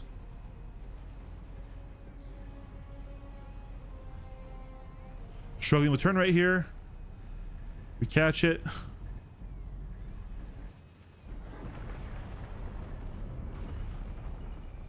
So we're very low on boost now too. So I want to once again chaff and use that to create some distance to where I can get a quick reprieve, get back into where my turn rate will work. We're going to catch him here. We kill him. Now, gentlemen, we have now 1v3'd in a multi-role ship, not a fighter, a multi-role ship. The Shiv is awesome. I love the Shiv. However, I told you guys this 1,000 times. What is my Achilles heel in space? Stationary objects. As I try to finish this man off, now that he's not flying, I misjudge it and hit the debris and kill myself. And only after I've killed myself do I see more gunfire as another ship joins. I don't know if, I think it was a Gladius, but that's how we die. So That was a huge waste of time, but I wanted to show off that fight. That was a great fight. That's fair, CIG.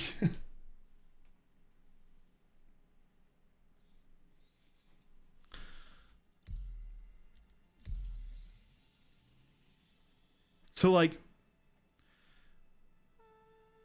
that right there, that experience, God, that made me just once again like really get like, ooh, I want to make a lot of videos during Blizzard meta, because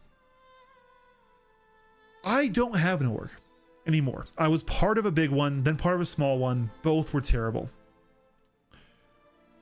I have one friend now who still plays the game with me, but he's like super casual about it.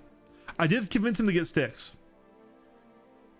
but he hasn't played with them in quite a while. He's basically like, I talk too much about the games. He's like, man, I'm not going to learn the flight model if they're going to change it. I'm like, I see what you're saying, but also like, we could fly together and like it could be fun, and fundamentals won't go away in the new flight model, but that's where he's at, right? So basically I'm a solo, and I am not saying the game should be balanced around a solo, but I am saying the game should be balanced around a small group. I think most players don't fly in orcs, or if they do, even then, when they get on, it's 4 to 5 people. Those big actions are rare. And you're right, Django. Like if that was every time, okay, fair. Because that's not every time. Every time, I have to find that experience. But I think a group of 2 to 4 players is what the game should be balanced around. He is the hurricane guy. Yep.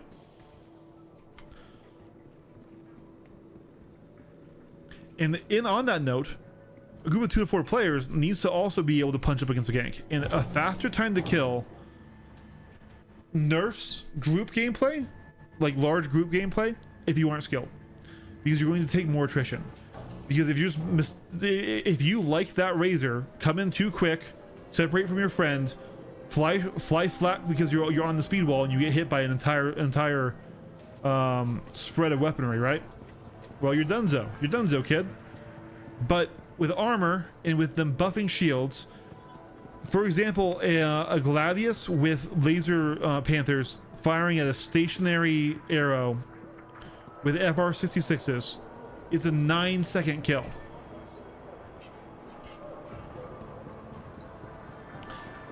In a fight, you're not going to get 9 seconds of gun time on. You're going to get 1 here, 2 there, 3 there, you know, just working out through it. And that's going to be over several minutes of dueling, right?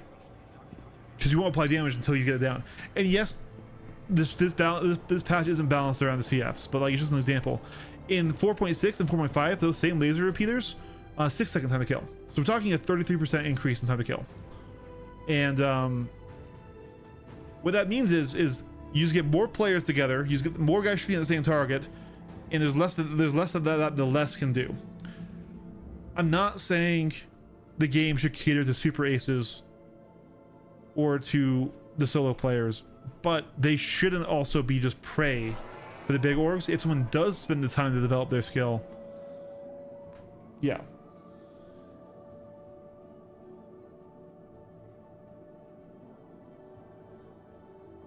Yeah.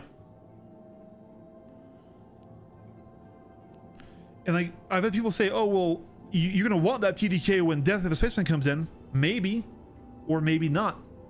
Because, okay, in both situations, I'm dying.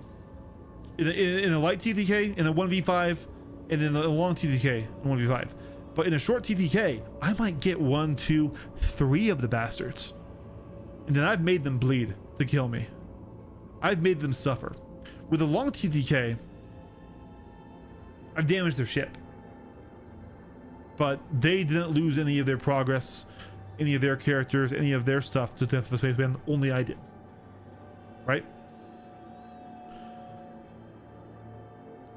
Now, of course, skilled pilots versus unskilled pilots in equal numbers, it will always equal out. And the game is truly an MMO, and the answer is, bro, get friends. I get that.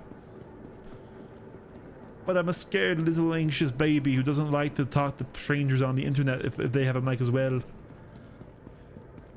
Hey, Uriah, dude, good to see you. we're having lots of good conversations on whether or not Star Citizen is right now an MMO. We're talking about why I like certain aspects of Ballistic meta.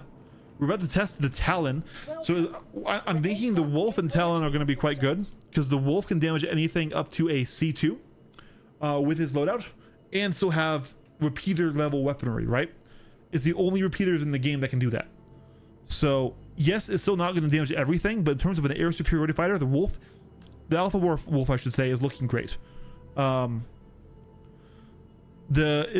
Asperia Talon looks like it's going to have cannons that can damage everything in the game default with stealth, and so we're gonna test it now.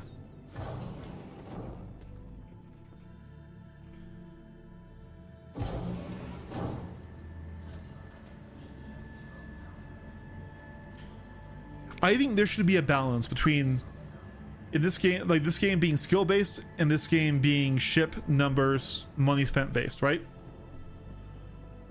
In light fighter meta, it was way too central on it being skill based.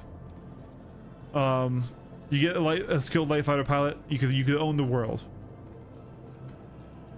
But I would like them to just reduce the TTK a bit, even for other fighters.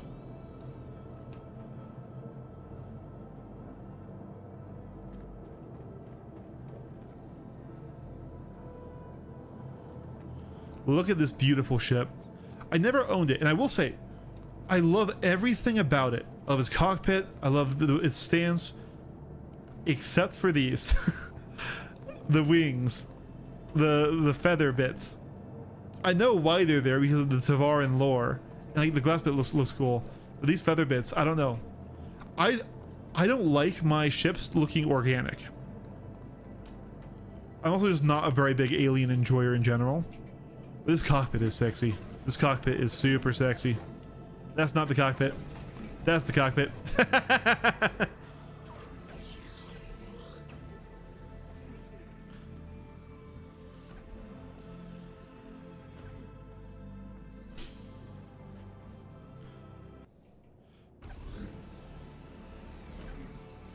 This is one of the coolest cockpit animations in Star Citizen, if you guys haven't seen it before. Check this out.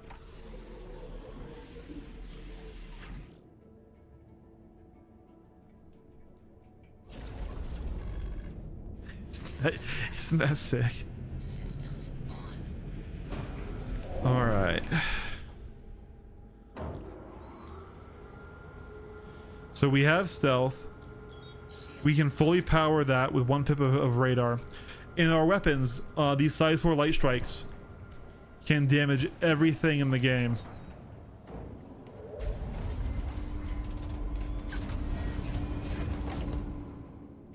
Landing gear up.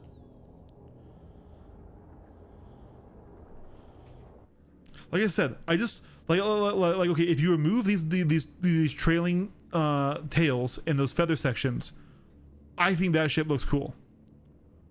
I just don't like those sections. That's the only bit on the ship I don't like.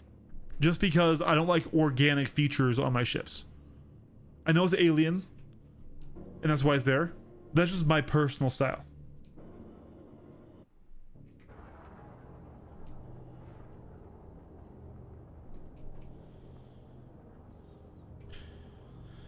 All right.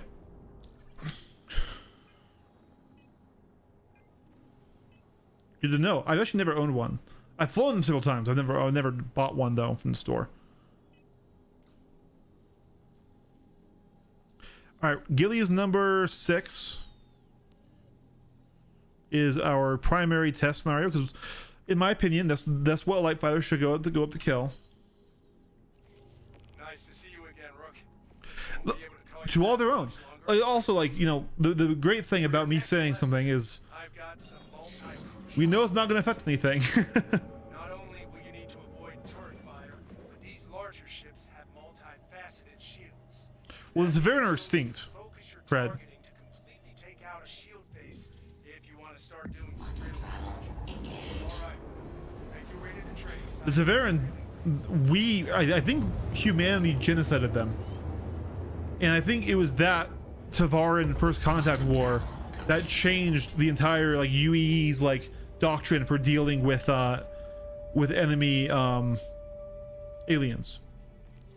Now that you're in position, we can start. I'm pretty sure they are. Stand by. Am I crazy? I'm pretty sure they're extinct. Maybe I'm wrong. I know the Bondi aren't extinct. Contact. Ready up.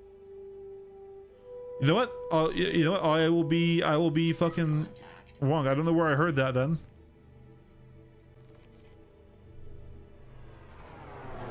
Getting some lag spikes as the mission loads in.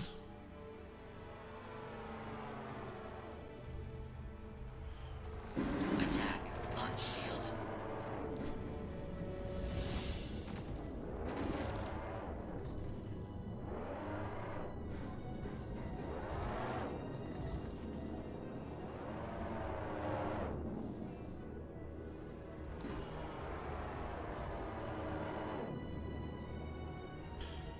No one stagger fire for sure. Even with full capacitor.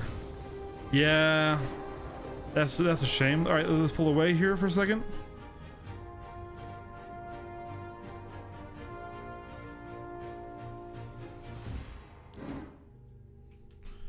Okay, staggered firing is now on. Or not. I guess that doesn't work.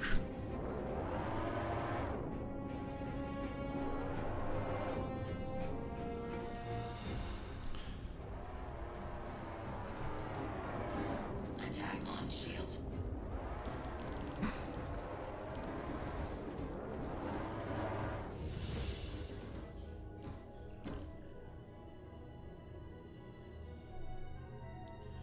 We won't let them blow us down.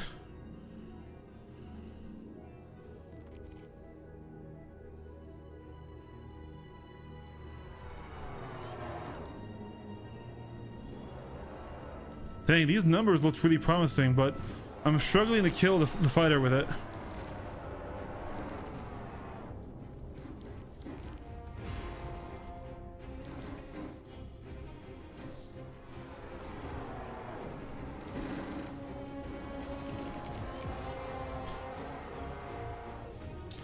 Man, those guns look so promising on here, but the capacitors do fuck it.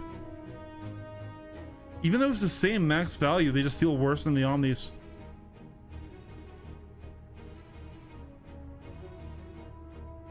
The ship, though, feels great. I was hoping that these weapons would feel good, too. Attack on shields. Target destroyed.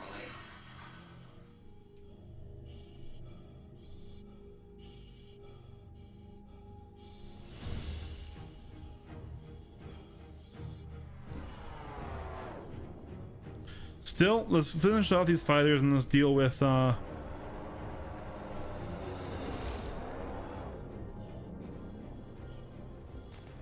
there we go. destroyed.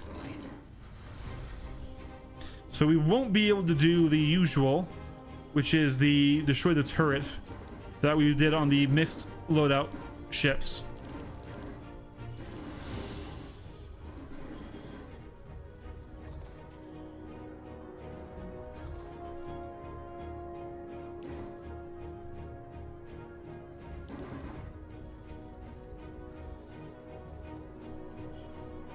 I will say the Talon is a dream to fly.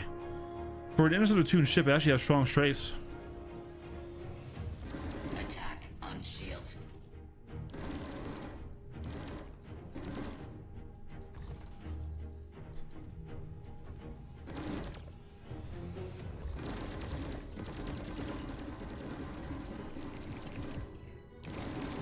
Shield failure. Yeah. Can't quite stay in that bubble for as long.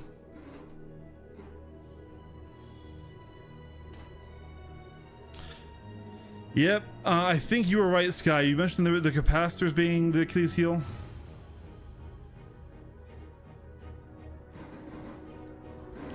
No, NPCs still pop. You can't component kill NPCs.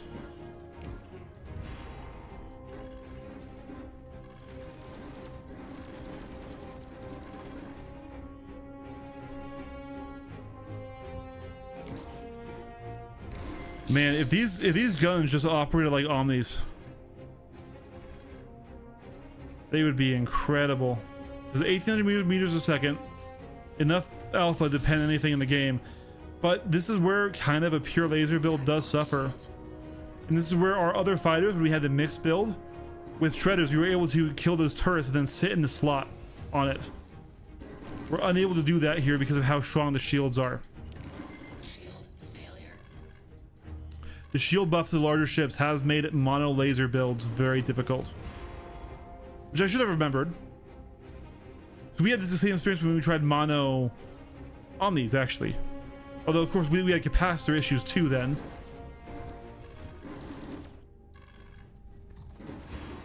But I do think, sadly, the Talon isn't quite as cracked as I thought it would be.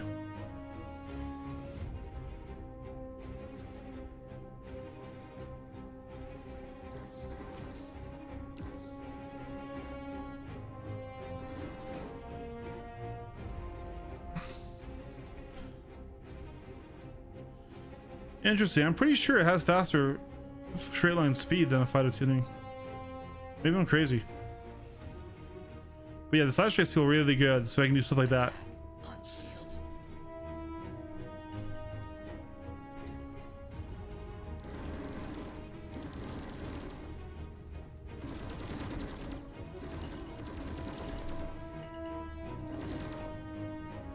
Yeah, so what we would do with the mixed loadouts UI is we would sit right here, use ballistics, kill that turret, and yeah. Yeah. That's a shame.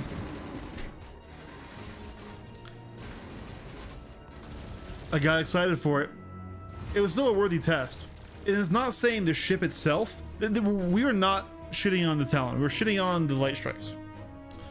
I was thinking the light strikes would be a lot better than they were. But we can solo this mission in other fighters with a mixed build.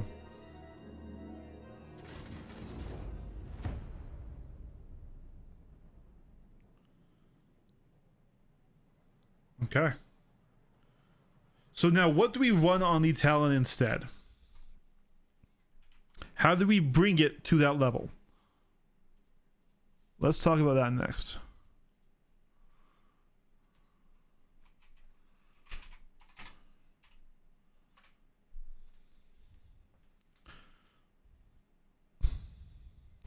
If we give it a size 4 Omni on one side,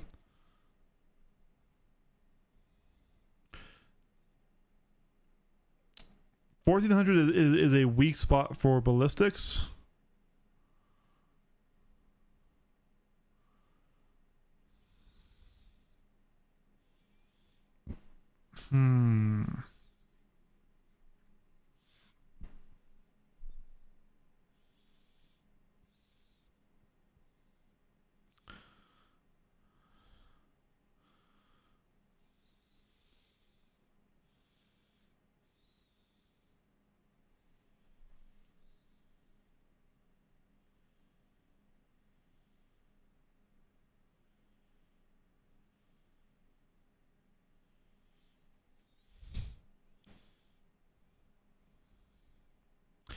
Yeah, but my only question is then why not just bring the Wolf? The Wolf does that job better, right? I want a reason to use the Talon. Although, if the Talon is your ship and this is what you want to fly, then absolutely, you're right. You're right.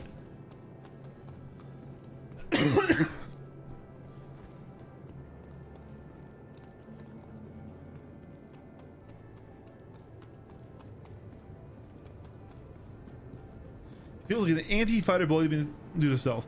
You know what? You could be right. You absolutely could be right.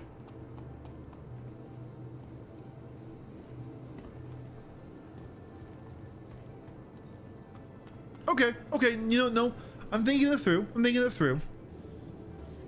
Because it does offer something different to the Wolf. Obviously, stealth.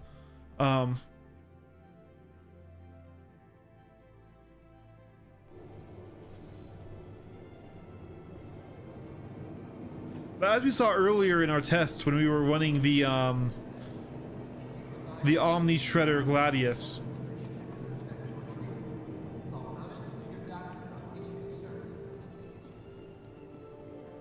we were able to beat a wolf, and the Talon's bigger, but the Talon gives you that surprise jump on them, which is so strong, especially in the middle of like a big team fight, right?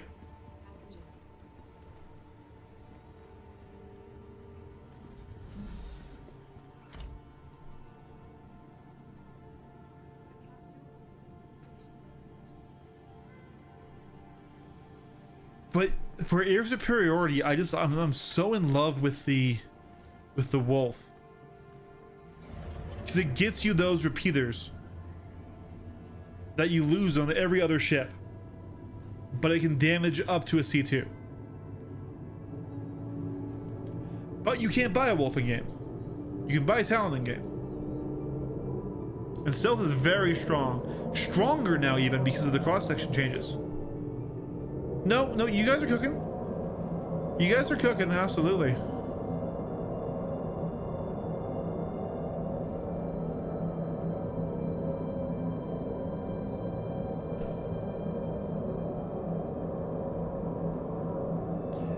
L21, but it's the Alpha Wolf that has the lasers.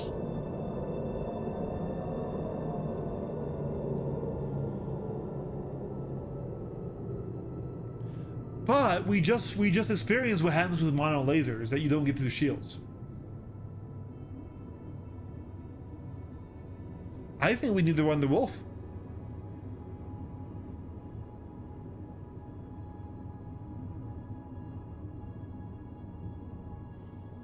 Because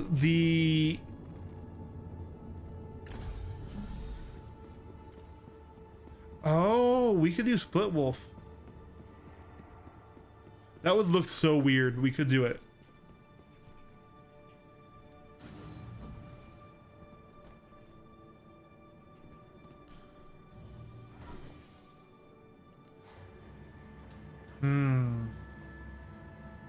I think it's half wolf time.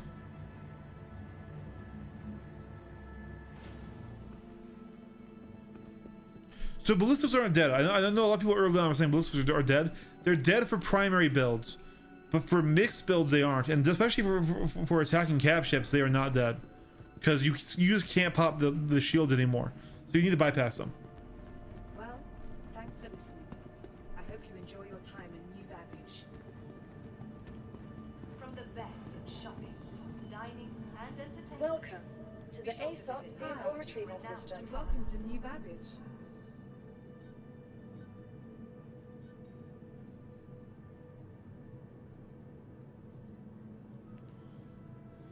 For the latest updates on ship availability and gate timing, please use one of the conveniently located terminals. Please visit us again. That is what it feels like on capital ships or any ship that has a size 3 or larger shield generator. Uriah.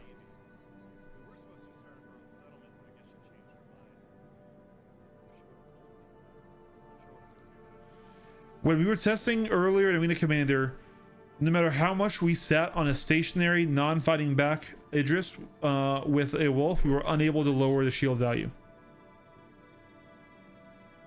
Been on a bad streak lately, but my luck's due to turn any day now. Some sidekicks finally coughed All up right. to help me It was clear out nice the chatting gas. with you. And I hope you enjoyed the rest of your left visit. over, so yeah, feel like things are looking up. Keeping busy? A lot of eyes around this place.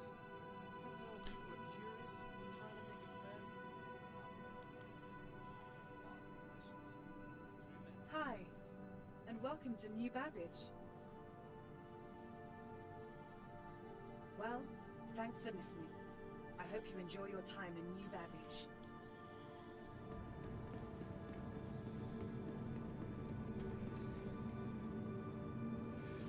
Okay. Yes, Sky. In a weird way, ASOP Vehicle Retrieval I agree System. with it. The Empire's leader in cutting-edge technology, Hear me out. Creative innovation. where creative Meets innovation innovative creativity. Ballistics aren't and never will kill a big ship. Hello, and welcome to and I do mean big, like, you know, subcap and higher, right? Where creative innovation You're going to run out of ammo. creativity. What the ballistics are there for, killing the turrets, killing the PDCs, which then open that ship up to having a lot more ships close to it, including the light fighters, including the bombers, and then you can start firing torps, you can do other things, you can just really start wearing it down.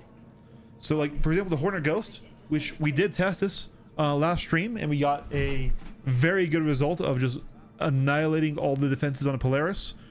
Yeah, that's what you bring the ballistics for. Vehicle selected. Stand by. Your vehicle has been delivered to the following location. Your vehicle.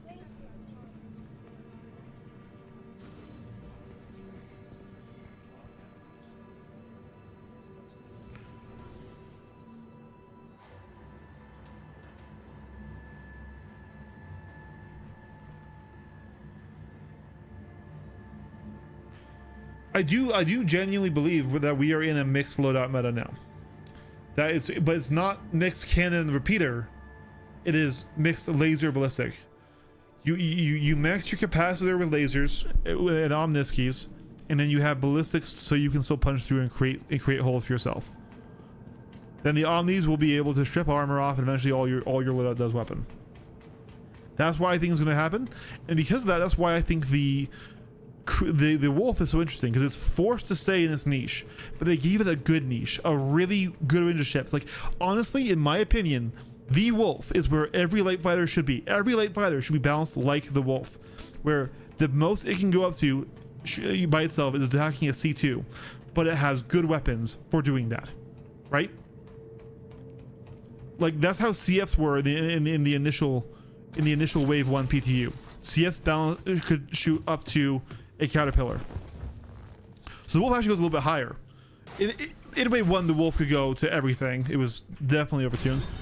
But in my opinion, that's where the light fighter exists. Systems active.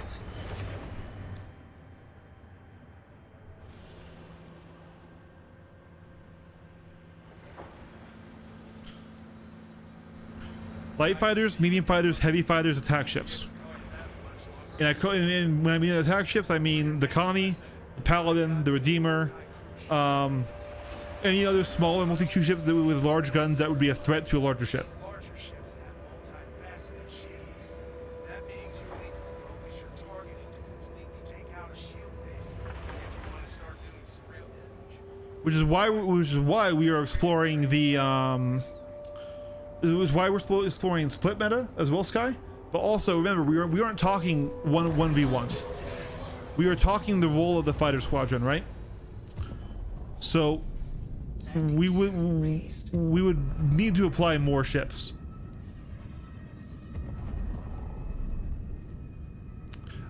I don't think it's Wolf meta. I do think the Wolf is the premier air superiority platform, Ellie. Because the Wolf has weapons with high enough velocities to be effective. They have the best velocities, and these repeaters that the Wolf has have the best damage range of repeaters. They are better than Rhinos. So this ship is viable in a large range for applying damage, but it's also firmly in its niche. You can't punch higher than a C2, which I think is perfect balance for a light fighter. I really do think the Wolf should be the benchmark around how fighters are balanced, and shocker, is this good balance when it's a bespoke weapon ship. Bespoke weapons are easier to balance, guys. Quantum drive engaged. Quantum drive disengaged.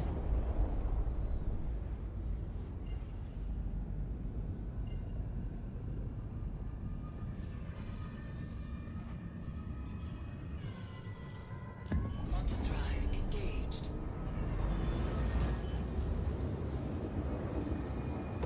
Quantum drive disengaged.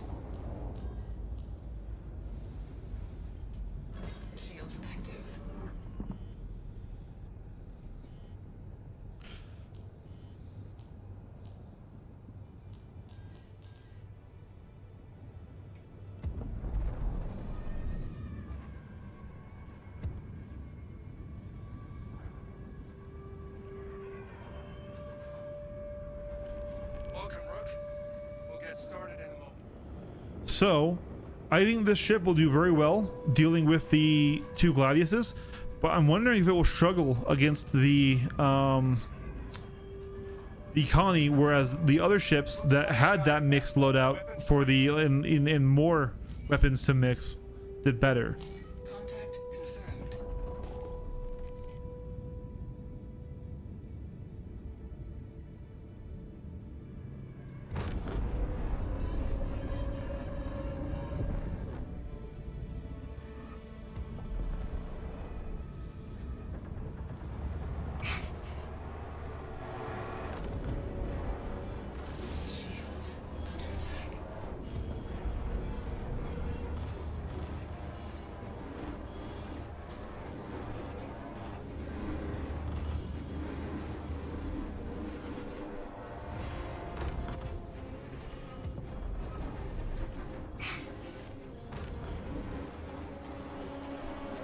Target destroyed. Bastards! Ah!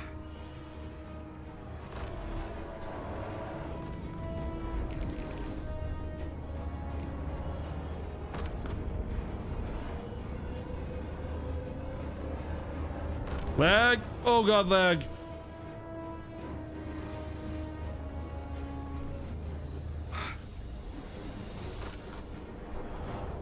God, the time to kill is so long in 4.7. Destroyed.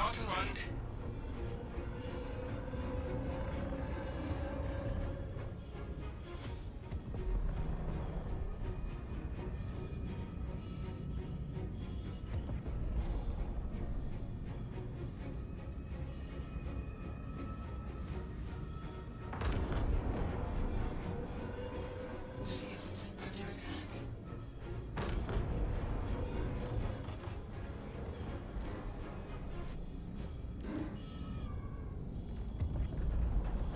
They're killing me! Oh.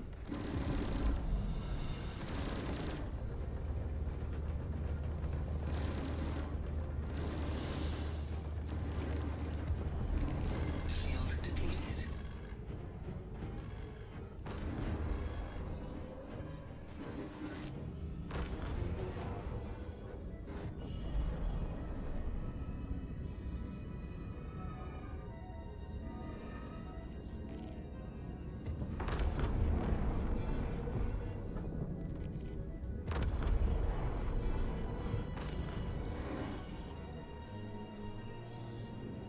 We were on the other turret, but oh well.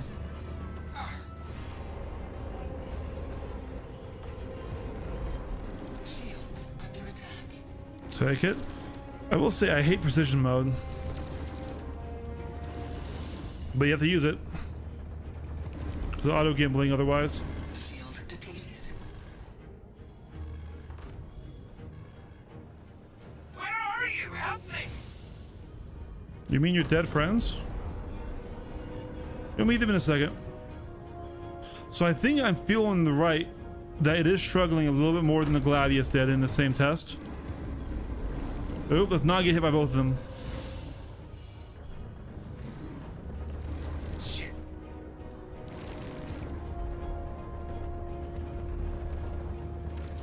We need to kill this first turret.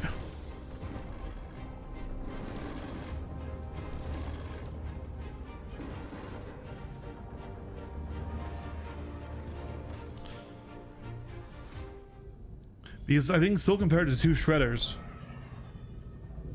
that it doesn't quite do the same alpha, but we are applying damage. We will get there. We haven't taken much damage ourselves yet either. It's just a bit more struggling. You gotta help me! Come on.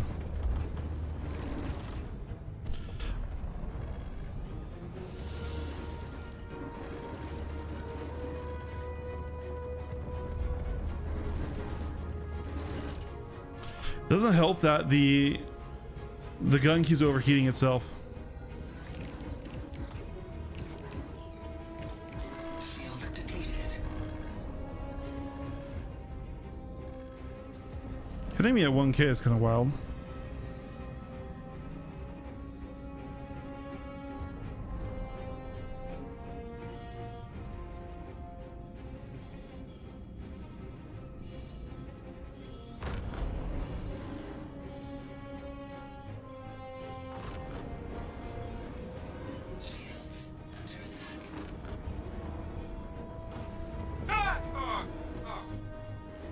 And he really wants to keep me on his other side. We can get closer here. We can just force the issue here.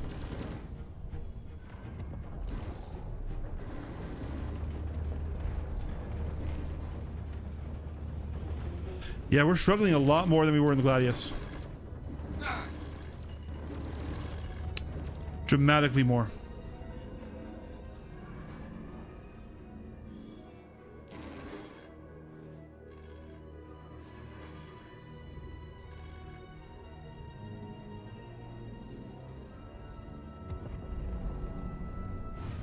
When we were testing the Vanguard, it felt okay. I actually don't think we ran this test in it though. Because we were focusing on that for the Hammerhead test.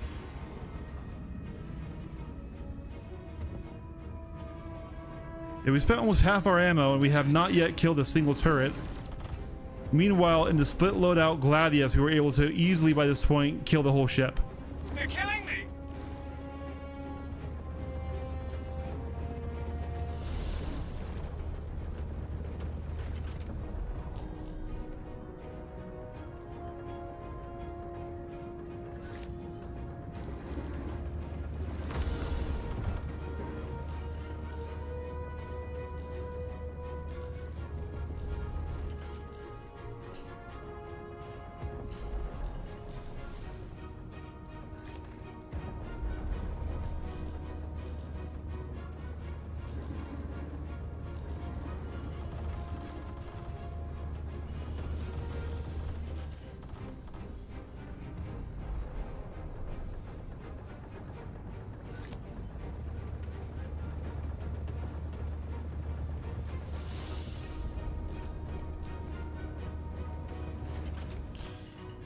I feel like this is simply not working. Did they change how ballistics affect, or did they make armor apply to turrets as well now? Because now we're through shields. But I feel like we were able to kill through shields in the Gladius the other day. And now it's dead.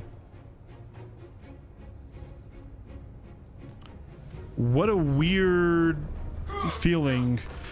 Maybe we need to pull the Gladius back out. Oh, did I really just put myself out?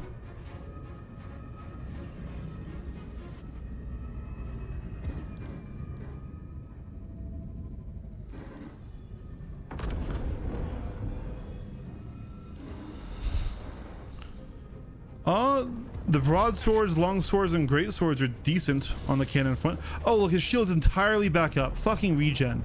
Fucking regen. Fucking regen. Entirely back up in the time it takes me to fucking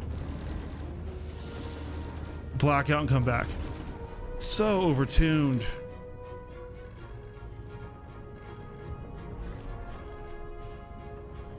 All right, what we'll do is we'll sit here. We'll sit here in the safe spot buggable we created. Get his shield back down.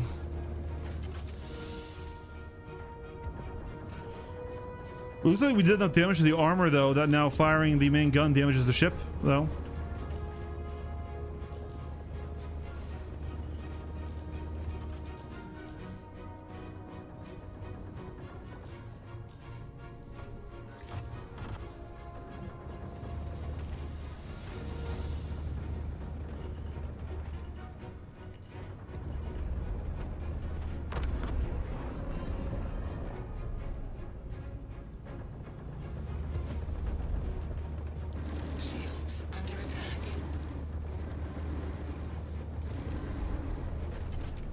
Yeah, see, they die instantly when shields are down.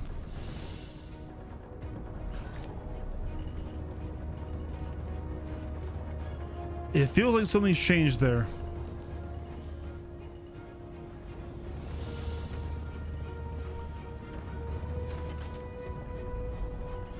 If you can't damage turrets and PDCs through shields now, boy.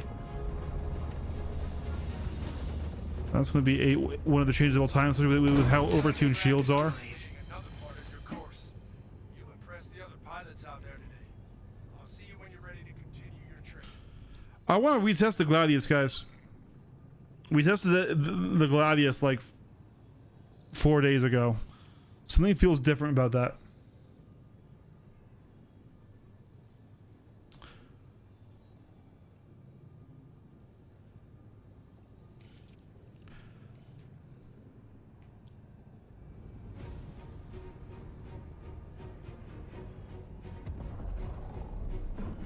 Shields disengaged.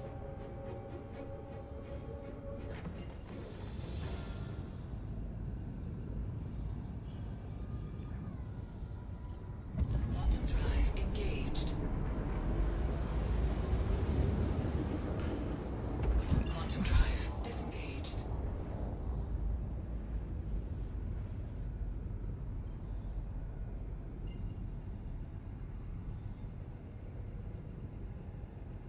Well, once again, light fighters shouldn't be balanced. Like, Quantum drive engaged. to balance it against that Connie, right?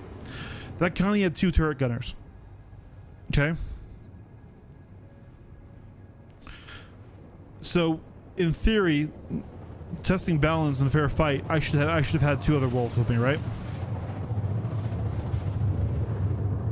That's equal investment, right? The fact that I can do it at all solo still means it's viable.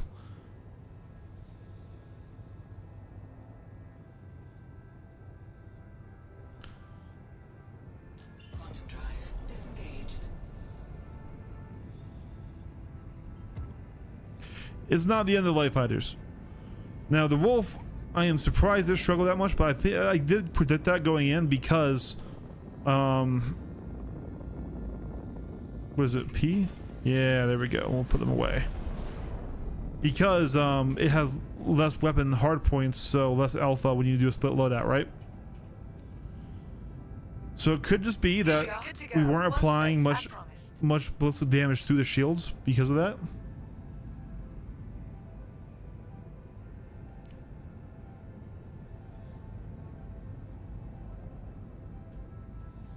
You should be good to go. Your spot is still assigned to you and ready for use. No, it ain't.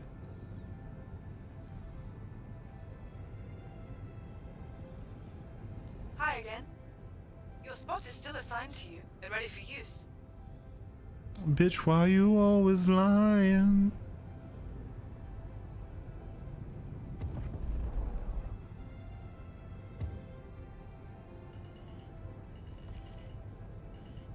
We always knew armor was going to extend the TTK. I mean, that's what we were talking about when you first joined in Uriah, is that, hey, at least in Fighter v Fighter, the TTK needs to be short.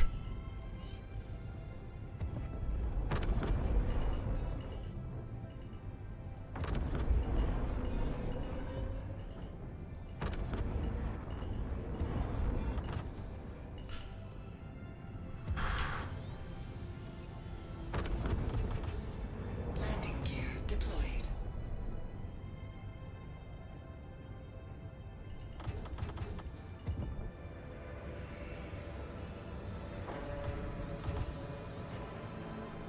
Oh, we overdid it. There you are. That was almost smooth. Engaged.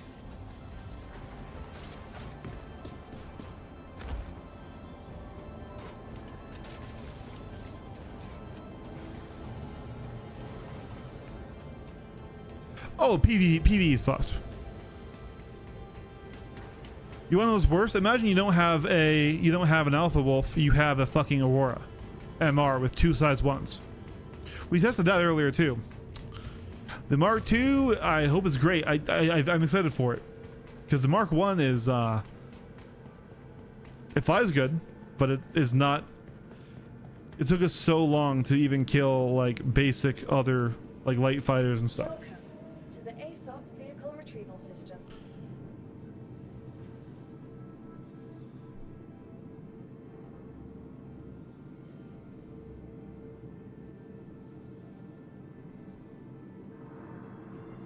You'll please visit us again.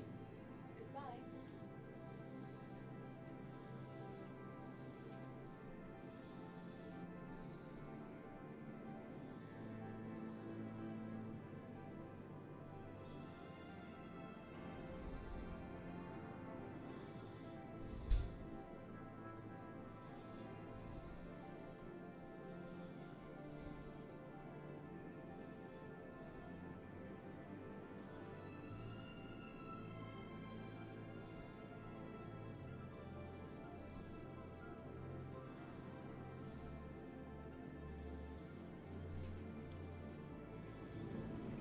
Welcome to the ASOP Vehicle Retrieval System.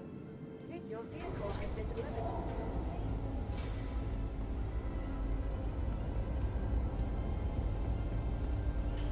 the Yeah, the quick time to kill of 4.5 I will desperately miss. I'm gonna get a drink really quick, guys. I will be right back.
Okay.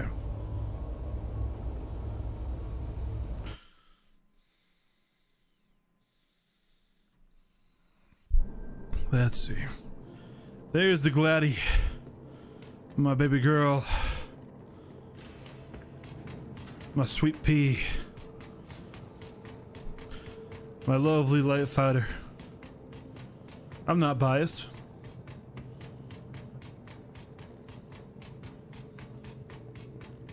So we did test this actual loadout as well in PvP in 4.6, and we were able to kill arrows and wolves. It was a hard fight though, with shredders and omnis on a Gladius, but it was doable. And that was in 4.6 lobbies where you didn't have radar forcing you in close, so we had to force them out to get it close. Of course, Snipey did kill us, and we knew he would, but we got him one time, which I was surprised by. I think he was just probably a bit rusty.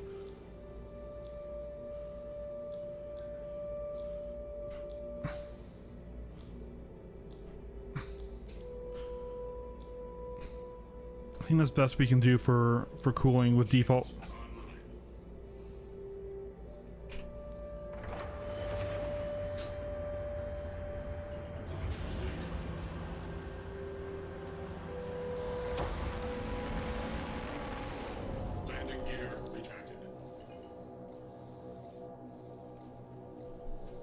Bye, and thank you for visiting New Babbage.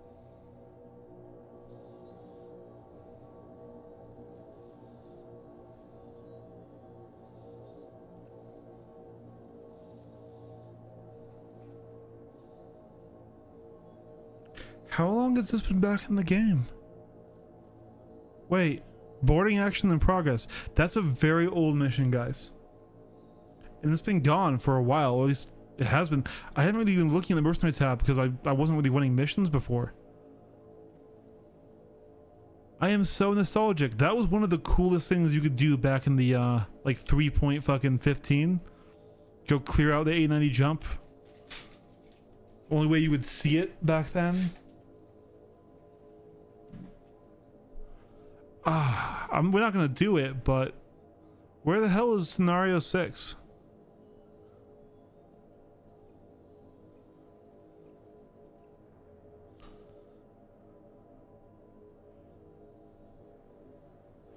Why is it no spawning?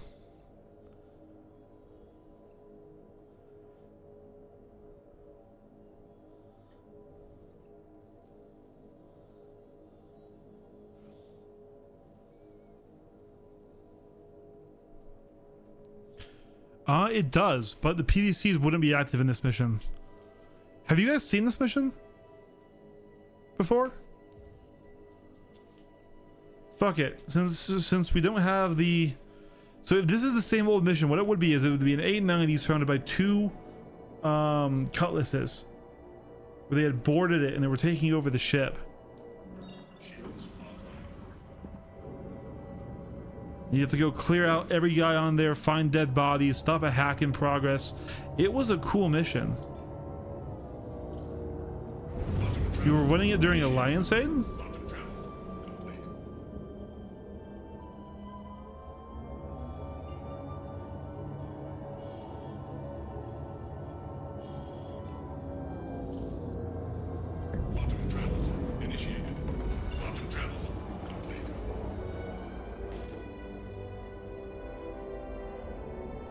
Okay, so it's been there for at least one patch. It's probably been there for longer. I just haven't been looking at mercenary tabs. But it's very cool that it's back.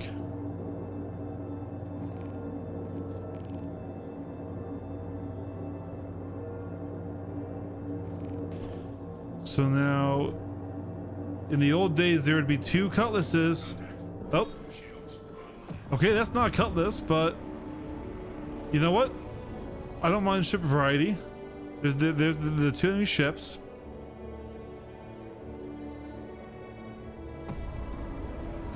And he blew past. Holy shit, that's like full on nav mode.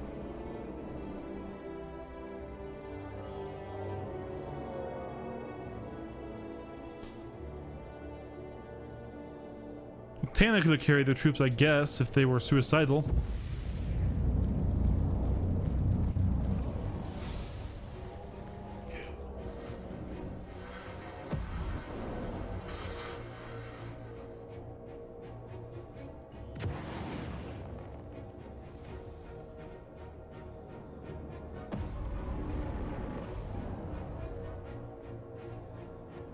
I love my missiles.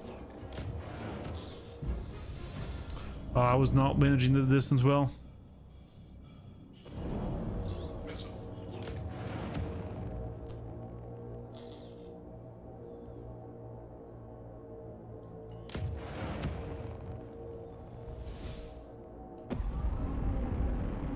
That one didn't track.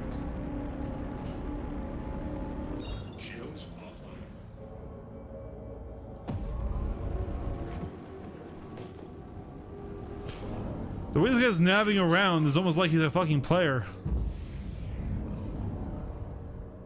Here we go. Finally have a decent merge speed. There we go.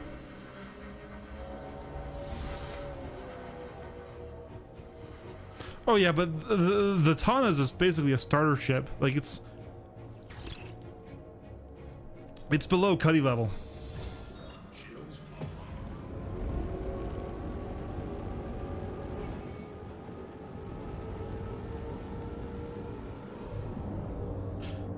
Oh no!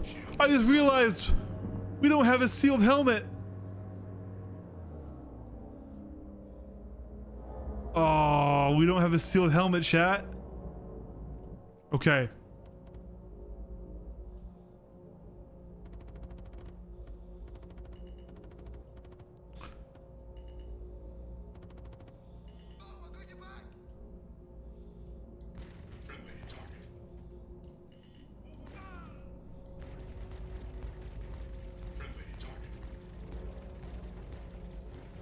And I shoot open the door so I can get inside.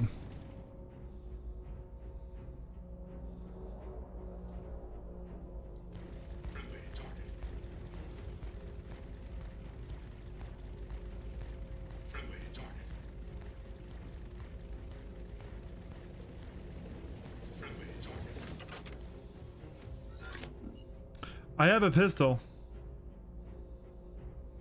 Hangar? Oh.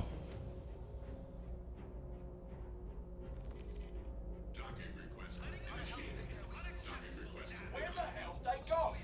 Advancing. Landing gear deployed. Where the hell are someone wants to tussle? Bastards slipped away. I'm pushing. Moving. Taking injuries.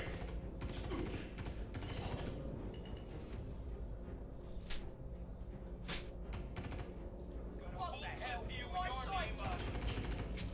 Get on the clock, people.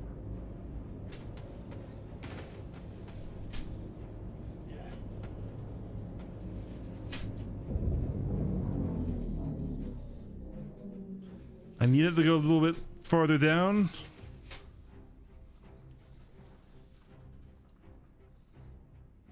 Come on, slide off, baby. Slide off, baby. Yeah!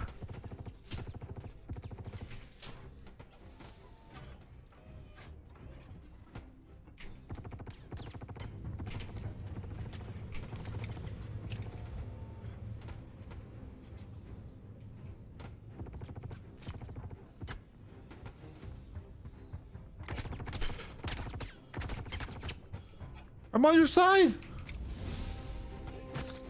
Is it because I shot at the ship?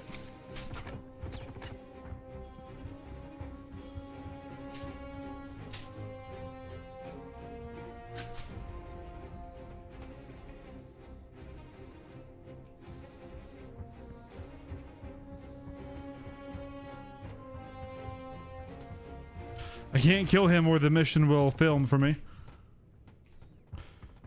I need you to open, please. Oh.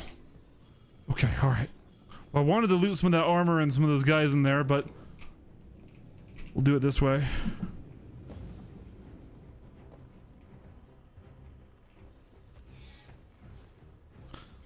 Like a true PvE player.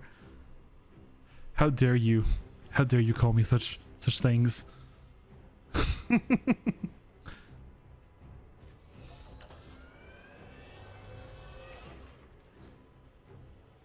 Good shout out, Uriah. It was scuffed as fuck, but hey, we got in.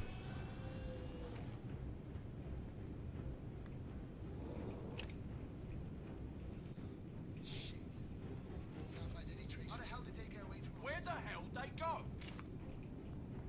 Letting him escape is unacceptable, damn it. Nothing in the weapon rack. Something's up.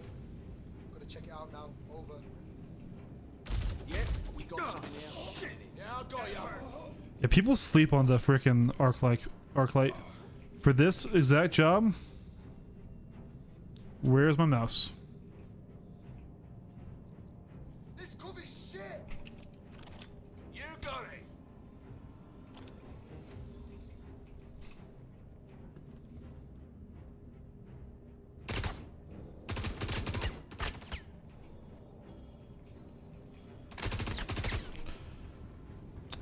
Okay. You know, this actually is my first time doing any sort of FPS in 4.7. Genuinely, my first time doing a mission that was not the ghillie stuff. I think I'm just encountering the low quality of this gun, because it had so much spread. And I remember this thing being a laser before. We need to find more heals. We were not kitted to do this. So we're not going to halt the data transmission. We don't have time for that.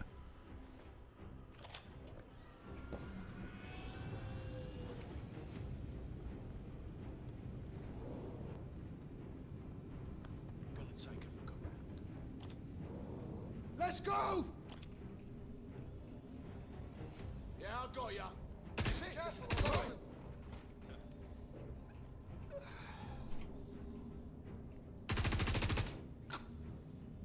Damn it! Damn it! Damn it!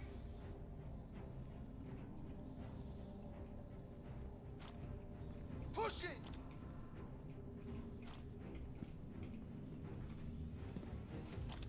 I got you. Go! Go!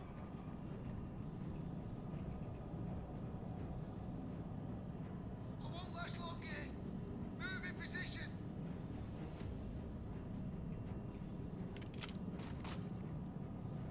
Yeah, I got ya.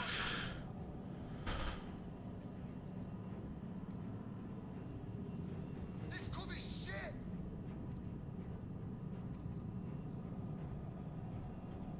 Stay tight. Keep moving. Tire yourself Time's out. wasted. Let's go. I'm gonna mess you up. I'm pushing. Oh, is this the new P4 model? Today just got interesting.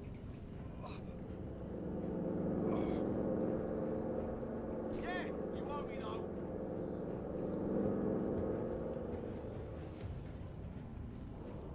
Yeah, I got ya. I'm glad that this is a way for you to get these armor suits again. Those armor suits have been hard to find for a while.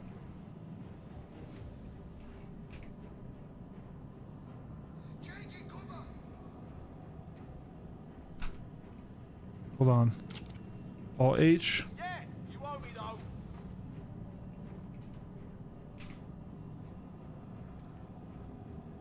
Oh, it won't let me do it. Double up. I won't last long here. Move in I'm not giving up my my flight helmet unless I absolutely have to.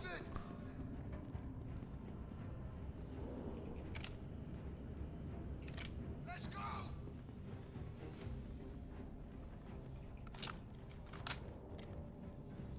You got it.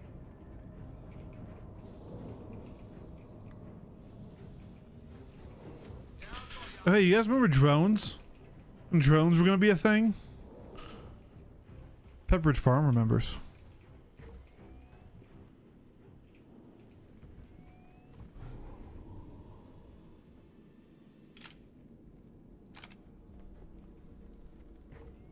Be careful. Yeah, how trippy that was. Shit, missed. I got you covered.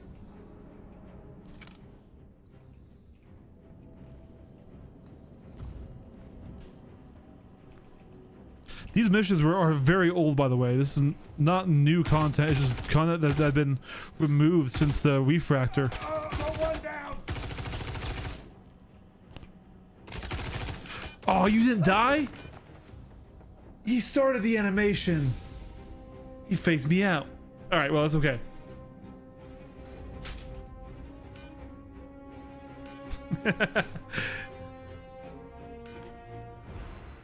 He did like that and then came back and shot me again.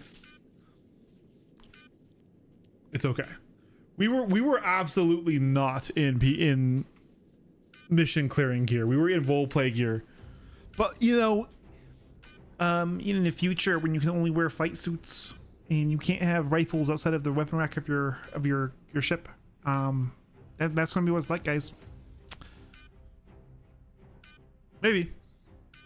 When we get there, I just wear it because it looks cool. I'm sure we'll get there, but a lot changes. I actually fully believe that they're going to make the flight suit changes, right? And then this flight suit that I have right now won't be a flight suit because they won't think about it. So I won't even be able to wear this as a flight suit.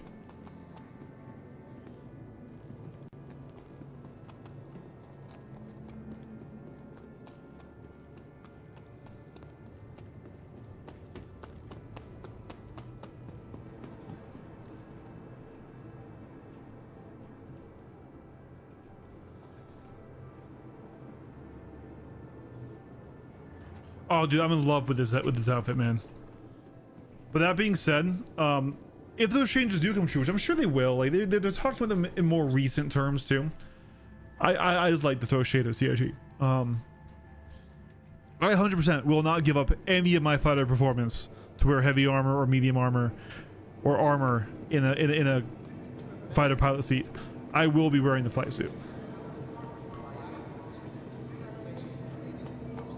The guy giving orders on the Perseus, right? It's a cool outfit. I really wish it wasn't as rare as it is, because it's not like it's useful. It's not like it's good. It's just sick. And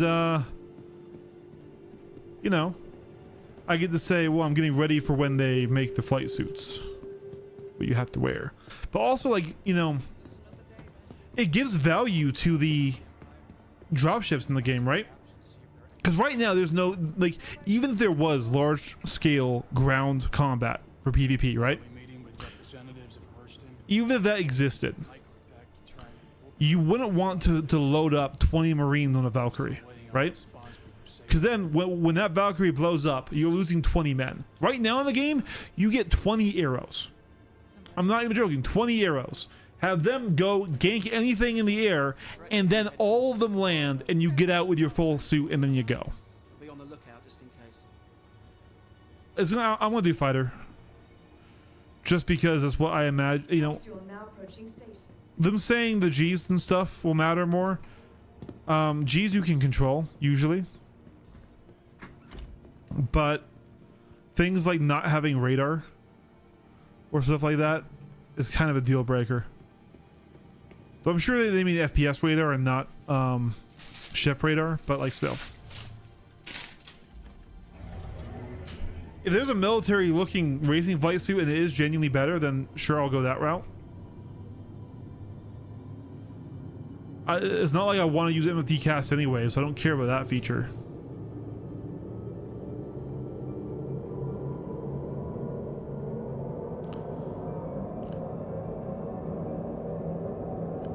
Look, I love racing as much as the next guy. I mean, there's my sim rig. I love racing and sim racing. But in my spaceship game, I want to be fighter pilot.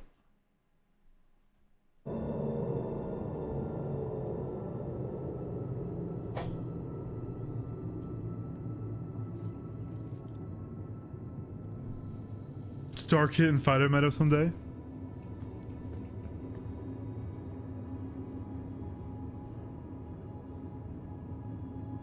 No, I do believe light armor will have downsides.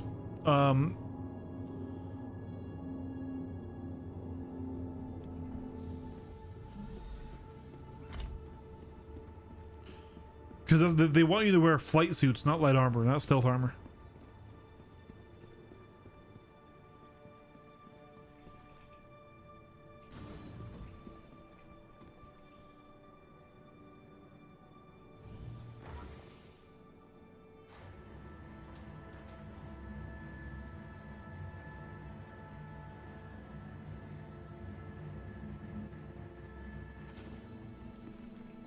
Did we get our mission back at least? We weren't even going to do that one initially. Okay, we got scenario sticks back. Hi, and welcome to New Babbage.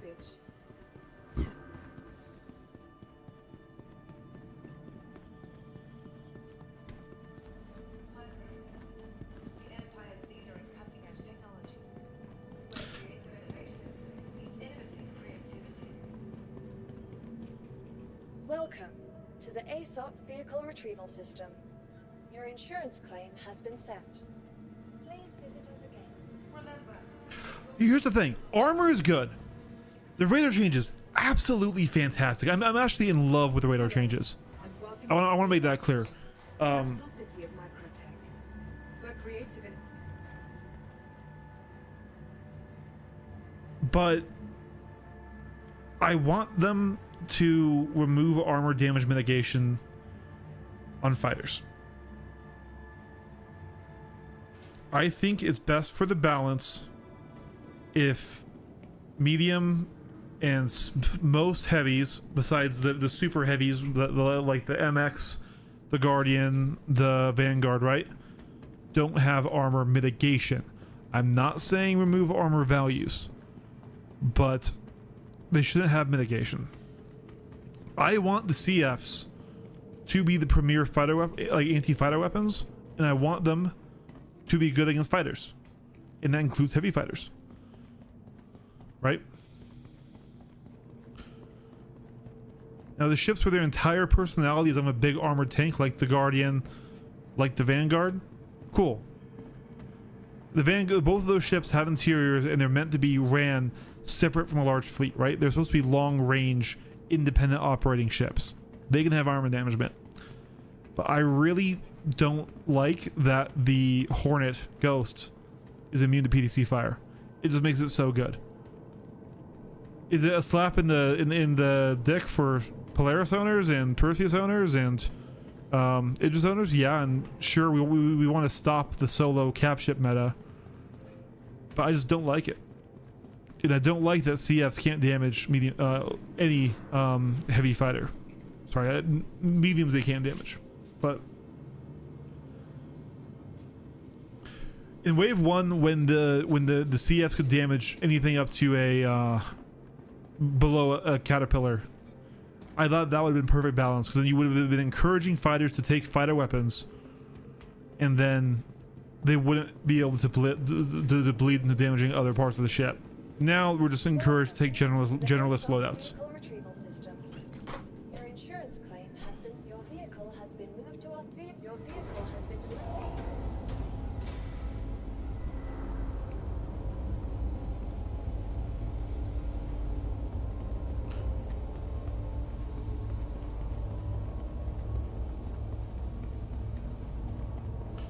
I've never messed with the crafting yet.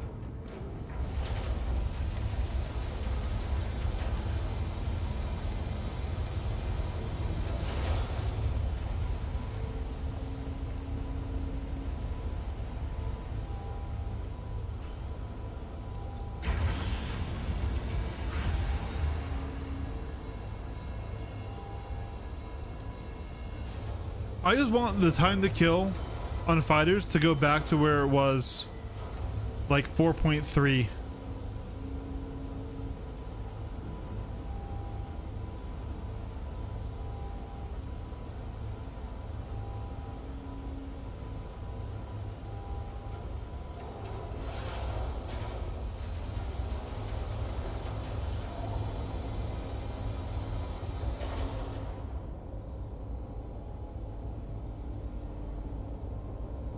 I should have a crafting bench here, I thought.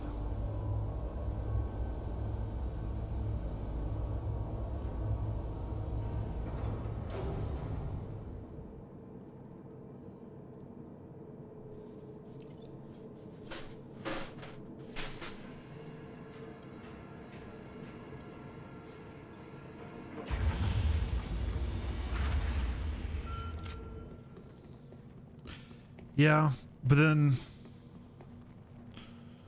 potentially, Sky.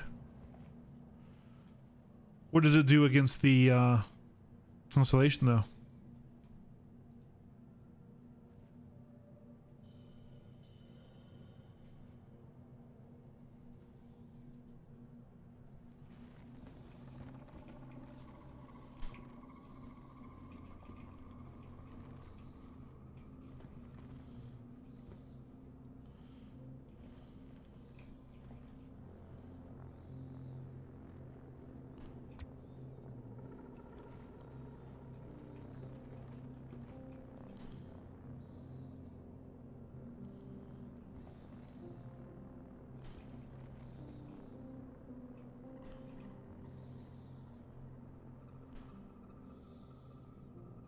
Okay.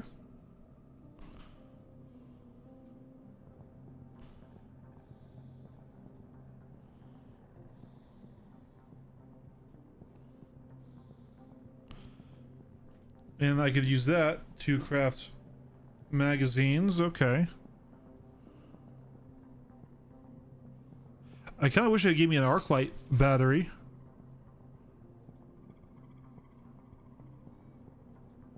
All right, let's craft a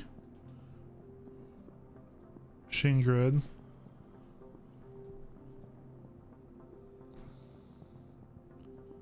Oh, okay, no, we didn't get enough of that. Okay, never mind. I thought it'd be cool. I could turn that into a helmet and have a steel helmet.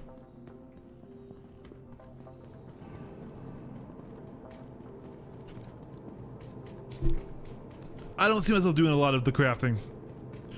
If dismantling was like super great, maybe. But I'm not a miner. I'm a man. Old ass man. But alright, now that we finally got the constellation mission.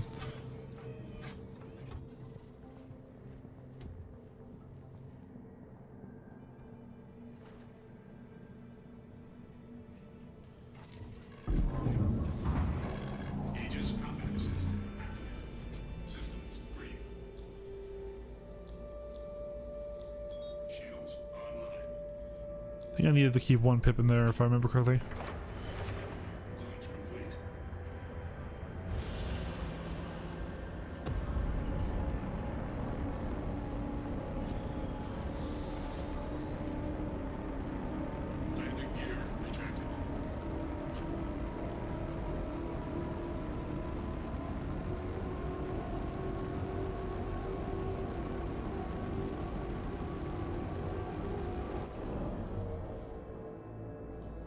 Shield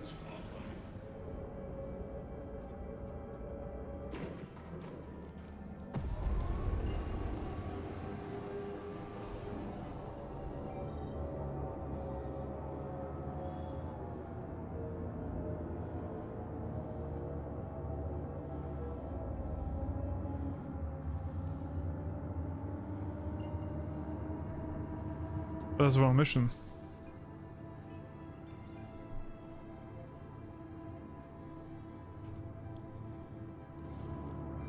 Hey, there we go.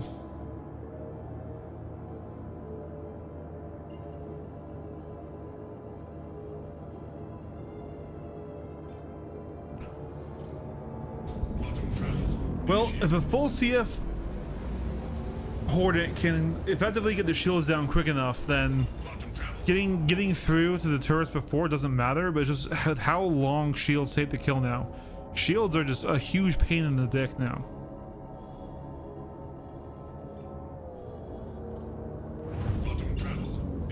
Alright guys, final test of the stream. We're gonna do this mission, then we're gonna get off for the night. I want to say thanks to everyone who's come by, hung out, chatted. It's been a great stream. I appreciate you all so much. We got good PvP in earlier. We got good testing in later. Honestly, I think it's been a solid stream. I think the wolf still... I don't think we nailed the wolf. I think the wolf is still a very good value. But mono laser is just tough. Mono laser is very tough against shields. Are they gonna spawn?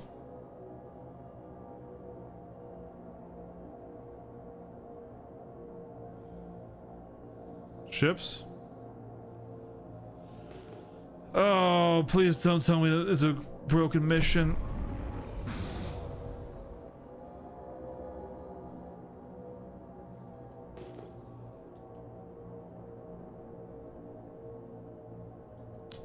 Man, I really wanted to retest the Gladi against the Constellation, because in my mind, theoretically, the Constellation is the largest series of ships fighters should be genuinely targeting as prey, right?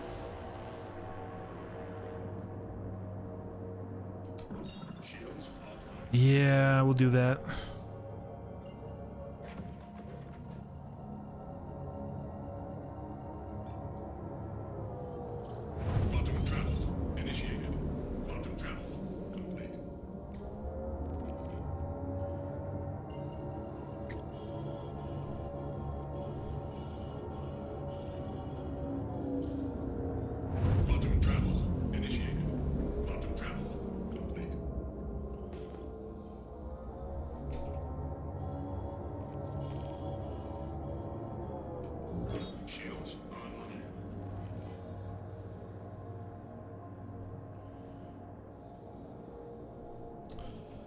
All right.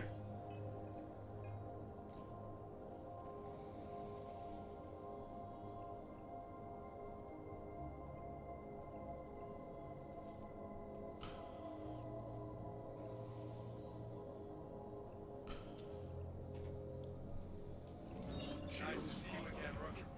Won't be able to call you that for much longer at the rate you're learning. For your next lesson, I've got some multi-crew ships ready to take you on. Not only will you need to avoid turret fire, these larger ships have multifaceted shields. That means you'll need to focus. Oh my god.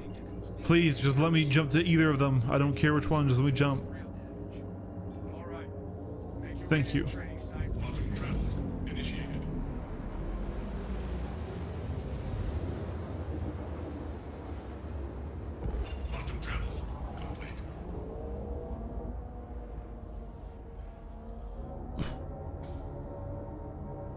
So the wolf nearly died. We did kill it, but we had to fully drown the shields before. Now, in our first test with this, we were able to kill the turrets before the shields were down, and then have a safe place to slowly whittle down those huge shields. Hey, there we go. Try to dodge that! Shields under fire. Ush!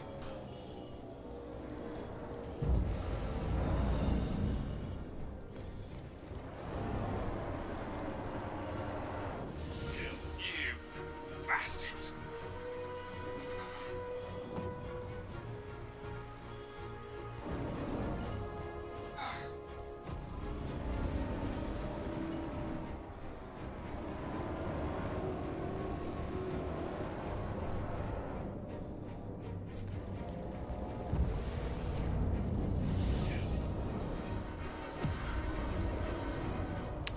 I want to say that was also an easier time killing those two Gladiuses, but of course those were AI.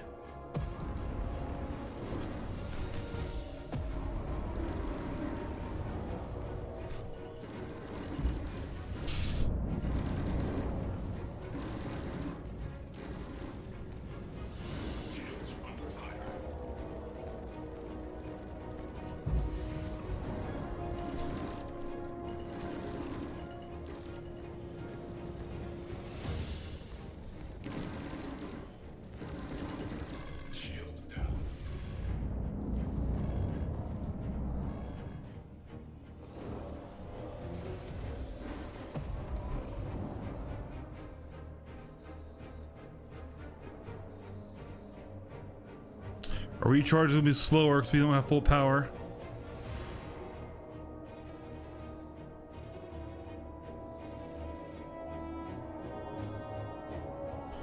Dive back in. I think we were on top turret.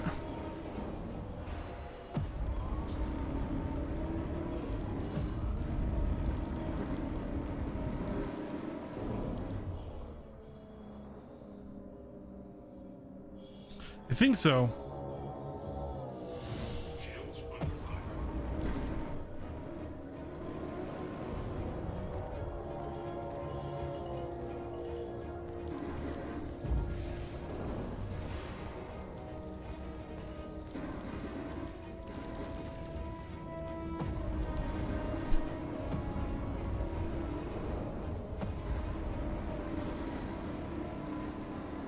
I need to get closer, right, if I want to avoid that roll.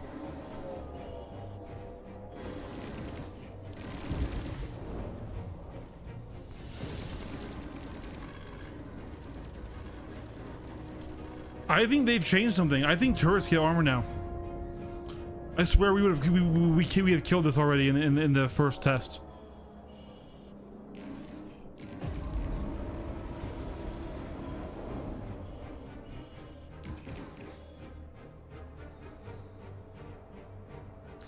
I think turrets get armor now, and I think through the shields we're not hitting past that threshold. I swear with 2 shredders we would have killed that by now.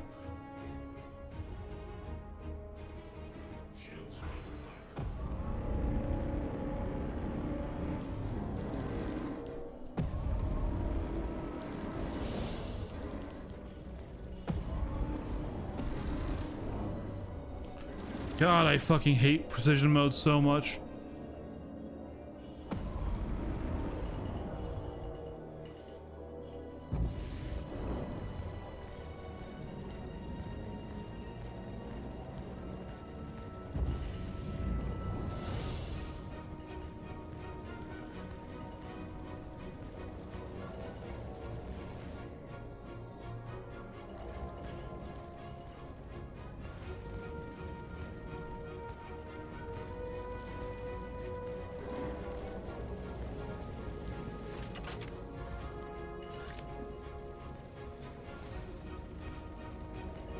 Yeah, we would have killed this thing by now.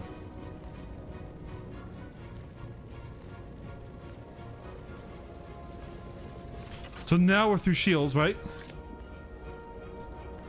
Now we're through shields. Or no, not yet. It was close though. We're red.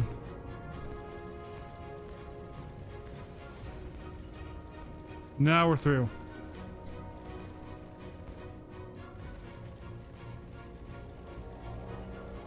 Yeah, it dies.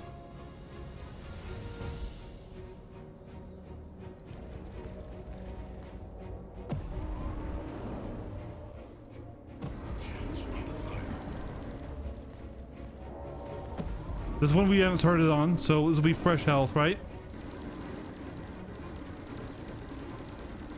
Yes, with a cannon. Yep.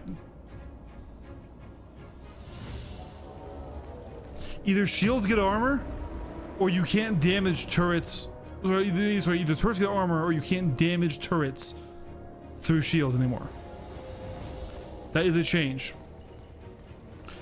Now, I think we still did better with this than with the wolf somehow. We didn't take nearly as much damage.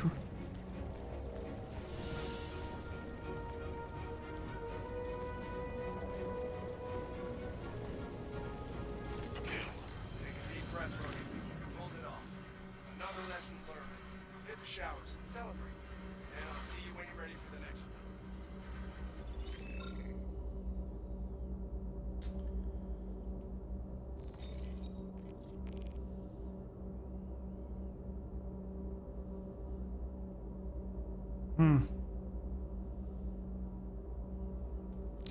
Either way, guys, that is going to be all for me here. Thank you all so much for watching, hanging out. This was a great stream. We went for 5 hours. That's crazy. We went for 5 hours. Lots of testing, lots of PvP, lots of good times. Once again, thanks to everybody who came by and watched and all that fun stuff. We had a decent spread of viewers, honestly. Like, I'm pretty happy with that. I'm pretty happy with that spread of viewers. So thank you guys so much. I greatly appreciate you all. I will be thinking for a video for Monday, even though we won't be getting the patch until Tuesday.